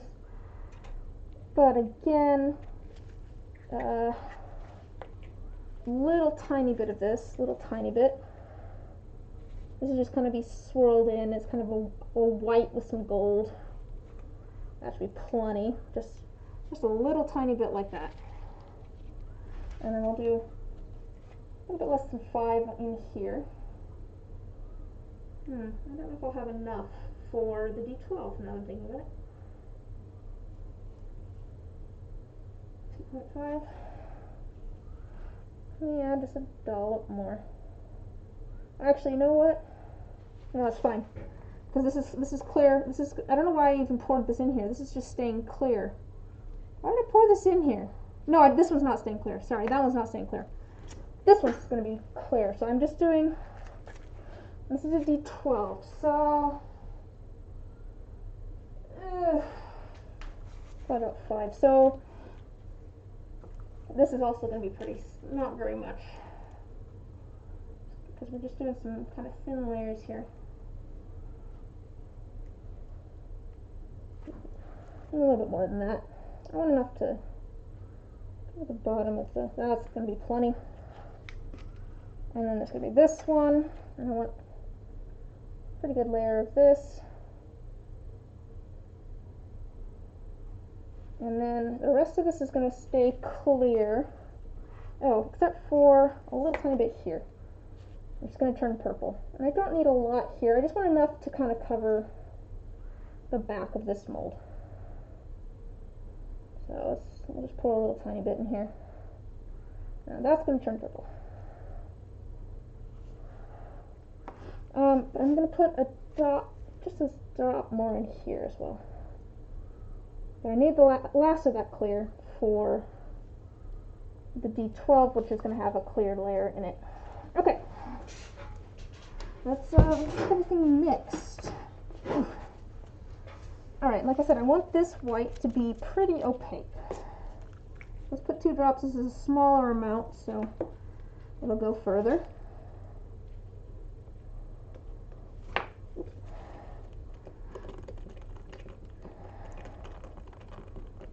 Yeah, see, that's definitely more white and opaque than that, I would think. Maybe 1 more drop, because again, I do want this to be nice and opaque. I don't want to add too much. Too much of the pigment can make it so that it takes a lot longer for the resin to cure. Or if you use the wrong kind of pigment, it makes it so it doesn't cure at all. But alright, there's a good white. this one is going to be a nice opaque black, and I'm using a very strong black pigment for this, which I'll show you how much I use.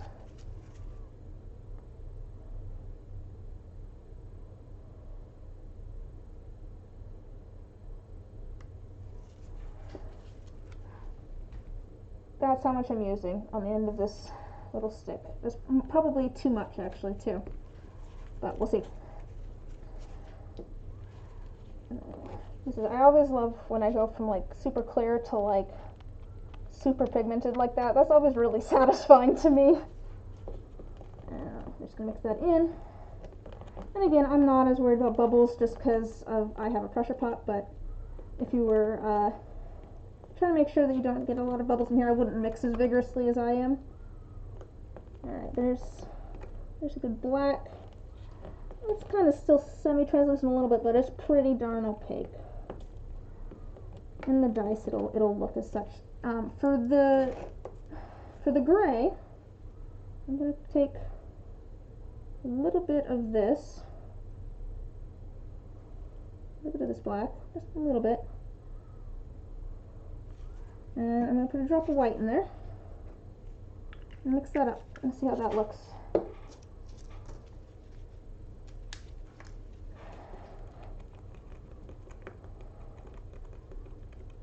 I need a little bit more of both colors in here, I think, because it's a little translucent for what I'm going for.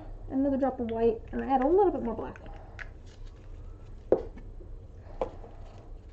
I might actually add a little bit more black to this, too. I think it's a little bit more translucent than I was going for. It's not something that I've really had an issue with before.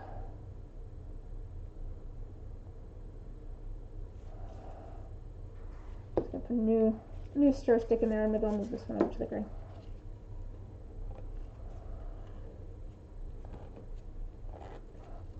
If you're wondering why my workspace is as dirty as it is, it's because I'm just about to set this down somewhere. There we go, we'll set it down there.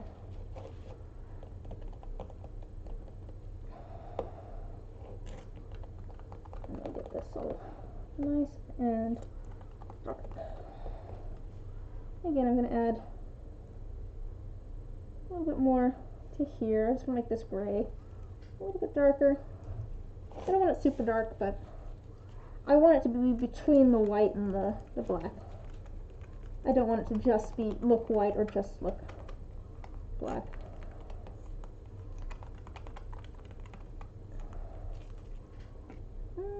That's actually not bad. I don't want it to be like, I want it to be a little bit lighter, a little bit on the lighter side, so I'm pretty okay with that actually. I'll add a little tiny bit more black, but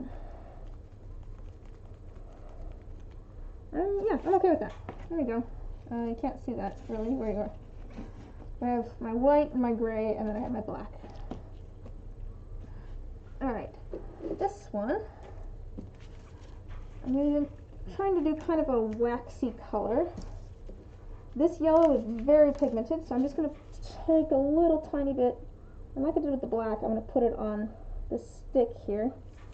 And a little bit of it will soak into this wood, but the rest will end up in the resin. So there we go, there's a nice kind of light yellow. And then I'm going to add a drop of yellow, or a drop of white to this as well, make it kind of more opaque.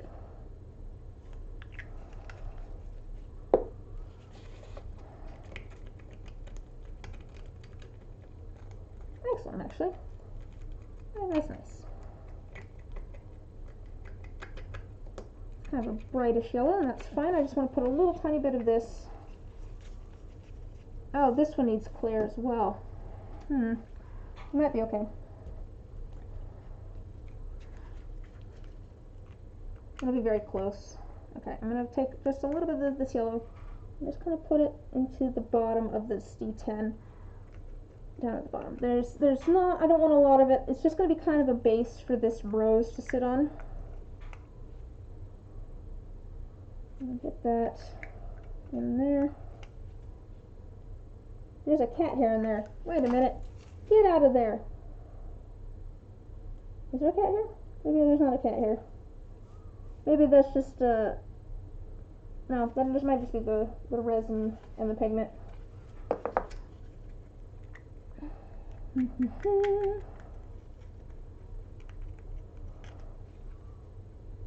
Okay, so one of the things that I want to do, and I'm glad that I started with this, is that I want this rose to go hang out in the clear resin.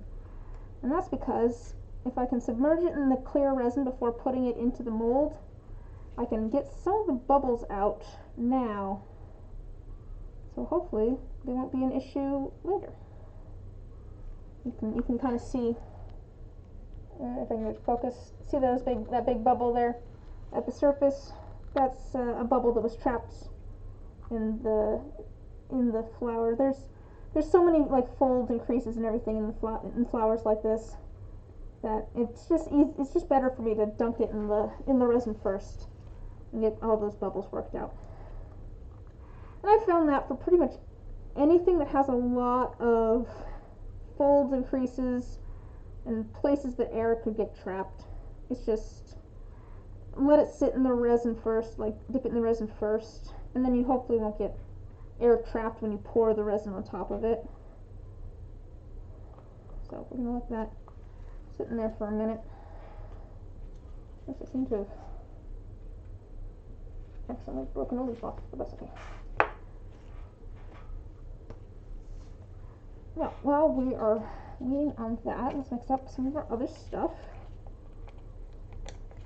This is just clear with a little bit of kind of an interference gold in it, so it looks kind of white, this powder, but then it shimmers gold. There's a gold shimmer to it. Let me mix it and I'll show you. And I use this in the D20 of this set that I'm going to be doing. Oops, let me. It's hard to. You can see the shimmer there. It's more gold in real life. I found that my camera makes things a lot cooler toned, so it just kind of looks like a white shimmer there, but it is a gold shimmer. I'm going to be having that, and then this is going to be a honey color. And to do that, the honey color that I've made is kind of an orange that's kind of muted. It's kind of a muted orange. So to do that, take my orange, and I'll stir my orange in. That's a very, very bright orange right now. And then, to mute it up a little bit, and I want it to stay on the warmer side of things, you know. I want it to stay a little bit warmer. I'm going to add a little bit of purple. So if you add the opposite of the, like, whatever color it is, it'll make it, it'll mute it a lot. Purple isn't the opposite. Blue is the opposite of orange, but since there's blue in the purple, it'll mute it a lot. But since there's also red in the purple, hopefully it'll keep it kind of a little bit warmer, keep it a little bit more on the red side of things.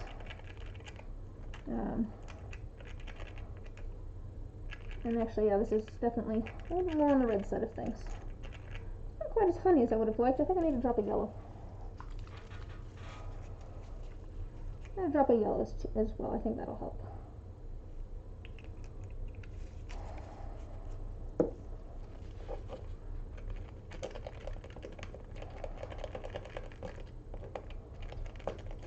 Oh, there, that's nice with the drop of yellow. I think the drop of yellow helped. And the plan here is I'm just going to fill this D8 with this, and I'm going to drag this white interference through it. So let me.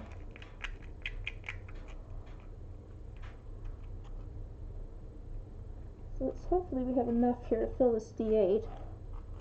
That's my concern. I think we will as soon as I get it all out. It's gonna be close. I always find it hard to estimate the just individual dice. I know like how much is in a full set of dice. It's hard for me to judge the individual ones because each die takes a different amount. I really should go through and measure how much each die takes. I did it with some old molds that I had, and that's what I was looking at before, was measurements from some old molds that really weren't great. Oh, actually, you know what? This will be fine. Because I'm going to be putting more in. Because I'm going to be swirling this in there. It'll be fine. I think I'll have just the right amount. Because I'm going to be putting this in there. I might...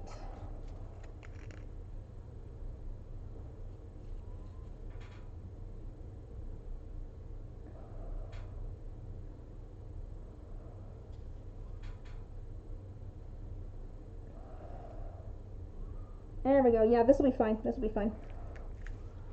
Alright, on this, I'm going to put a little bit more in there. I'm going to take some of this stuff from the top and put it on the lid. Because I try to have a little bit of resin on the lid as well, just so I don't get air trapped between the base and the lid. Alright, looks like we're doing alright there. Cool. We ended up having enough. Let me grab I have a little tray here that I just put my molds on.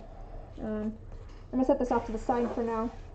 And we will slowly add our molds to that as we go. I'm leaving the lid off for now, just so that the bubbles can have time to rise to the surface. Move these off to the side because I'm not using those. But yeah, that way the bubbles have time to rise to the surface and I can pop them before putting the lids on. Alright, let me clear here. Let me do this one. Just since I already have this rose here, I want to make sure that I get this one done. If I don't get around to if I don't finish the D12, that's fine. Alright, I think I got most of the bubbles out from between the different leaves. I'm going to put this one in.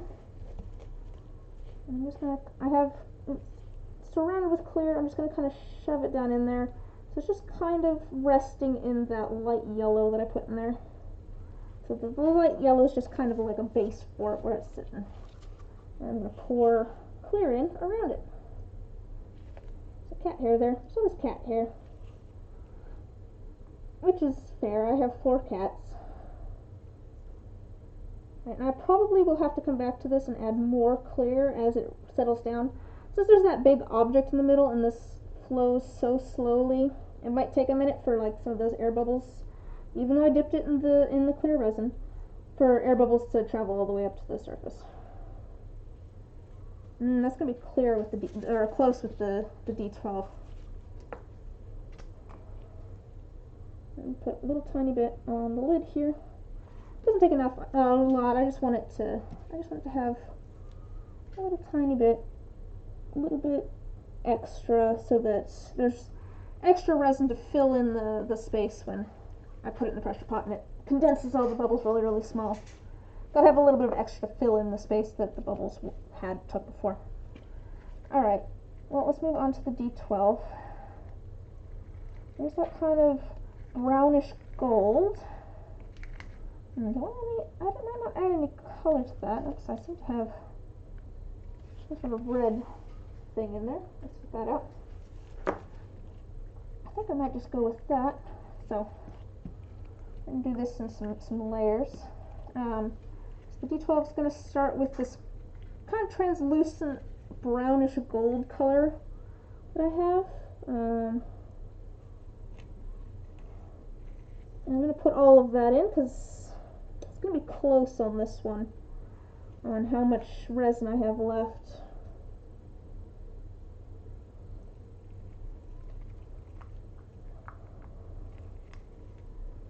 But, alright. If it's a little messy, that's fine. I'm not, stuck on it being firm layers. If I was going to do that, I would do this in multiple pours. And, if I end up not liking it with a little bit of swirl, maybe I will. But it's fine with a little bit of mess. My stuff's always a little bit of a mess, so it's fitting. Alright, here's that shimmery yellow. I'm going to add a drop of the white again, because I want this is shimmery, but I also want it to be kind of opaque as well. Kind of have it contrast a little bit from what's below it and what's going to be above it, which is the little honey pieces that I've made. perfect. See, I wanted this to be a really light yellow, and it looks almost white to you guys. It's just a very, very pale yellow, kind of shimmery a little bit. We just want, I want some distinct layers with some different colors. So we'll add that next. And I want to try, and I probably should be using a pipette for this, so I want to try and cover that darker color completely before I add the next stuff on top. I'm working in such a small amount that it would honestly probably be difficult to use a pipette, but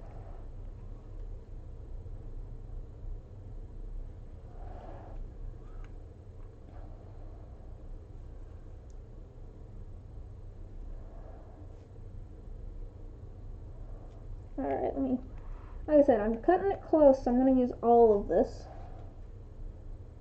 I don't want to just push it all into the middle, so I'm making a little bit of a mess on the sides, but I am trying to get this all the way to the sides.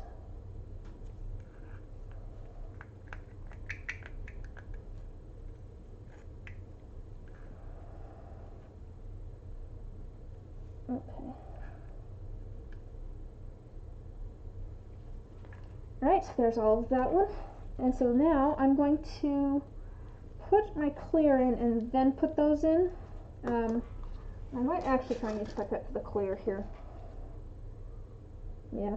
Actually, I think we're going to be okay. I think we're going to have enough. I think we'll have plenty, actually. So I'm going to, this one I want to be maybe a little bit more defined.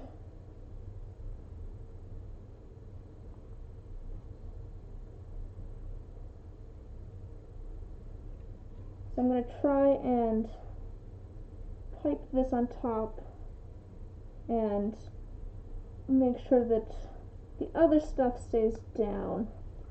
I don't want the other stuff to rise up and get displaced. Alright, as we go up. Well, I think we're going to be okay. I'm not going to dome that one yet because I need to add these pieces and they will displace a little bit.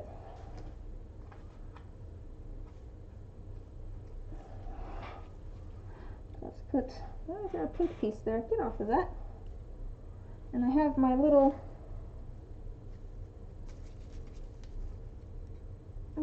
honey pieces here that I made. And I just kind of shove these in here. Oops, it's displaced a little bit. I think it's done the same thing that I had last time. But we'll see if it turns out a little bit fancier at least.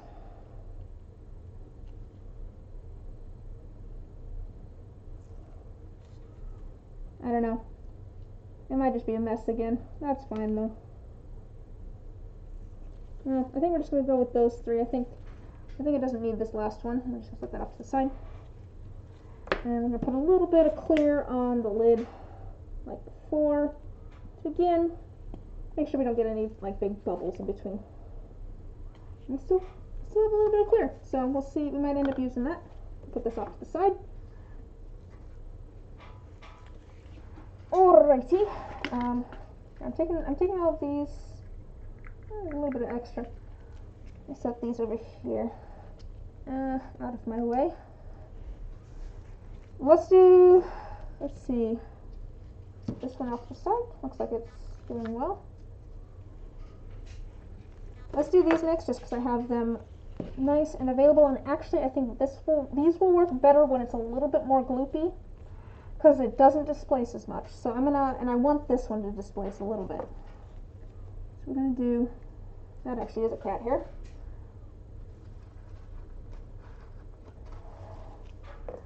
So we're gonna do a whole set here.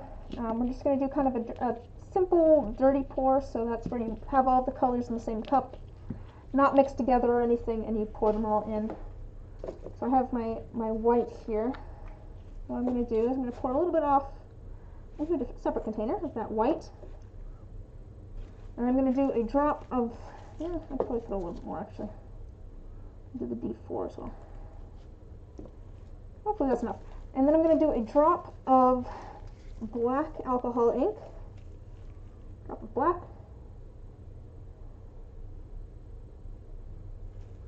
and a drop of the gold, which doesn't really do a ton, to be honest. I don't think the gold does much, but it adds a little bit of shimmer every once in a while, which is kind of nice.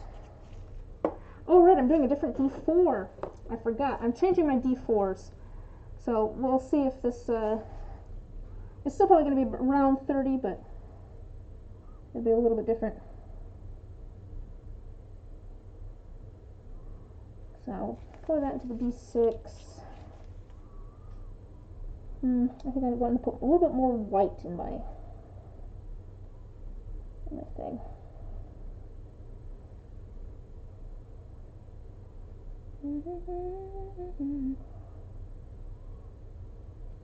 I do think this is how I did it before, though. I think this is how I'm kind of copying this. Copying a one that I made a long time ago with a really old mold, kind of a stone-ish one. I was like, how did I do that? I'm pretty sure it was like this. I'm pretty sure it was like a white, semi-opaque white with drops of black and gold. Because that seems to look... I don't know if I even did the gold. I might not have even done the gold, but that's fine. Just going for kind of a marbly look. Alright, let's go for the D8. Let's kind of get some of that stuff spread around a little bit.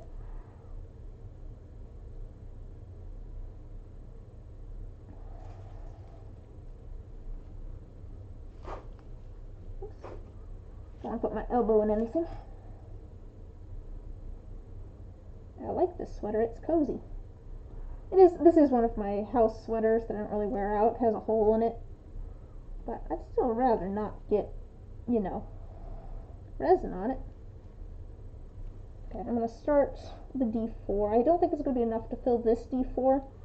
The normal D4, where it's a triangle on all four sides, that doesn't take much resin at all. But this crystal one takes a little bit more. That's fine. I'll just do it more than one pour. It will be fine. Alright, let's do the next one. I'm going to add quite a little bit more this time. Let's do the D20. Am I going to have enough? Maybe I should have done a little tiny bit more of the white, but that's okay. I probably should have done just a tiny bit more. What with the new D4 design? I just forgot about it though. Alright, let's go for the D20. Let's get some of that stuff spread around. We'll do it a little bit different. We're gonna pour it this way this time.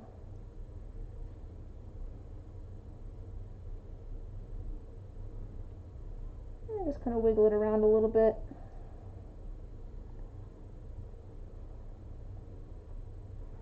Kind of ends up with some fun striations and stuff in it.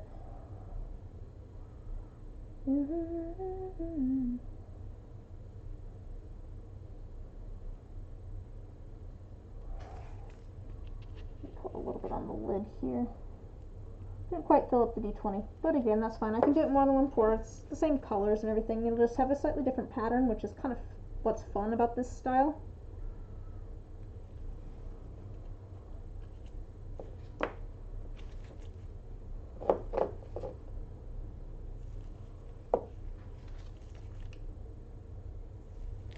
Alright. I think I'm actually going to move to the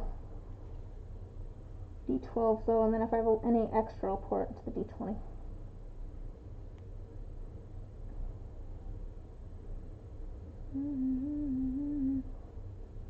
The D12 and the D20 I've found take quite a bit more resin than the other dice, and the regular D4 takes a lot less.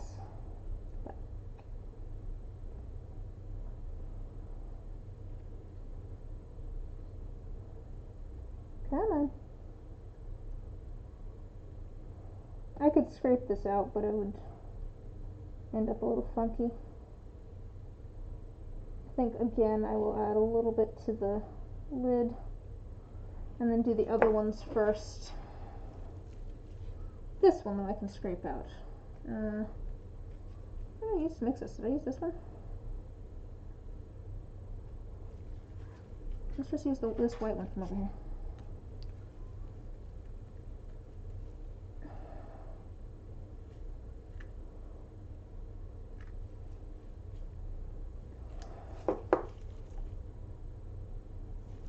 little tiny bit of black, little tiny bit of gold. Let's do a D10.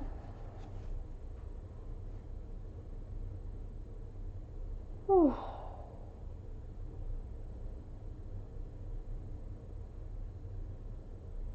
One of the things that I really like about doing dirty pours like this is that they always turn out different.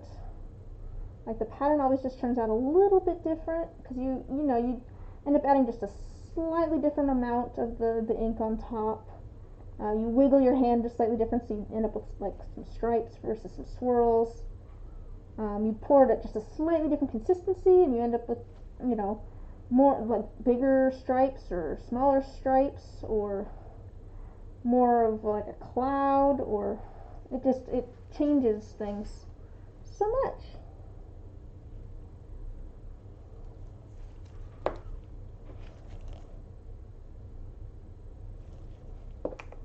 A little bit more black. I'm gonna scrape this off into the 10 here.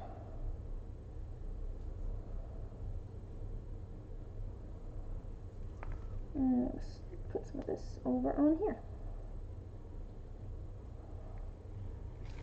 Alright, I'm gonna put some of this into, I probably shouldn't have done that with this one, oh well. Oh, no, that's fine, that's fine. Let's put some more in here and get the other D10. Yeah, it's going to be very close. I think it'll be okay, but it's going to be very close. Actually, let's see. Let's try and get all, like, the rest of the stuff in here.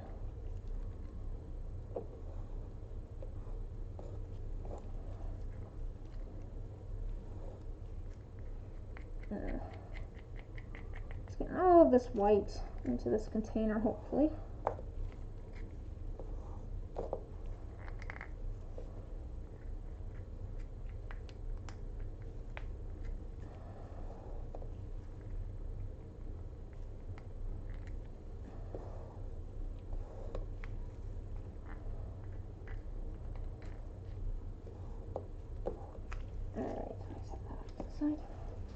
Alright, I'm going to just do the same thing again. I feel like dirty pours, I may have said this already, I think they're one of my favorite kinds of, like, styles of dice to do. I feel like, I don't know, I've never had trouble doing dirty pours. They've always just worked out for me, I feel like. I don't know, they're just kind of relaxing. It's kind of just go with the flow a little bit with them. Like I said, you never really know what you're going to get. It's really easy to just try something slightly different and see how it turns out. I don't know, they just always end up looking nice, I think, too. Even if they don't quite end up how maybe I expect, I think they always just end up looking nice. Get some of that cat hair out of there. Put a little bit of this on the lid. Just a little tiny bit. Alright, and then let's see if we can fill in our other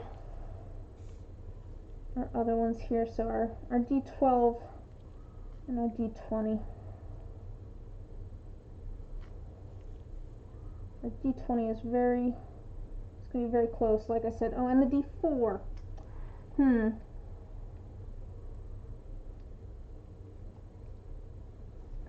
actually going to fill in the D4.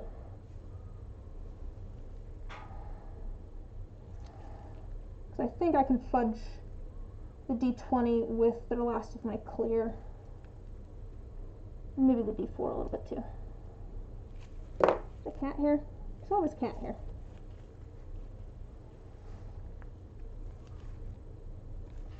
Alright, we're actually going to take the last little bit of the clear because we have a little bit of clear left, and we're gonna kind of fudge this a little bit. We can just basically do what we did before, but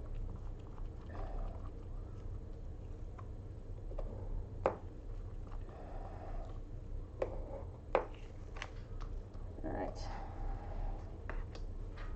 Here's my white.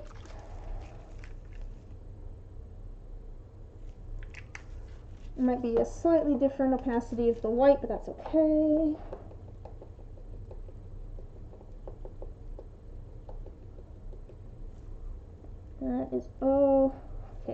little bit more opaque, that is fine. It's maybe more gray because I mixed it into the container that had the black in it too. And that's okay. Because that's the thing about these dice, is they always end up all different, so if I end up doing something different, it just ends up matching. No one will know the difference. Especially since I'm doing this on a couple of dice. It should be better, actually, because then, you know, at least two of the dice will have the same sort of difference in color. It's not even a difference in color, just a difference in opacity with the white. Oh my gosh. Oh, I'm going to start with the D4 then, because this takes forever.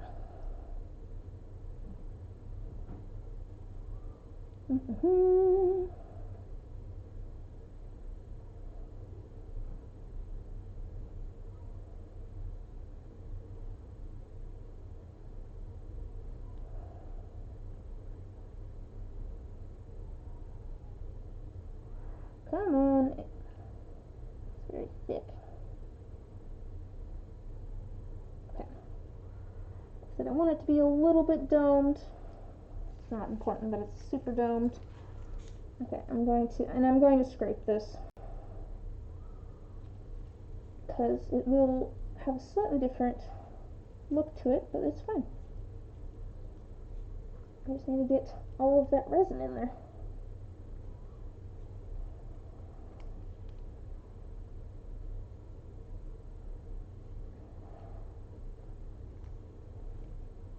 Ugh, so close here.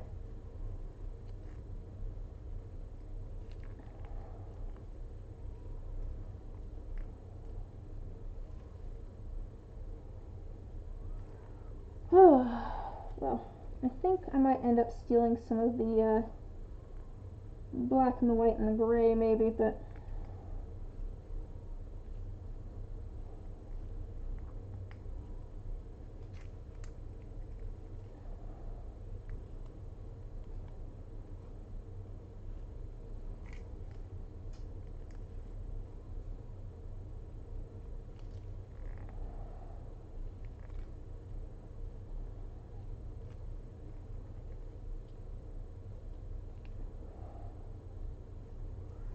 alright.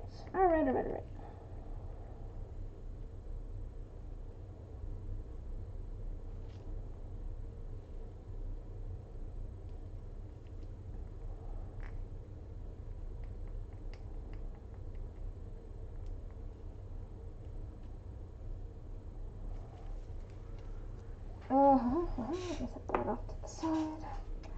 I'm going to steal a little bit of my gray. Just a little tiny bit of my gray, just to fill this in the last little bit, because I'm so close to the top here. What is going on with that? Why is that so goopy? Is there a hair there or something? There is a hair. There is a hair! Oh, it's still there too. Okay. But yes, I'm stealing a little tiny bit of the gray, just to fill this up to the top.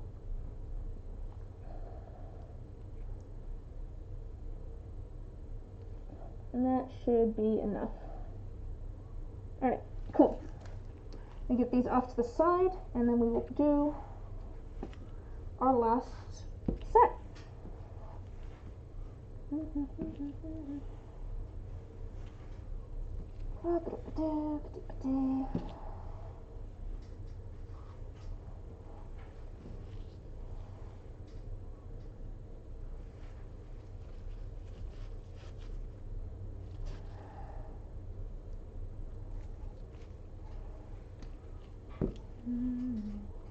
Alright, those are off the side. And we can do our last set. See these over here? These have kind of a little tiny bit in them, so I'm not gonna. I might scrape those out into like a spare D4 or something. Put these lids back on. Okay, these ones.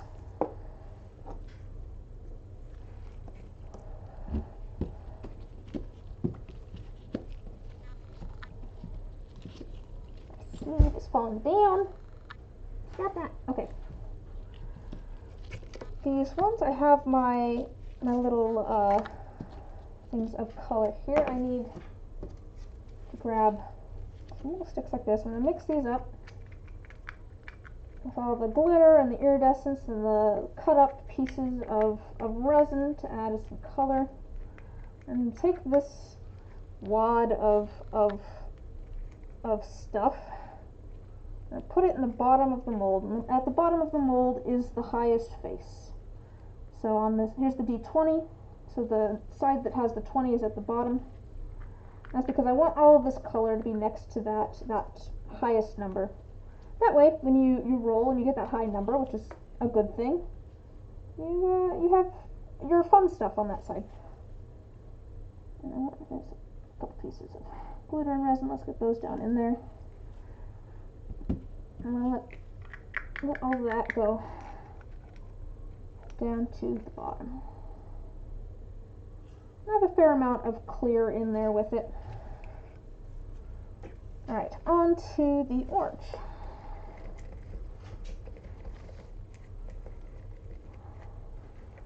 And the idea for these is they're going to be geode dice.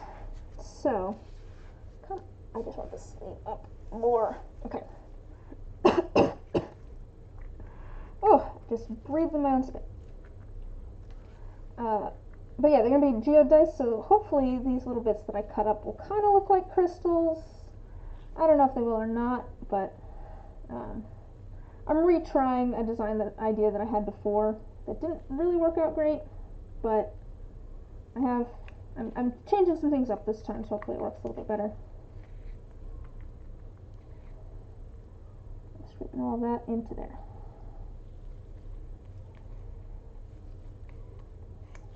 I just want to make sure I have all the orange glitter off before I move on to the yellow. Alright, the yellow.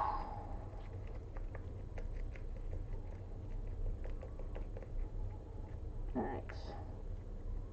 And they all have little cut up pieces of resin, of just leftover resin, because making dice you end up with lots of scraps. Especially these kind of molds, I end up with all sorts of resin around the top and stuff after it's cured, so I just end up with a lot of extra resin. And so I cut them up into bits. That's why this stream has been almost 5 hours, is because so the first 3 hours or something just cutting up resin into tiny bits. Alright, still a little bit in here, but that's pretty full. Let me get this cat hair out of here. I always have complimentary cat hair with every purchase of dice, I guess. There's always cat hair. Alright, I'll make sure there's no yellow in here. We'll move on to the green. I think this is going to work better than last time. I have high hopes for it. Even if it doesn't end up looking like a geode exactly, I think it'll definitely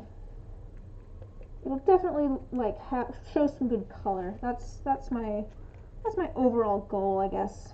I want to make geode dice, but if nothing else, I want it to have some good color to it.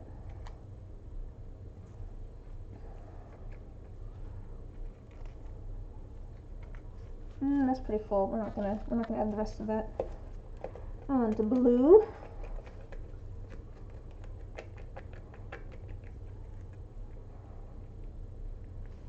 Into the D8.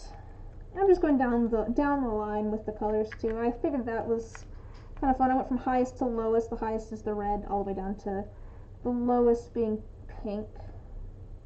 Because I needed something. There's 7 dice, and yeah, I needed something, a color for the 7th one, so I went with pink past the purple.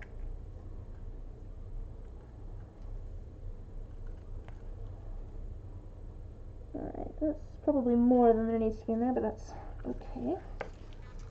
No blue on there. Alright, we're moving on to the purple.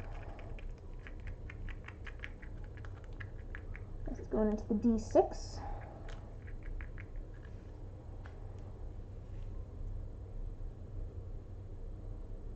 And just kind of a dollop of glitter and pieces and stuff in there. That's really what it is. It's like a dollop of resin scraps.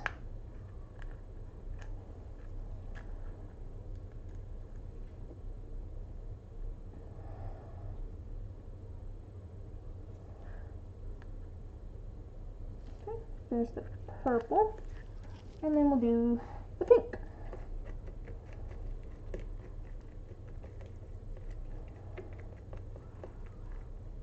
And again, I'm switching. I'm switching now. I'm just going for it. I'm going from the old D4 design to a crystal D4 design, which I guess is kind of fitting for this idea. All right. That's enough of that one. And so here's the plan. I think I'm going to use a pipette. And this is a little bit more goopy, which is good, because it hopefully will mean that it won't displace too much. So I just want this to kind of coat what I just put in there, because I want all of that color to show up. And it should show up with a white background. What my problem last time is I did this, and I did just the color in the clear and the black, and it was very hard to see the color because it had a black background on it. And so hopefully this way, with the white background, you'll be able to see the color.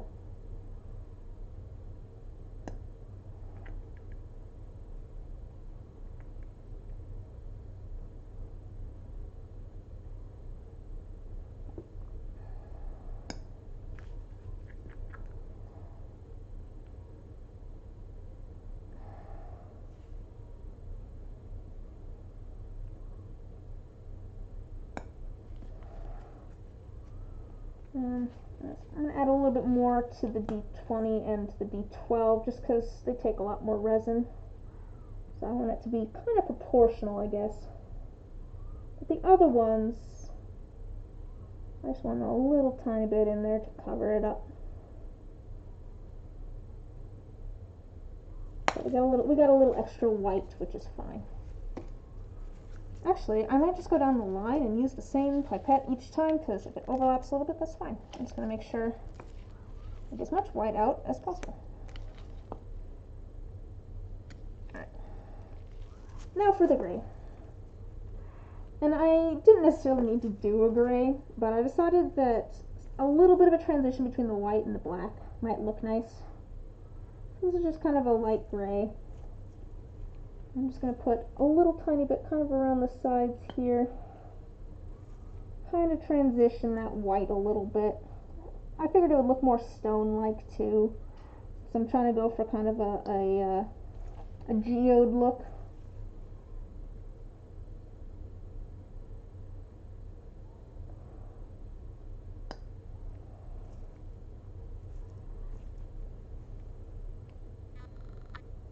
And also it'll hopefully fill in any little gaps I might have missed with the white. Because this wouldn't be a bad background color either. Well, even if I mainly want the white as the background color for all those colors, but I'm gonna fill in around the edges a little bit with the gray. Don't want to fill these up too full, but it looks like we'll have plenty of resin. It looks like we'll have plenty of resin for these. I added enough to the colors themselves. It looks like that. Oops.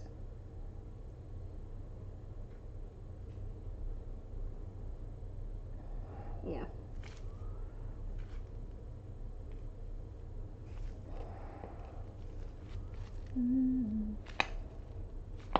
Put a little bit to the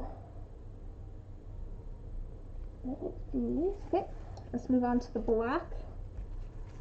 Try and get as much of the gray out of here as possible.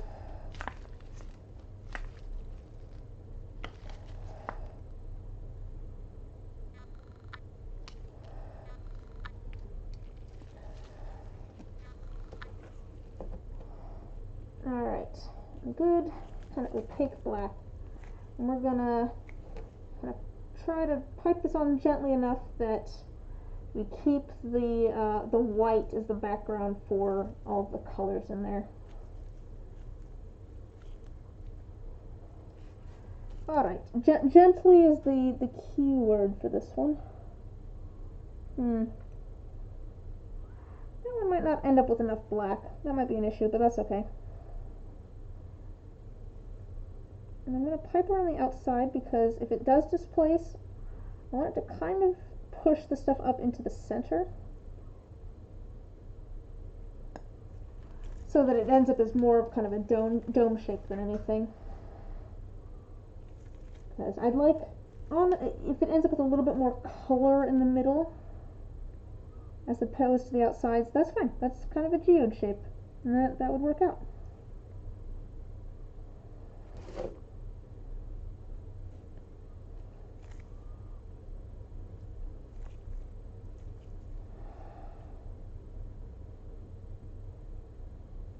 And this one I wasn't worried about being too messy with the other ones either, but this one I'm definitely not worried about being messy because it's the last color. It's going to be on top anyways. Sorry, there's some cured resin here. Let me get that out of there. Let's finish all of these up. I think I'll have some leftover resin, and that is perfectly fine. I'll just make some extra dice. I can use those as little bonuses that people. I usually send like an extra D4 of like a different design or just a random resin that I had left over with orders. So I'll probably make a couple of those. I might make some just spare dice too. I've had people ask about just raw dice and random dice, so I'm slowly adding to my collection of those as well.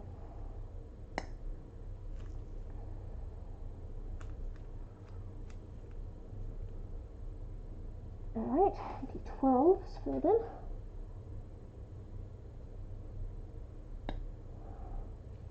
Get the D20. Yeah, there's a lot of, there'll be, I think, quite a bit of extra black. Looks like there's quite a bit.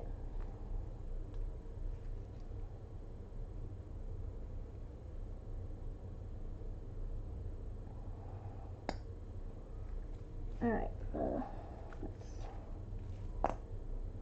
I'm just going to probably spoon the rest in, so empty out my pipette here, that way I can reuse it later. As long as I get most of the resin out of there, I can then pull the little tiny bit that's cured in there out and use the pipette again. Yeah, I have quite a bit of black left over actually, so let's use that for something. I'm going to set these off onto the tray with the others. I do have one little thing this will need to do, and that's the back of this, so let me do that. And I want that in a good purple.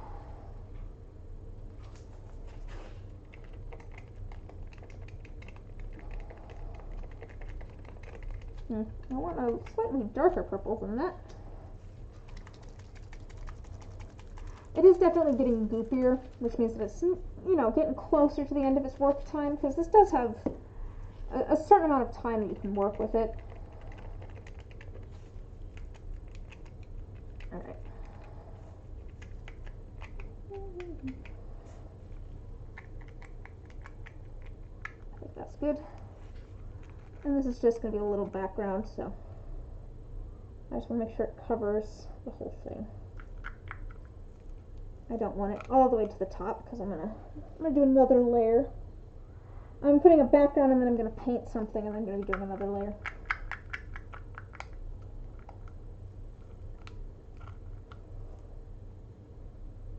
What is today? Today is Wednesday. Okay, I might end up pouring the second layer for this tomorrow, even though it's technically my day off tomorrow.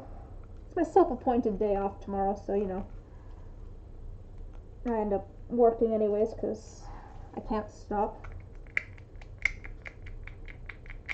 I think there was something I was going to do around the house tomorrow. What was that? That's the real question. I should be doing more stuff around the house. Doing more housework and cleaning. House is a little bit of a mess. I don't know that it was something housework related though. Alright, there's the purple. Let's see here. I've got extra, like I said.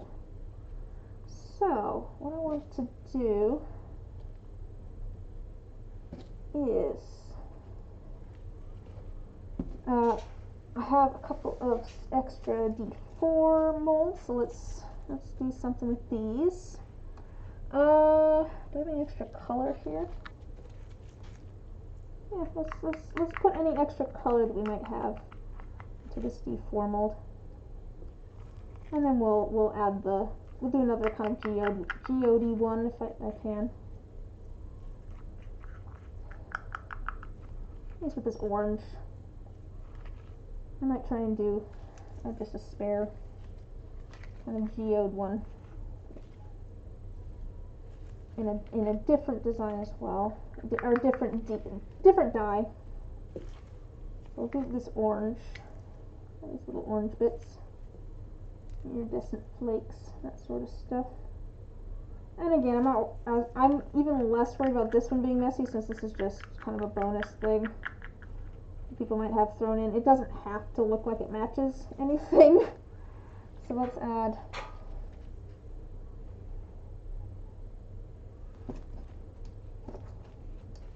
I guess I'm gonna grab one of these. That works. Okay, I'm gonna add a little bit of white.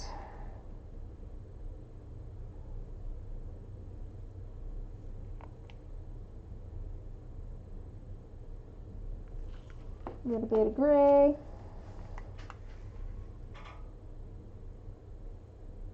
And the rest of the black. Not the rest of the black, but the rest in black. Because I don't think this is going to require all of the black.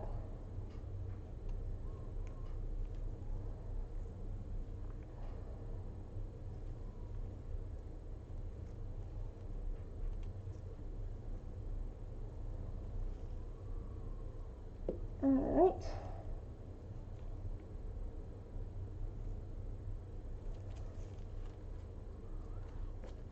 Okay. And then let's do like a D6 or something. Let's grab a D6.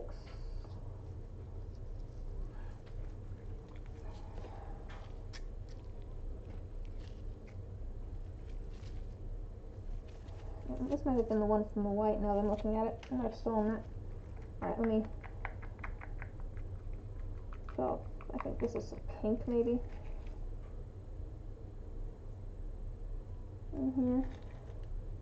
I'm just trying to use up the last little bit of resin that I have. There's just, a little bit less left in the bottom of these cups. I like to use as much as possible. Try and, I don't want to waste any. And I can do something with these spare dice that I make. That one's empty now.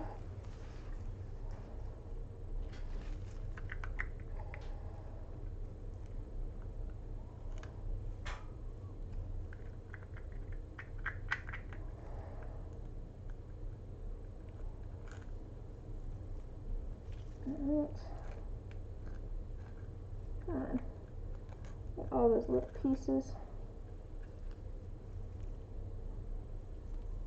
There's the blue, it looks like. That one's empty. A little bit of green here left. Let's put that in as well.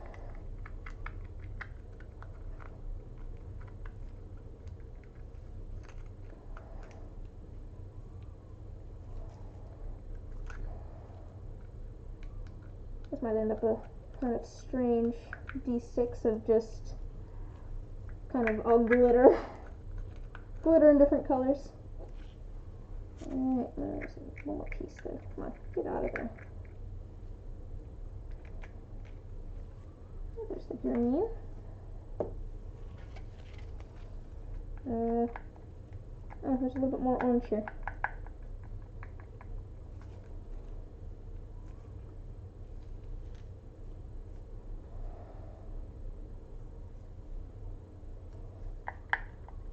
And I do want to do something with the last little bit of like yellows and oranges over here too. I'll probably throw those into a dye as well. I don't know what dye yet, but is there anything left?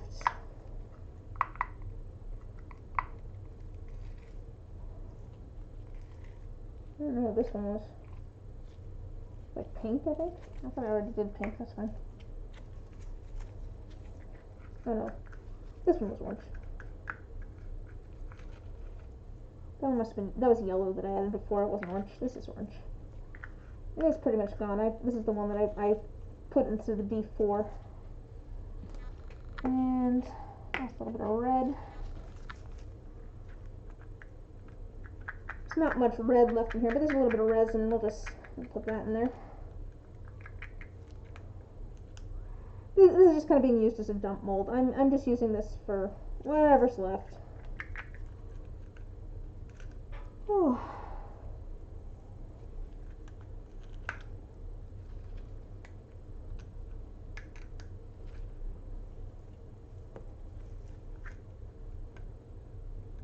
If anyone ever has any questions about what I'm doing or just about the process at all, please don't hesitate to ask. I'm always happy to answer questions or just hear from people and what maybe they're working on art projects too. I always like hearing what everybody else is working on. I'm nosy like that. Let's put the last little bit of purple in here maybe. Just a little tiny bit left of purple.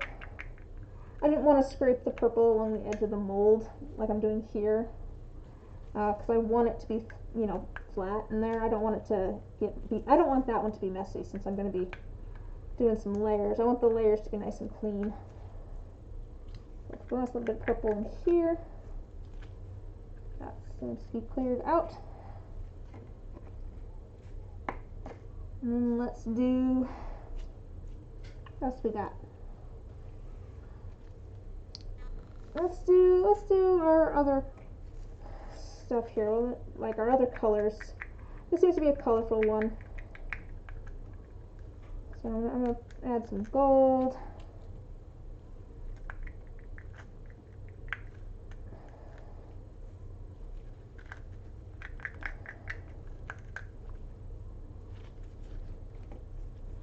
The reason that I'm setting my little wooden sticks onto the paper here instead of leaving them in the cups is that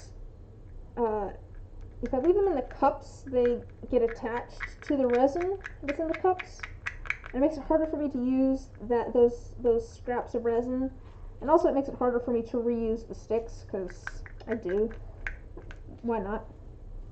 It obviously leaves my workspace a little bit of a mess, but my workspace was going to be a little bit of a mess anyways. It's going to be a little bit of a messy D6, that's fine. So this D6 is just going to have a little bit of everything in it. So I probably should spray all these down. To get the bubbles off of the top, because I left these lids open so that the bubbles could rise to the surface. And there's definitely been bubbles that have risen to the surface. I'll show you here. If you look at like this one here, you can see, it'll focus. There you go. You see all those bubbles? Those are all bubbles in the middle there. So pop those. A lot of people will like put a flame against it or a heat gun. I use alcohol, just rubbing alcohol in a spray bottle, because it breaks the surface tension of the resin so that the bubbles pop, and also it doesn't affect the curing. Part of it's just because I already had this, so it's thick enough that the bubbles are going to be a little bit harder to pop, but that's okay. Give them a second here. I already had it, and also you can damage your molds if you get them too hot, so I figured it's just a little bit safer to. I mean, I doubt that I would, but I don't want to risk it. Get all my yellows in here.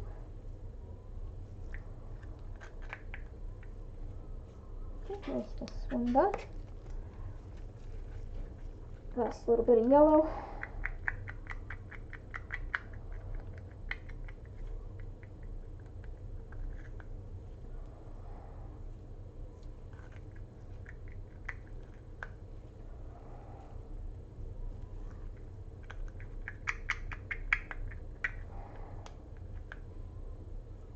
And there, I think that is all of my colors. Let me see if there's any. There's a little bit of clear left that I should scrape out. A little tiny bit of clear I put in here. How's my other clear one doing? Put a little tiny bit more on the lid, maybe. I'll take that little tiny bit of clear and put it in there. Set that back down. Alright, and then I think I'm just going to top it off with the white, because that's the most matching, I think, of the neutrals.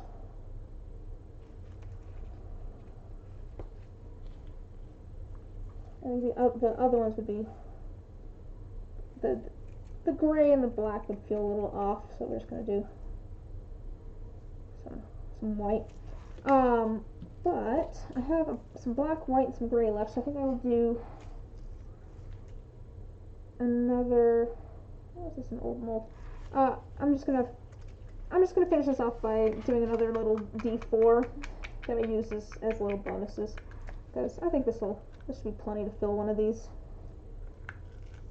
and not too much more than that.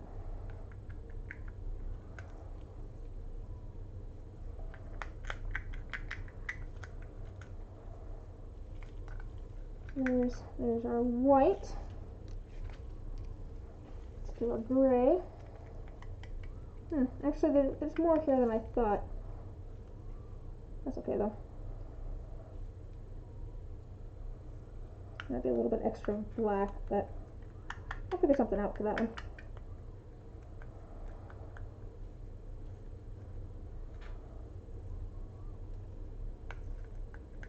I can also I don't have to fill these molds up all the way too, so I might, if I have some extra black, I'm going to just pour what I have left into a mold and then worry about completely filling it up later. Okay, there's the gray. Just as I have little bits. Okay. I'll put that black there and a little bit of black on the lid. And I think I'll put the last little bit of this black into some sort of D10.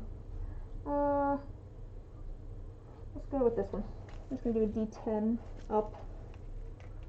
I have two different ways that I have my molds oriented. I have it with the highest number being up and the highest number being down. And they're good for different things.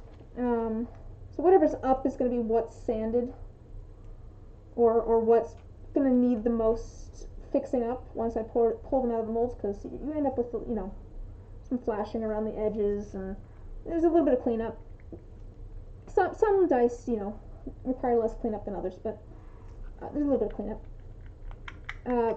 But if I'm doing something where I want things to be right side up, so I'm putting something into the die, like I've done dice with little lily pads in them that I painted. So stuff like that, I want the highest number on the top so that I can make sure that it's facing the right direction. It's, facing upwards. There's, I'll have the lower number at the top if I want to if I don't want to have to clean up the highest number face. So if there's like a glitter or something that I'd rather fall to the D20, like the highest face, or I think that I don't want to sand that face because there's something there or something like that.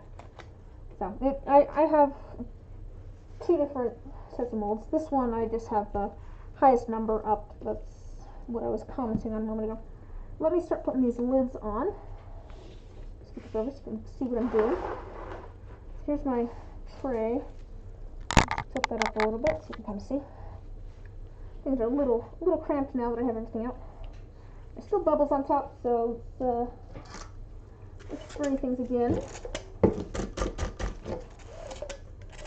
Alright, there we go. That's popping things. And there's a little bubble here. Oh, it's already popped. Perfect. Alright, this one, the little honeycomb piece is trying to escape, so let me push that back into place, and then I'll put this lid on. So That's the one with the little honeycomb pieces. Make sure that lid goes on. I don't want to push these down. I do want to make sure that the lids are kind of settled into the right place. I don't think this one's going to turn out how I wanted, but that's okay. I'll just do it differently next time. I know how I can do this differently. I'll just have to do it more than one pour instead of trying to do it all at once. I'm just being impatient, and it's not working. So put that one on. This one with the honeycomb in it. That's fine. Again, I just want to make sure my lids are all lined up exactly where I want them. Here's the one with the rose in it. I think this one might actually turn out. The 0 here had a big bubble in it, so I'm just trying to get rid of that before I put the lid on. That's why I put resin in the lids anyways, just so that hopefully I don't end up with those big bubbles. I'll put that lid on, make sure everything's kind of locked into the right place. I see a couple of bubbles here. Let's pop those. Yeah, if there's just a little bubble by the surface that didn't pop, I'll just pop it with a little stick. Alright, so there's the 20. Here is, make sure everything's good here. Looks like it. Here's the D12.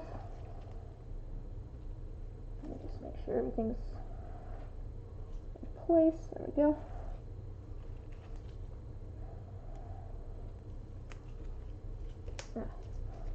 There's no resin in that 0, so let me move some of that. I wanted to fill in that 0. That's where I most expect air to get trapped. So let's see here. This is another D10. Doesn't look like there's air bubbles, so we're good there.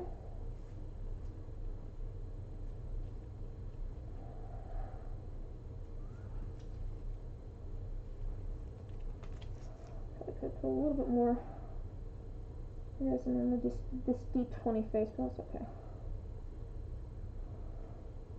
Like a little bit from the D20. I just want to fill in. I just want to make sure that I'm not going to get bubbles trapped between the design. Oh, what you're making? I'm making dice at the moment. I'm just kind of putting all the lids on now.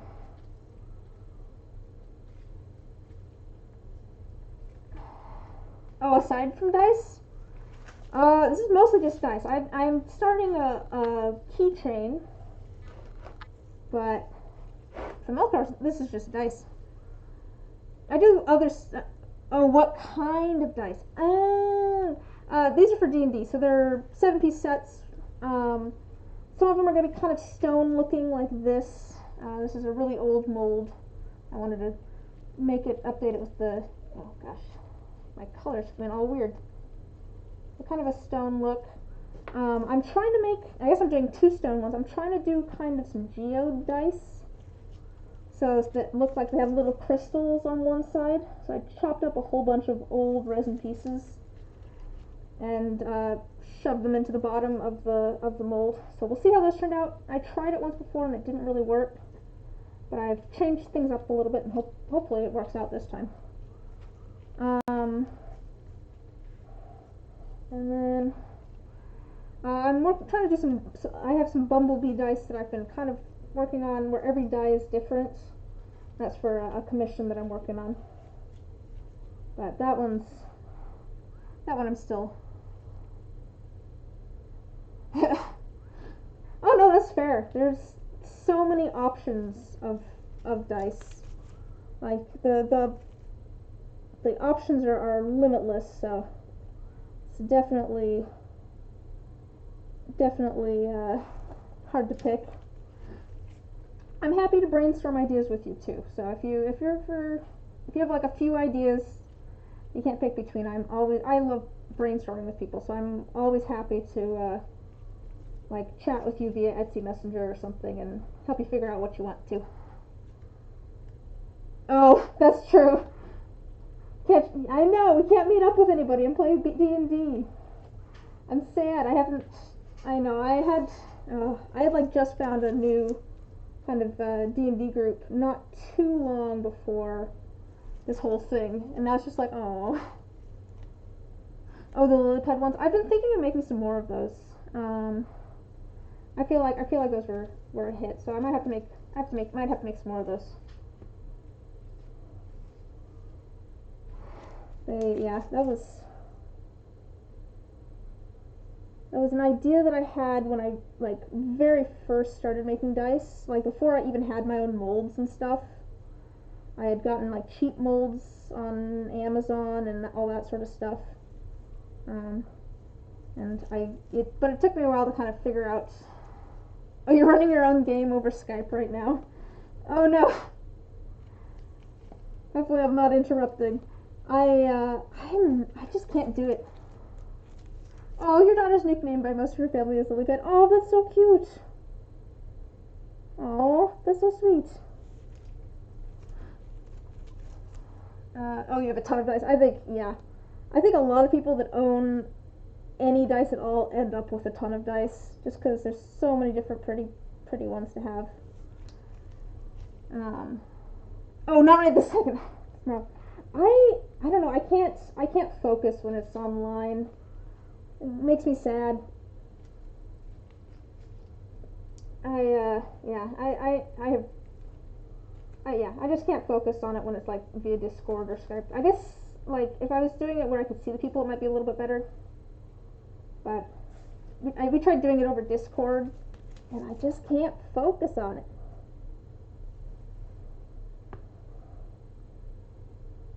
But I do also I like D&D because I like hanging out with people. I've said this before, and I'll say it again. Different people play D&D for different reasons. One of the reasons I like playing D&D is because I like chatting with people and hanging out. Yeah, in person is so much better. There's a certain amount of just like I like meeting up with people for dinner and having a common game to play together, like a goal or a task to work on. Like that's just fun. It's fun to have like a reason to get together. Oh, what's my fave character I've ever made? Ooh, I have.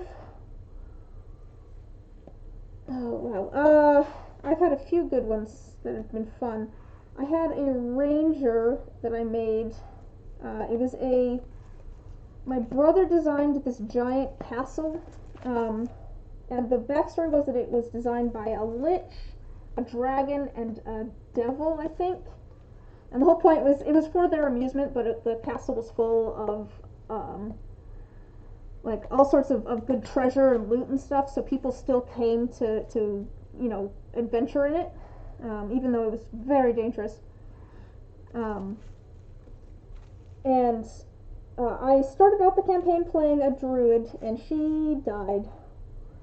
And so I came back as a ranger, and his name was Eamon, and he had a pet snake named Lucy, and he carried around a pitcher of really cheap wine that he was always drinking. And whenever his pitcher ran out, his snake had a second pitcher of wine that was an endless pitcher of wine, and she would fill it up for him. So he was just he was very hedonistic and all that sort of stuff. But I had kind of planned things. It was an idea that I'd had for a character from the beginning, and so I'd asked my brother, "Hey, could I do this?" And he was like, "Yeah, you have a fully fleshed out character and an idea. Sure, let's do it." And so we were wrapping up the game. It was like our last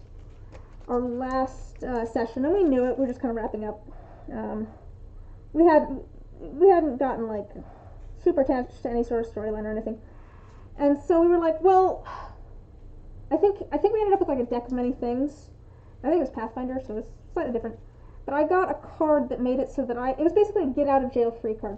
I could wish myself out of any one situation, and I couldn't wish anybody else out of it. I could only wish myself out of it. So I could basically say, "Oh, I wish I never got off of that cart," sort of thing. So if I went and did something and said, "Oh, I wish I never got off of that cart," I would be on that cart, but whatever I had just done would still happen. That sort of stuff. And so we were like, well, we're wrapping up. I ended up with that card. I was like, why don't we go blow up the lich? I was like, I can lead us to the lich. Sure, I think I know where the lich is. And so I took our 2 bags of holding because we were wrapping up. We were just messing around, and I had the get out of jail free card. So I set my, I left my snake with the other folks, and they all sat on the cart outside. I took our 2 bags of holding, and I walked into the building. I walked straight to the lich. I opened the doors to where the lich was. I casually sauntered in and said, "Hey boss, how's it going?" Because my character had been working for the lich the whole time. And just the look of shock on everybody's faces when I said that was amazing. Because my character, who I think he looked human, was actually a doppelganger that was working for the lich. He was one of the people that had been hired to work in this mansion. And his goal was to lead people to the lich, but I don't know, he's chaotic neutral, so my character still decided to just blow him up and threw a bag of holding inside the other bag of holding and blew everything up and said, "Oh hey, I wish I was still in that cart." But just the look of shock on everybody's faces was so much fun. I've had a couple. I love having characters that have secrets because it's so much fun when people find out about them. I haven't really played like an RP heavy campaign. I've done ones where there's a little bit of hello shopkeep, how are you doing? That sort of stuff, but not like character based stuff. But I have kind of well, first of all, how about you? What's your favorite character that you've ever played? Because I'm curious about that as well. But while you're typing that out, I have 3 things that I've found I need to make a strong decision for a character that I'm going to play. You've played so many. I know, so have I. I have a great paladin who she's a mess. She's literally, for her personality traits, I have written down confident, and then for her flaws, I have written down overconfident. Because her catchphrase is onwards, and she just jumps into anything, which is really fun. But where was I going with this? The 3 things that I need to make a character interesting, or that I found that I need to kind of have a good idea of how to play a character. One is a goal, like a tangible goal, like someone they are looking for, an item that they need, someone that they're gonna kill, something like that, something that they can tangibly achieve to work towards. They need a flaw of some sort, like hedonistic, overconfident, and some of those things can also be, good things as well. You can knows how to have a good time, is confident, that sort of stuff. Can also, just to an extreme. And then also a secret. It's just really fun to have some sort of secret. My paladin, she was masquerading as a guy because she was on the run from some different nobility. And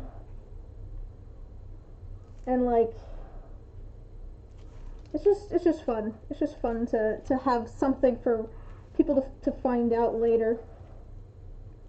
Alright, let's put this one on. This one I am going to push down just because of the way this one is set up. So to get that to sit right, I have to push that one down. Okay. And then this one can go on top, and this one will go over here. Did I have everything? I think I do. Let's see what is that? Okay, I probably should get off. I need to, I think, fill up my air compressor so I can put these in the pressure pot. But it's been a good night chatting with everybody.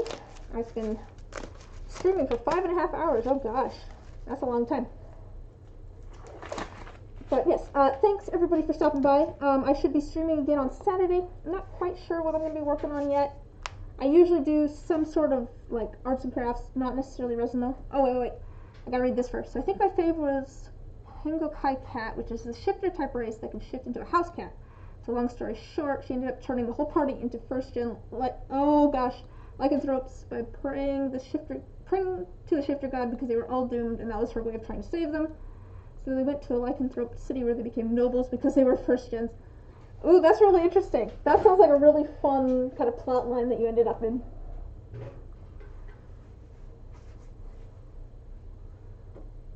But yes, I do need to get off for the night. So yes, thanks everyone for stopping by. I should be. Wait. Another long story short. I gotta keep reading things. They left and made their own kingdom, and then everybody party went except for her because she stayed with the dwarf king because she was the diplomat. Oh no. Oh no. But yes, if you. Oh, that's fine. I'm always happy to hear about people's characters. I just need to put these things in the brush pile. But yes, I'll be streaming again on Saturday at the same time. So 7 p.m. Pacific Standard Time if anyone wants to come hang out again. I don't know what I'll be doing yet. I don't know. More art of some sort. I do want to stream Minecraft at some point, but probably not this week. So, thanks for stopping by. I will hopefully see you guys later. And have a good night. Alright, bye.